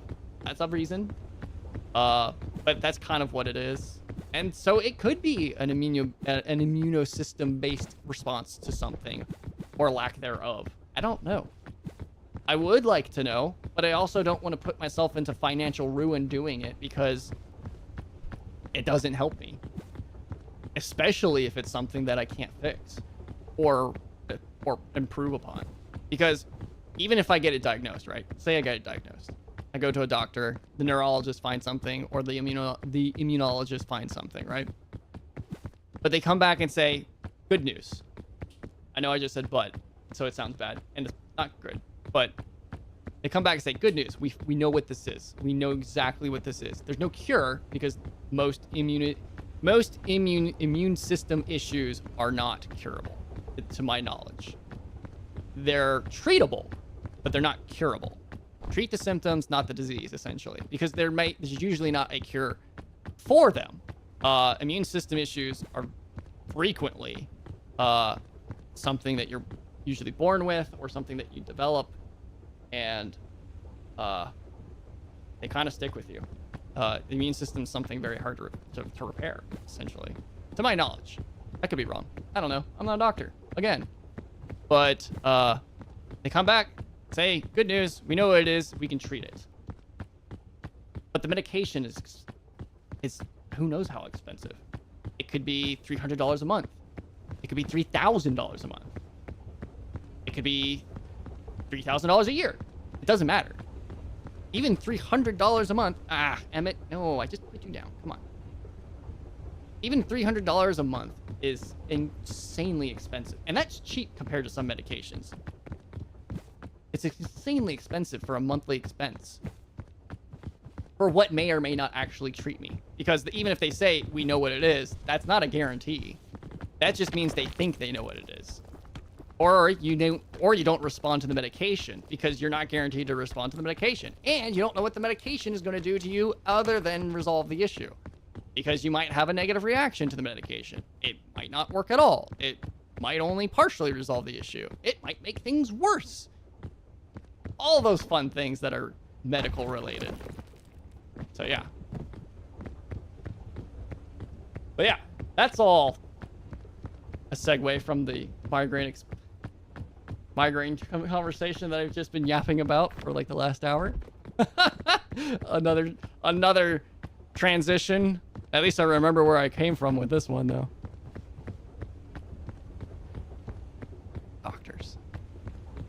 Doctors are crazy. I understand why people think doctors take them for a run for their money. My dad died that way, essentially. He had cancer and he stopped getting it. He didn't stop getting it treated. He stopped getting checks because they cleared him and he was paying a ton of money to get checks, as it does require. And at some point, I think after his second year, he said they're just trying to take me for my money, and he stopped getting checks and it came back. It probably never was gone, to be honest. I mean, obviously it wasn't, because it came back. If it was gone, it wouldn't have returned, right? But I think honestly, retrospectively, or you know, what's the phrase? Something's 2020. Hindsight, you know, hindsight wise, he probably was far worse off before that even happened than they knew. They just didn't see it in those places yet. But he stopped, and it came back with a vengeance. And he chose, like, my stepmom, apparently, this is according to her, because I didn't really have communications with my dad in his final years too much. According to her, she's the one that convinced him to get treated after they discovered it. He hid it from her after he went back to get it checked on, because he did go back, but it was after it was too late. And so when he did eventually tell her, she convinced him to get it treated, and that's kind of when his health started declining, because chemotherapy is terrible on your body. It can cure cancer, but it's a hell of a fight to deal with. So she kind of blames herself for his rapid decline, but at the same time, he was going through some stuff that I want to believe was probably caused by the cancer, with the way that his mind was going, because apparently he was getting incredibly defensive and aggressive, and he was saying odd things about people and at work. Again, this was all hearsay from my stepmom, and that wasn't the kind of guy that my dad was, so I just have to assume that that's probably because the cancer was in his brain. It was everywhere. It was in his bones, his brain, his organs. It was bad. So, you know, fuck cancer. Cancer sucks. But yeah, no, I understand why people feel like they get a run from their money from their doctors. Doctors, sometimes they just want to treat you. Sometimes they're curious. Sometimes they do just want your money. Not that they necessarily get a kickback from it, because in, you know, the way insurance works and everything. But I'm of the mind that my doctor is medically curious. I don't think she's trying to take me for a run for my money. But you can't just sit there and treat your patients as a medical oddity that, you know, can advance your medical career or satisfy a curiosity or something like that. Like, you have to treat them like people who have finances. 'Cause that's what I am. I ain't rich. I wish I was. But to go back to the original conversation at play, the other type of migraine from my medication for my ADHD, that is similar in terms of like pain. And because I was able to recognize the type of pain that it was, is how I was able to like figure out, if this is just like a standard migraine, I can probably just come up with my own Excedrin. What's an Excedrin? Oh, it's acetaminophen and caffeine. That's it? That's all it is? Two active ingredients? Fuck that. I'll just get my own. And it'll be cheaper than buying it, because brand or even non-brand migraine medication can be oddly expensive for how simple it is because of that. It's just whether or not the dosage is, you know, different, which I don't think it is. I don't think acetaminophen is necessarily a higher dose or like migraine medication. It might be a little bit. but it's not super high because it does cause issues like everything. Ugh. I should have been in the yapping channel. I should have moved over to yapping. Whatever. It's not big. It's my time. I can waste it how I want.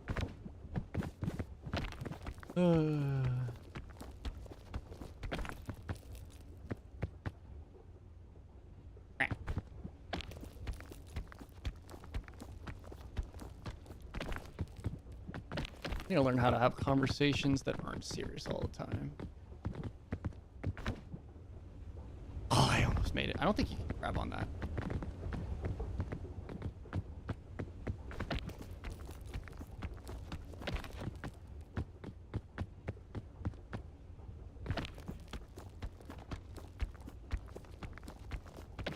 This is one of those moments where I'm trying to figure out how to properly end stream.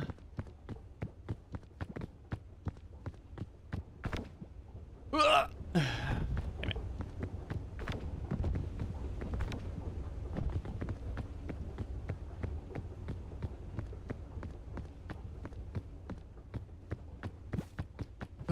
What am I going to be doing for the rest of the week? What do I do tomorrow? So since I beat this solo with Bing Bong,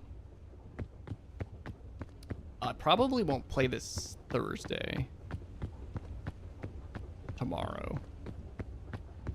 I'll probably... What am I gonna do? I don't know if I want to go back to Factorio. To be honest, I might be done. I might have hit that state earlier I talked about where I've kind of hit my limit with it, and I want to do something different. I just don't know what it would be. Let's look at the directory on Twitch. See if we can't figure something out.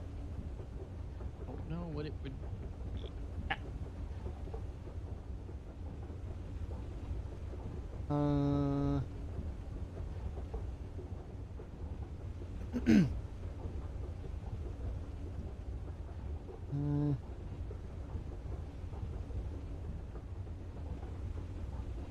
Not a whole lot of people watching that. Also really late, so that might not matter. Mortal Coil. No, not Mortal Coil. Mortal Shell. Mortal Shell. There's one person watching Mortal Shell. And one person watching Mortal Shell Enhanced Edition. We're not doing that.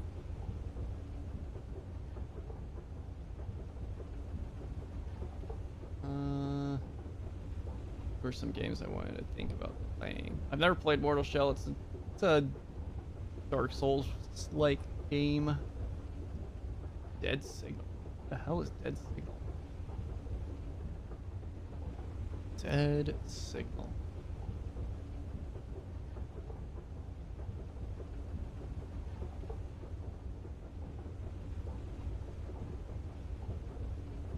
I'm gonna close this game real quick.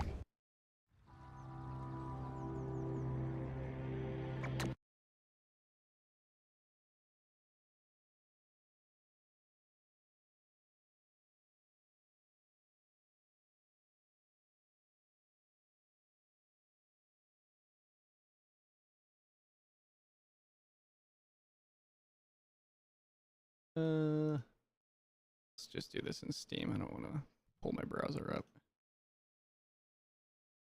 All right, Iris.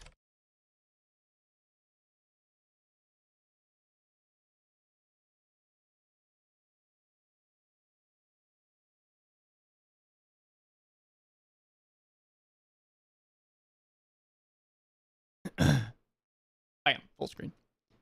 Let's see what these guys can do. No, not this. Dead Signal. That's Dead Space. That's $7 game. Very positive from 2023.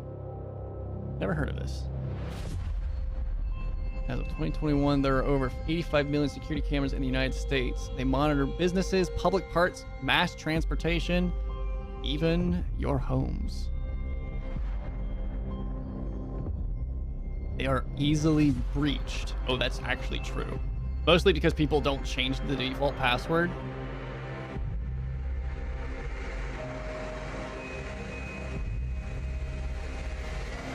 You need to change the default password.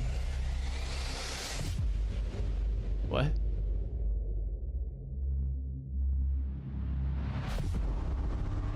Well, that's creepy. Do you have what it takes to... Okay, these one survive. These one-word flashcards of text are dumb. Okay.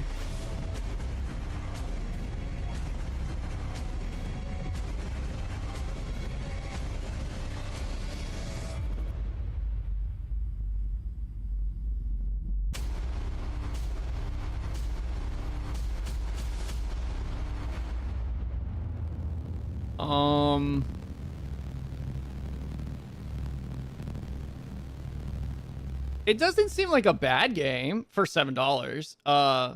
Depending on how, I mean, it's actually pretty well received on the Steam reviews. It's the fact that it's like heavily premised around security cameras, which it didn't show a lot of that. It showed it initially, right? But none of the gameplay showed much utilizing cameras or doing anything with cameras. It just kind of, it's just like, it's kind of like Strangers, the movie, the one where the sequel came out like a year or two ago. Apparently, it was really like a really bad, almost just, it's like basically a retelling of the first one, but it's the movie where like the couple come to their apartment, not apartment, like the room, the hotel room or whatever that they rented, or condo that they rented for a wedding for their friend, because they went to their friend's wedding. And then the strangers show up and they terrorize them before killing them. That's basically what that was. It even has masks on them. They're not the animal masks or like the bag on the guy's head, for whatever reason, that the strangers have, but it's kind of the same thing, except you got the weird guy with the brimmed hat and the leather coat or whatever. Outside that, it doesn't really make sense as to why it's called Dead Signal, or at least why it talks about the in Dead Signal, be on the security cameras.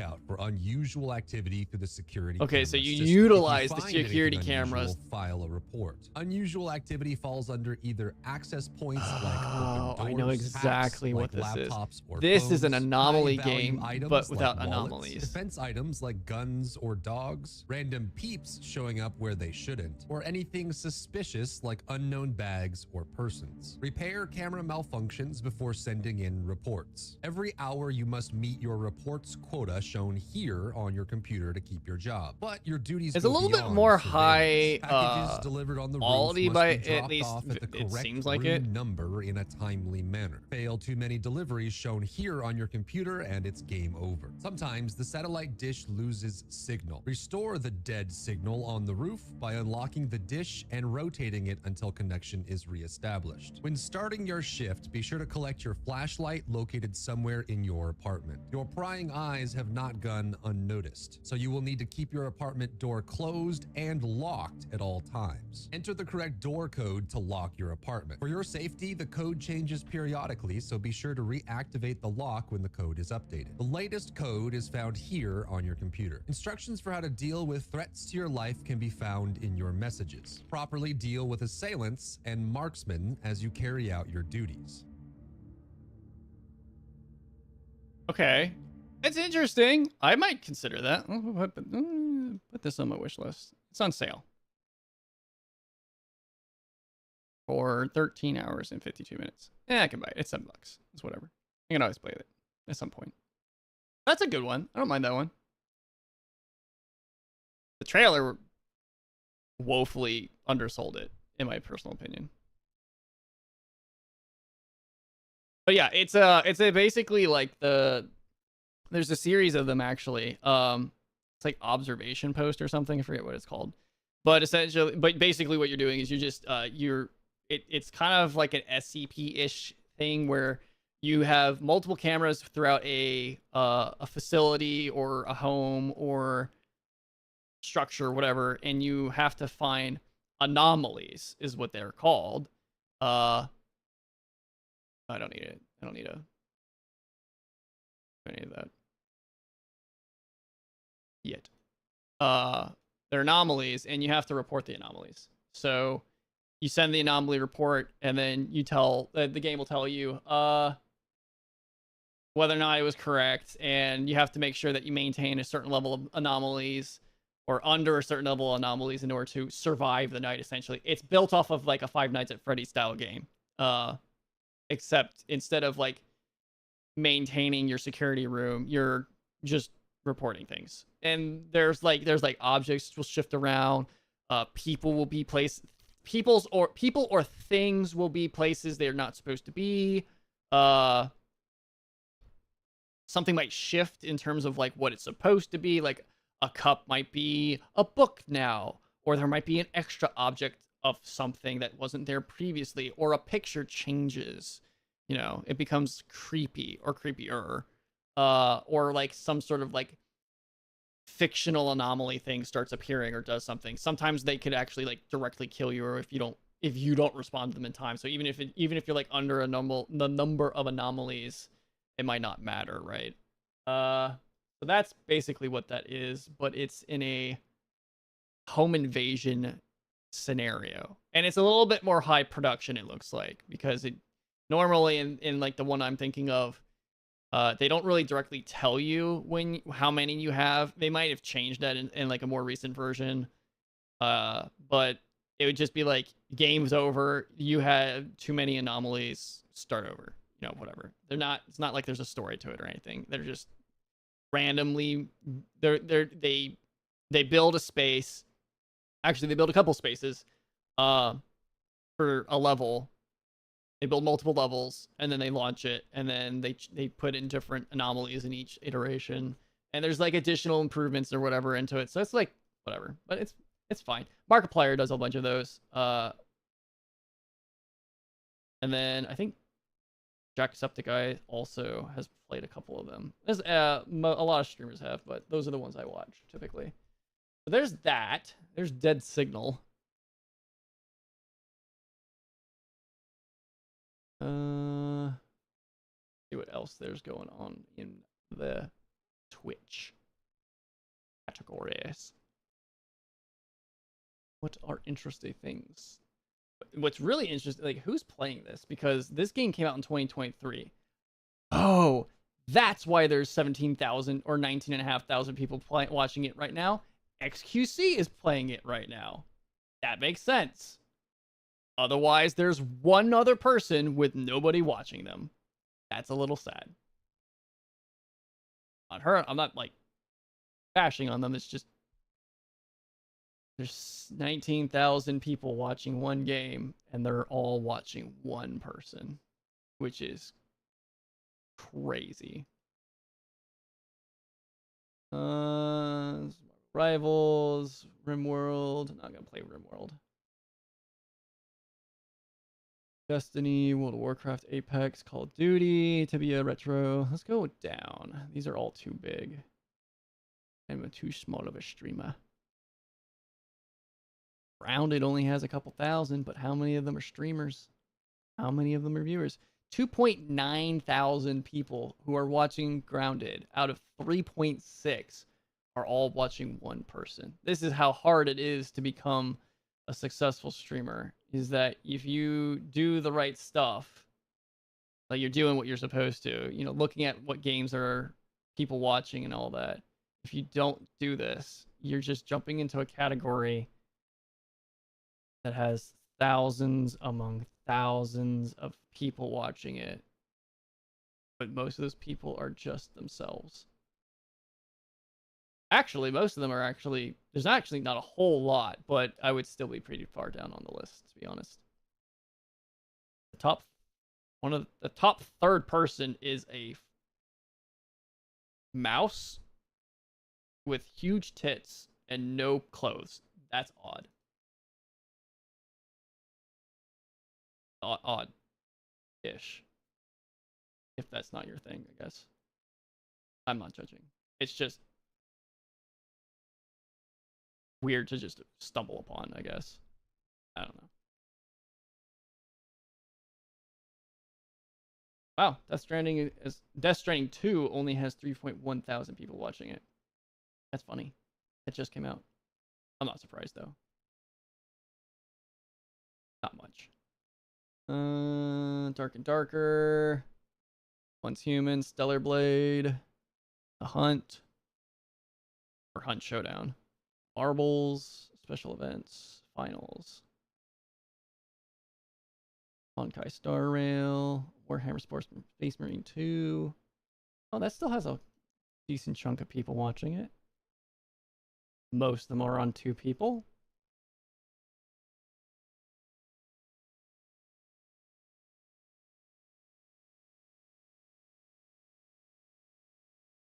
And then there's a decent chunk of people who are all by themselves. Again. Liza P. I need to do the DLC for Liza P. I've played through it like 2 or 3 times.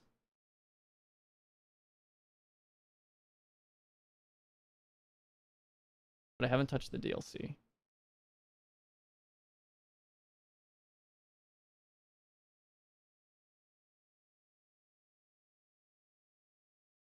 Project Zomboid, Epic 7.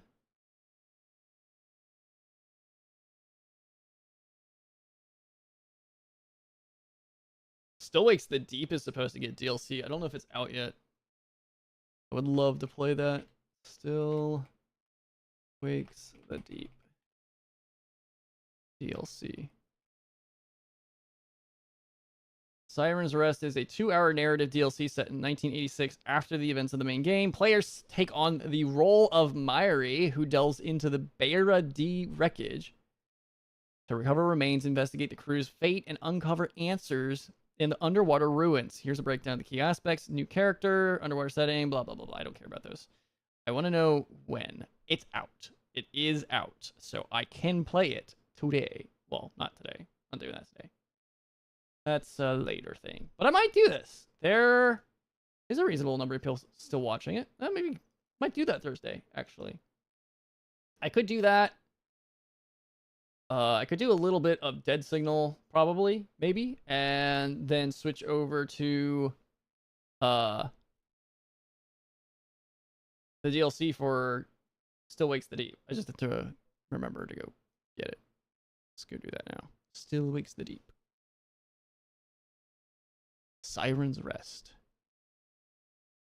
$12.99 for 2 hours? Depth, 187 meters. pressure, 0.4 bar. 2-hour piece of content. They Reserve want oxygen for the $13, diving and bell. that's on sale. Green.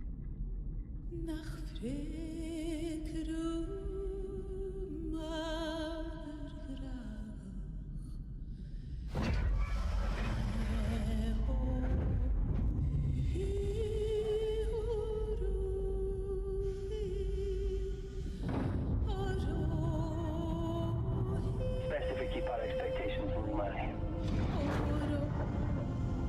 I just don't want to leave empty-handed.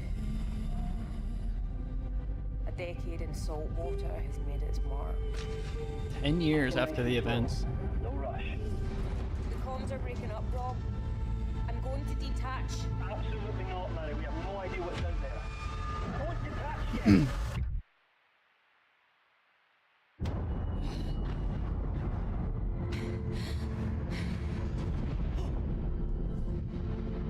This is an evacuation order. God, how am I gonna get out of here? We never will, Mary. No. Ah! Rob, there's something in here.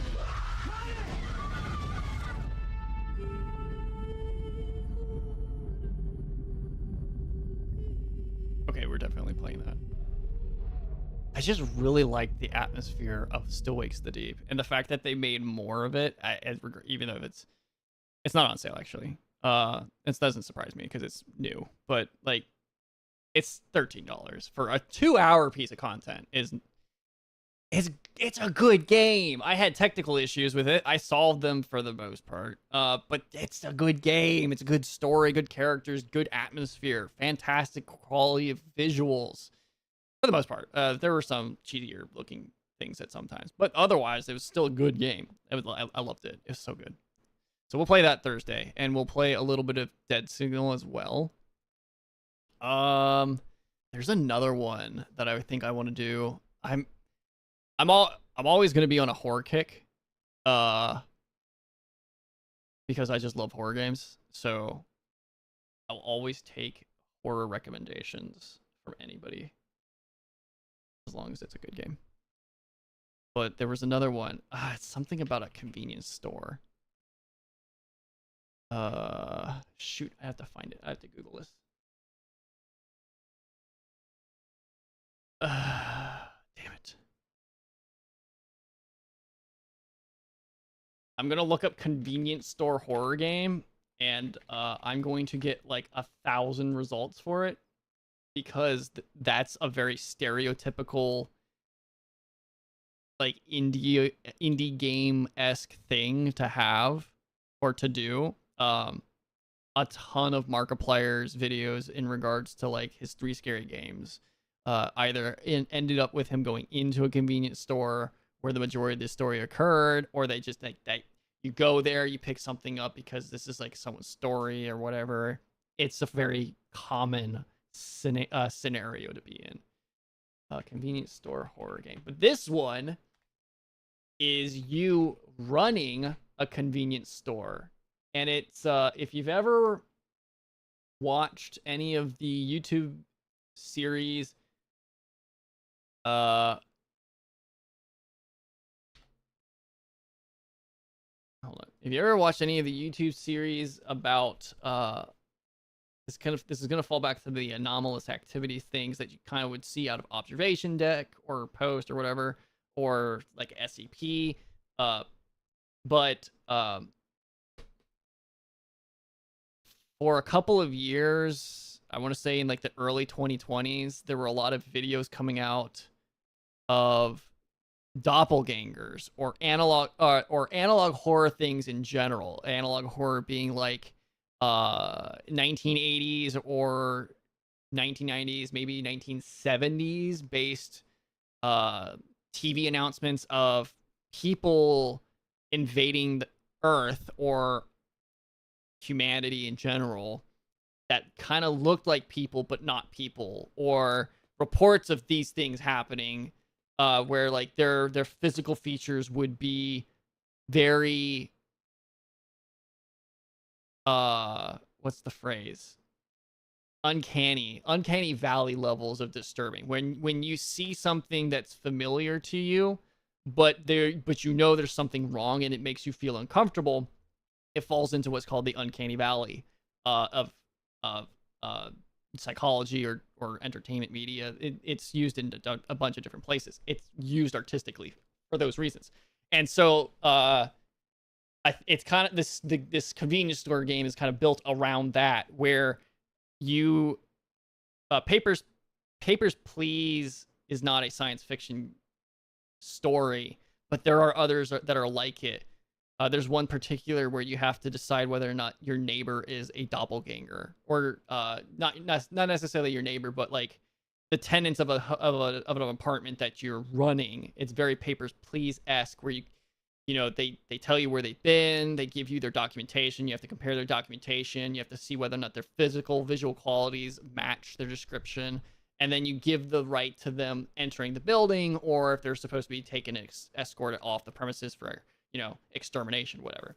This kind of goes into that kind of narrative of you running a convenience store, but instead of just sitting at the convenience store register checking people out, you kill these things. I need to find it because it looks amazing. Damn it. There's a Chilla's Art game that's literally called The Convenience Store, and that's not what I'm looking for. I don't think.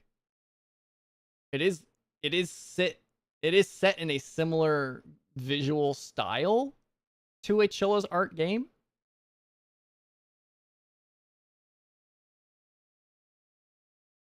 but it is not. I don't think it's Chilla art. I should play those too. But I've this is gonna come back to my rant of once I've seen a game, I can't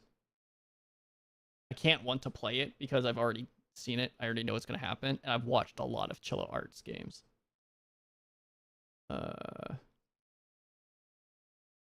Damn it, I can't find it. It just wants to pull up.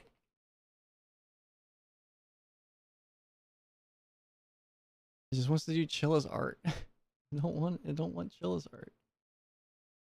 I like Chilla's art. It's not what I'm looking for.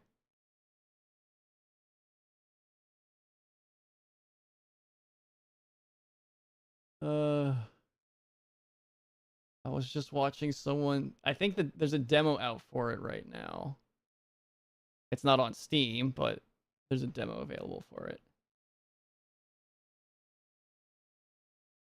Is it Hellmart? I don't think it's Hellmart.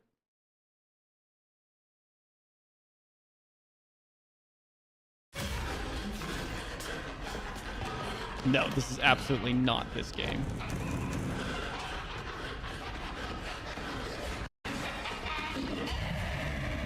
What is this? This is very cinematic and not representative of gameplay at all.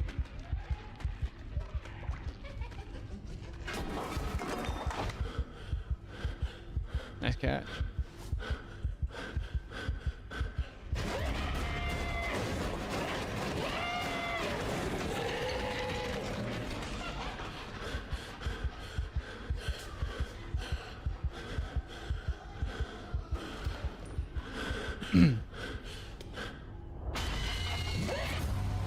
This is not just a cozy market.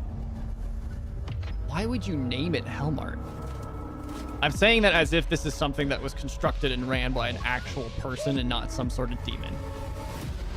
What's wrong with this place? You're a bit tall. Don't come in here. Oh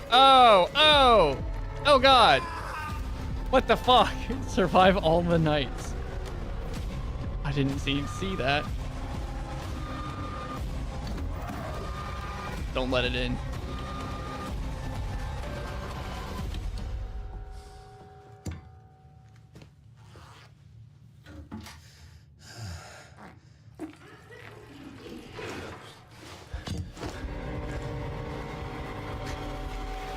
What is this?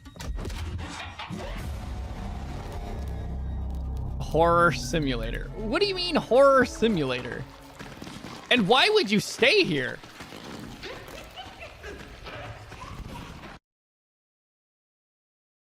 Okay, I'll add it to my wish list. We'll see. Maybe. Anyway, that's not what I was looking for.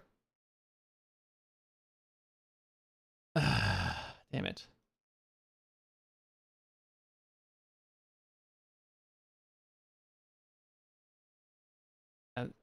Maybe it's because it's looking for the convenience store game, not convenience store. But it's still gonna find it because it's literally what his game is called, is the convenience store. There's another one that it's been around for a while, but it's getting like a more full iteration where you actually have to play like a stalker, not a stalker, a stalker for a store, and fill the shelves. It's got some cheesy name. It's kind of like based off an older horror movie at this point. I forget what it's called. And like the jump scares are the customers running up to you and asking for you to take them to a location in the store for something. It's funny. It's hilarious. It's been around for years, but it's getting a more full game release experience at some point. Next Shift? Is it called Next Shift? I don't think it's Next Shift. Next Shift. The demo for this game I'm looking for is not on Steam. The game itself has a Steam store page. I just need to remember what it's called. and I can't. It's not Next Shift because that's not on Steam. A lot of these are going to be on itch.io, and that's all I'm finding. It's not itch.io, not Night Prowler, not Night of the Consumers. It's like Dawn of the Dead, but that's the name of the one that I was just talking about. The one that has the customers who are like jump scares. They're not crazy monsters or anything. They're just creepy looking people that are assholes and constantly losing their kids and don't know how to look or read for anything.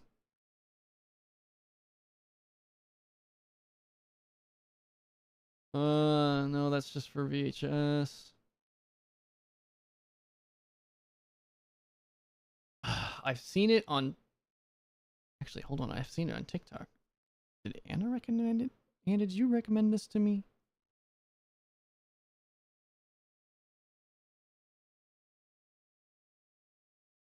I think you did.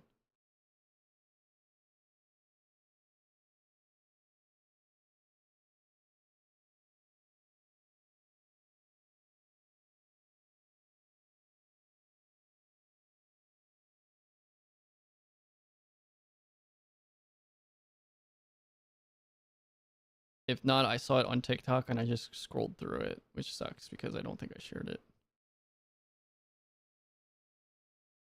Nah, this is too far back. Unless I shared it. I don't think it's in here.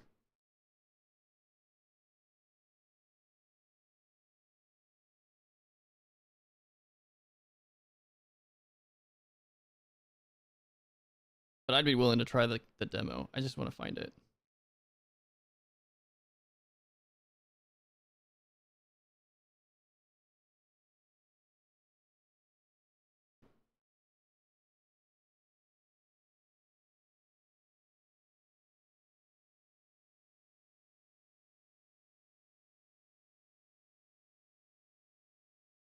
Damn it.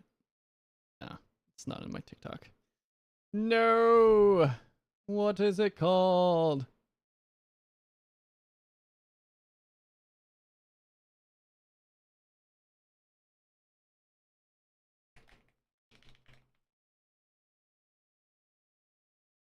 Upcoming indie horror games. Let's see what the upcoming games are. Little Nightmares 3. It's not an indie, but okay. Silent Hill. Not indie. Directive 8020. Also probably not indie. None of these are. Wait, Alien Isolation. That's not new.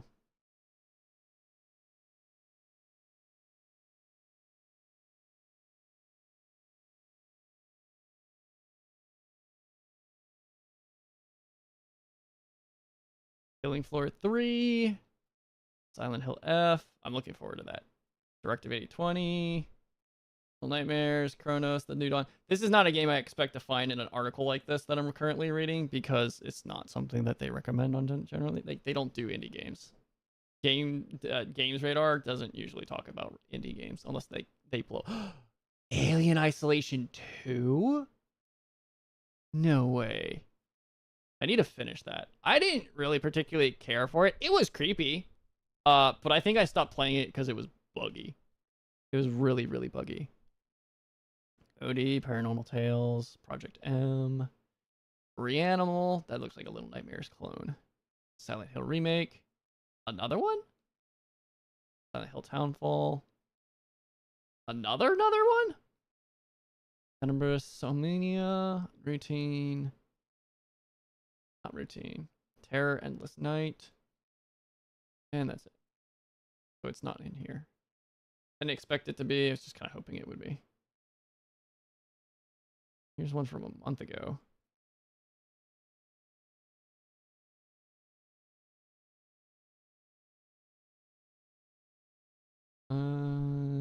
Really unrated. The Cat Lady.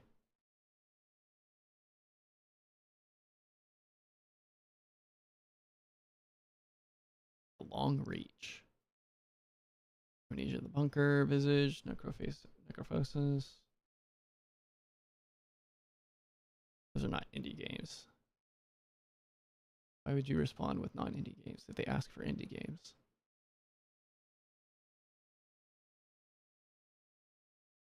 Come on. Maybe I can find it in the videos.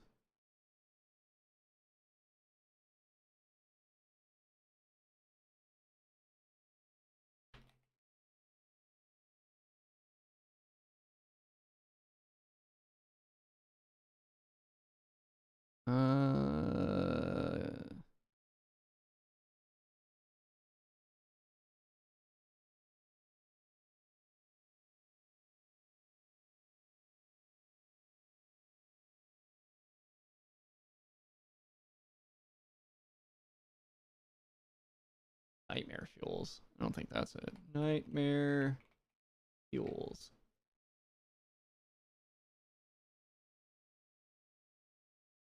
It's on Steam.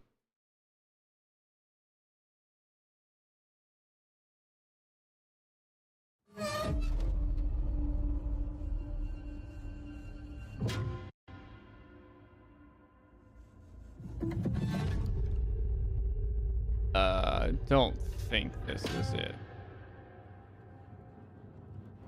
Also doesn't really seem like it's influenced by Papers, Please. Oh, there it is. Comparing people to... This isn't the game I'm thinking of, but it's the Paper Please portion of it.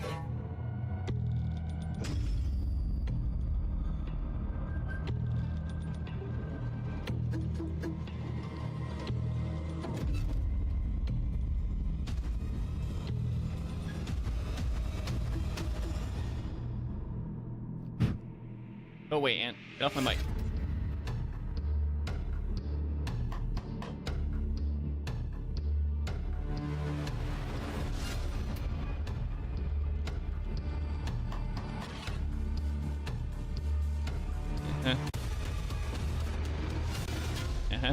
All right.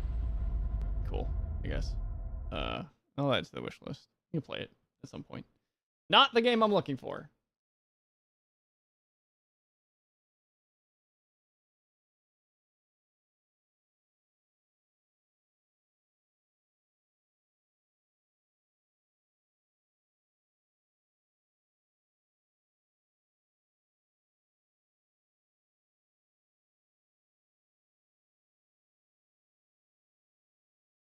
These games are not like Papers, Please.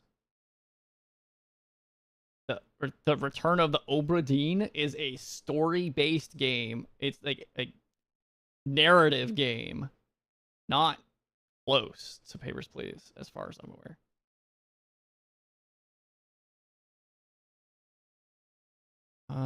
Maybe I just need to go to the horror section of Steam and find it. Maybe that'll help me.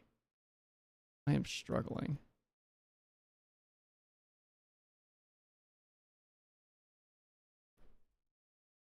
Categories.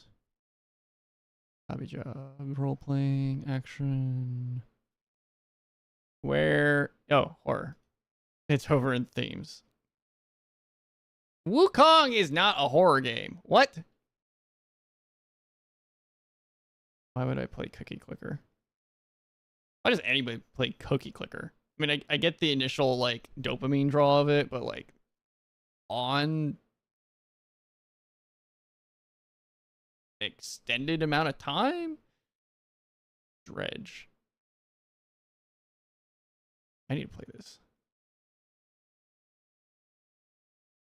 I'm adding things to... I don't do wish lists very often, but I should play this. Not... add it to a wish. Wish list it. Wish. There we go. Alright, close. Okay. I got that. I should replay the game. I don't know if I want to. This looks like a System Shock-esque inspired game with anime girls.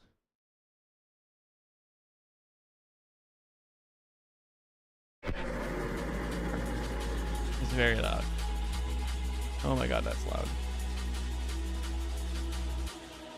System Shock mixed with Ghost in the Shell and Deus Ex.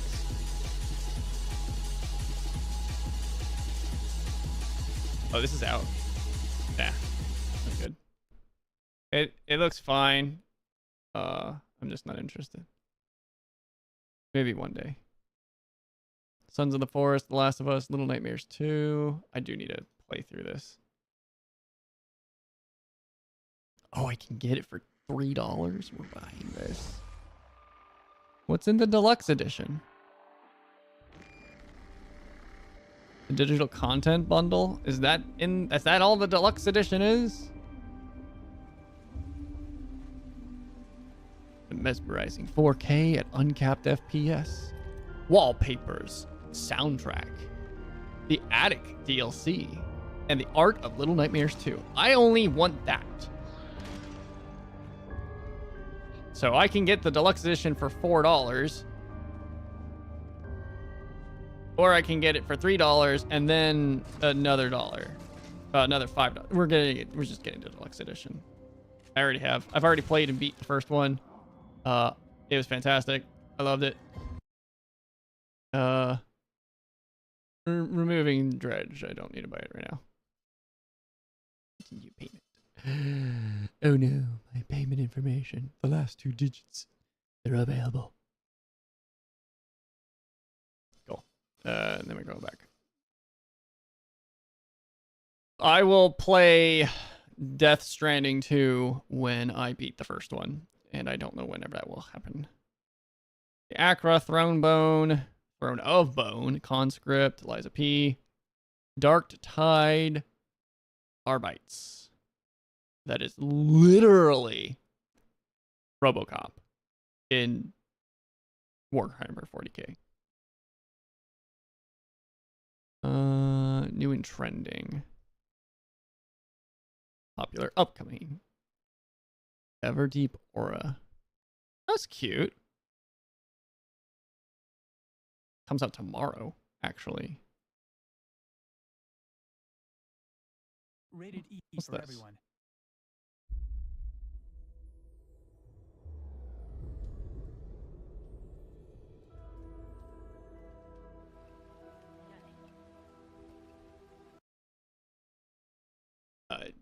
I literally just oh, because the window isn't.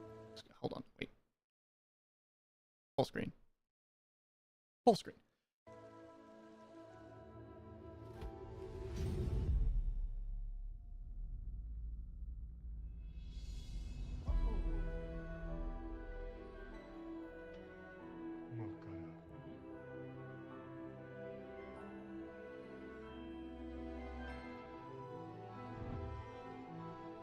Okay, is it a Metroidvania?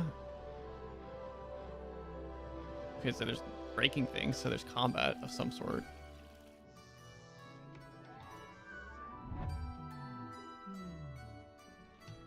It's got very old style Game Boy like graphics, where a lot of the scenes are kind of monotone. Like they don't have a whole lot of color to them, other than a couple.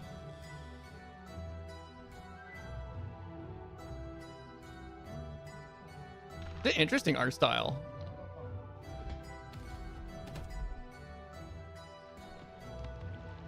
It's a puzzle-ish game. You can break things, but it doesn't actually show you fighting anything.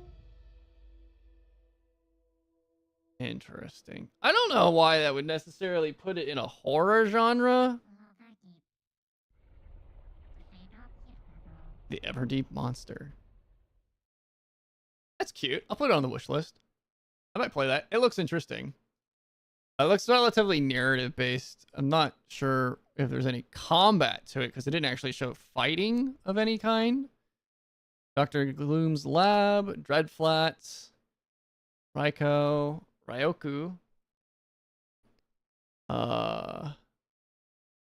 GOP Stop Auto. Okay. Anomaly Rooms, Ravenhill Awakened, which I believe was a VR game. This doesn't look like that though. Last Report. Oh, I should look at. This was when I saw a video of this yesterday. Oh, it has a demo. Ooh, we can play the demo. Oh, wait. Planned release date is in 2 days. Really? And you're not selling it?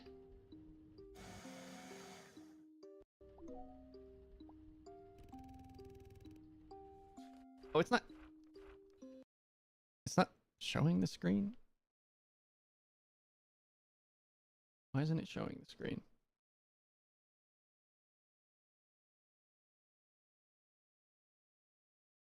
Hold on. It's probably because I'm opening it in a separate window. No, I meant go lay down. Let me open it like this. There we go. Ow! Hey! Stop it. Go. No biting.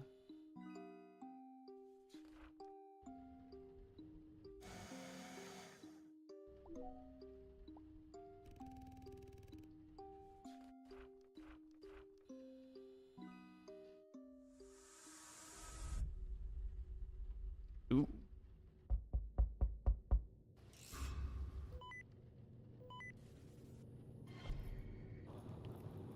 The fuck is that?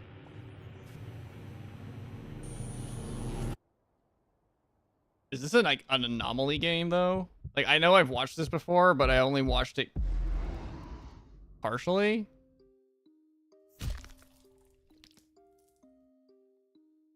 Available July 11th. I guess it's available July 11th, but they're not selling it, so that's weird. Looks interesting though. I'm gonna keep that up for some time. It has a demo, but if it comes out in 2 days, I'll just wait for the game to release. All right, so there's that. That's fantastic. Dark Blood Reverse. Experiments. I'm trying to find that game, that one game. There are a lot of these games coming out in like a day or two.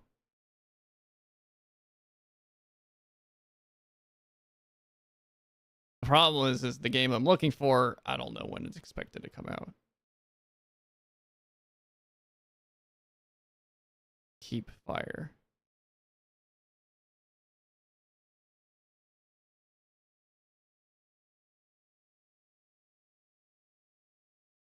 Wake Up the House, Tainted Pools, Wu Chang, Fallen Feathers.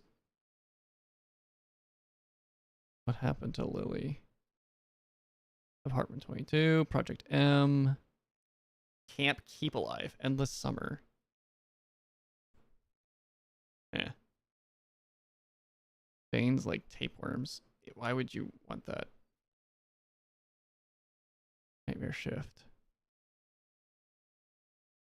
Not Nightmare Shift. Lost in Prayer. The Apartment. Berserk. Is this... Oh, this is a Brotato clone. Which Brotato in of itself is a clone of other games.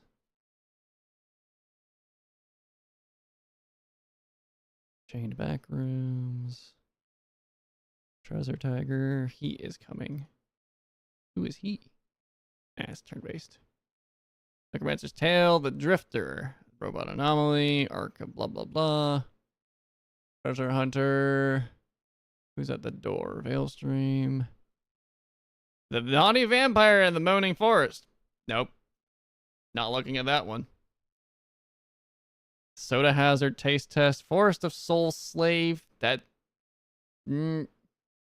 doesn't say sexual content. What is it? In order to find her sister, Elko film with human adventure, she will enter into a magic forest and says it great wishes. I'm not gonna touch it. These kinds of games tend to be adult oriented, and I'm not going to get banned on Twitch for that. The last ski trip, the hotel. Twisted Scenes, Elf Adventure. Nope. Lunatics, Ludo, Kick Hell, Escape the School. Demons told me to make this game. Oh. The demons told you to make it. Killing Floor 3. Oh, that comes out this month. The Nightmare, True Nightmare Roadside Cafe. Nope, that's not it. I don't think it is.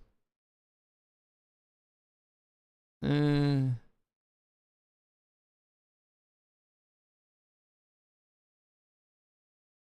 don't think that's going to show if I open it like that. Nope. All right. Stupid. It's still Steam.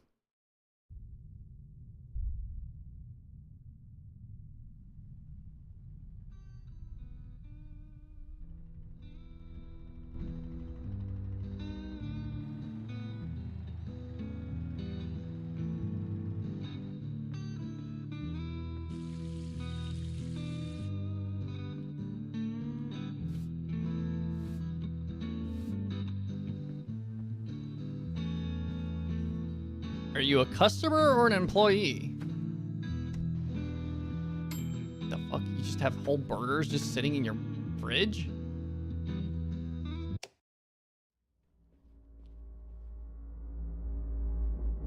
This is kind of like an analog horror thing where it's set in a VHS like setting. It's not necessarily what makes it analog, but it helps lend to the credence of analog horror. Although I don't know why everyone thinks that the 1980s, 1990s, and 1970s was all filmed, like all viewed through a VHS tape. Nightmare Roadside Cafe. I don't know. Prologue. The planned release date. It might be interesting. I don't mind trying that out. My Hypnotized Family. Not sure how that's horror. Because that is not a horror-based game. Oxide Room 208. Incident X.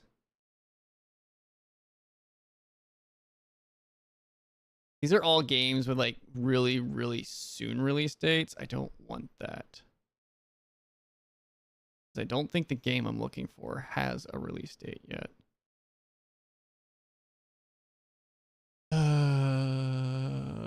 Survival. Survival might not be the one I'm looking for. Let's try action. The Isle. Metro Exodus. Zombie games. Vampire games. Lovecraftian games. Funny, silly games. 4-player. Controller friendly.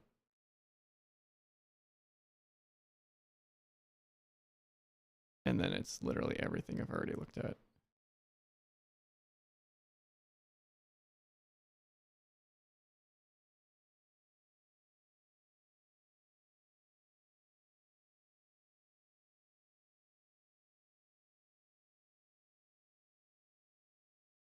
The Mystery of Happyville. Oh, God, no. Fucktopia. Uh-huh. Action beat 'em up pixel horror graphics. Uh-huh. Survive the Hill. Okay. Homage, Beneath the Back Rooms, Lone Wolf, Beware the Ghost, Epic Loon. I'm not sure why I'm looking in this section. It wouldn't be there anyway. Lovecraftian, vampire, zombies, open world, survival, popular titles. 9 Souls.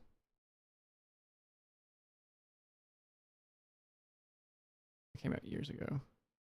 A year ago.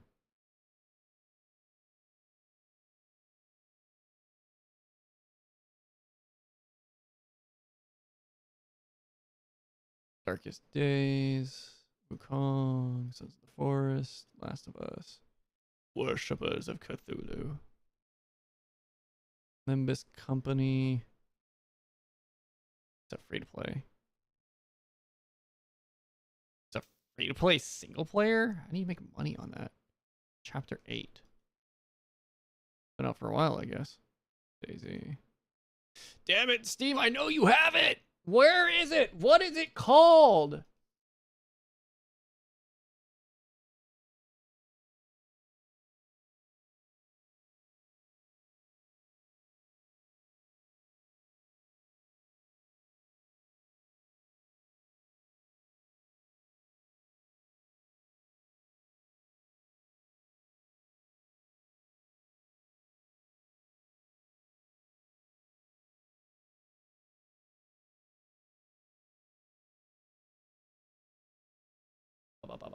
I'm gonna find this game. I swear to God, I'm gonna find this game before I go to bed. I have plenty of games to pick up though. Recommended, similar, Contraband Police. That's not my neighbor. That's the other one. That's the one I was. That's Like Papers, Please. That's not my neighbor. Convenience. Store game.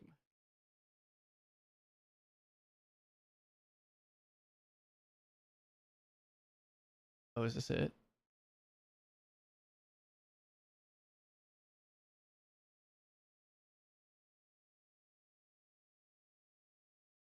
Oh, I think I found it.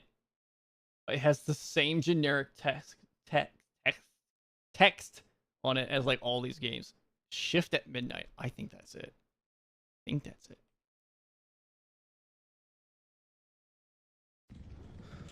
Yeah, this is it. Apparently, I shouldn't have looked for Papers, Please. I should have looked for Not My Neighbor. Doppelgangers. They're even calling them doppelgangers. So yeah, this is one where you manage a convenience store and you fight back against the horrors that are doppelgangers. It's a little goofy. And there's a demo for it, but it's not on Steam, so I'll have to download it somewhere. Don't let them leave.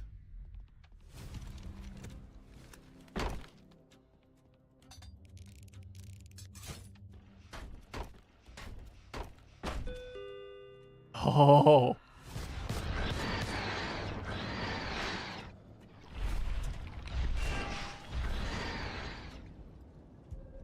Shift at midnight. Wish list on Steam. Yeah, that's it.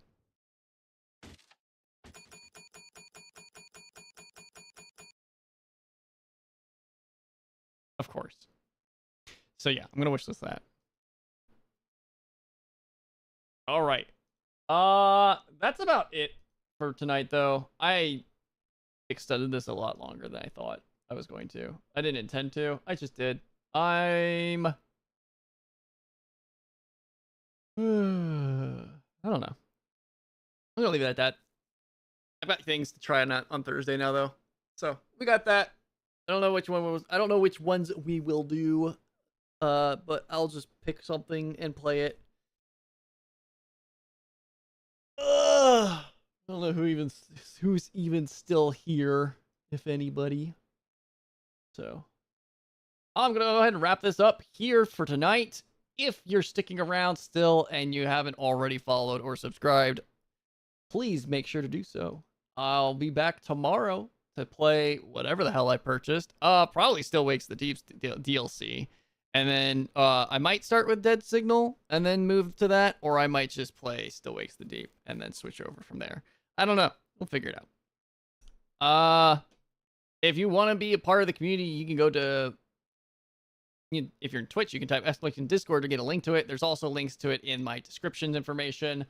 If you want to be, if you want to receive notifications for when I go live, you can go to my Twitter or my Blue Sky accounts. There's our links and those as well in the descriptions. And then yeah, I'll be back tomorrow. And that's about it. Don't know what we're doing Friday. We might be playing this game that James just recommended to me. He bought it for me. It's only like $3 though, or it's not even $2. I forgot. It's not even $2. But yeah, I hope you all have a good one. I'll be back tomorrow. Bye.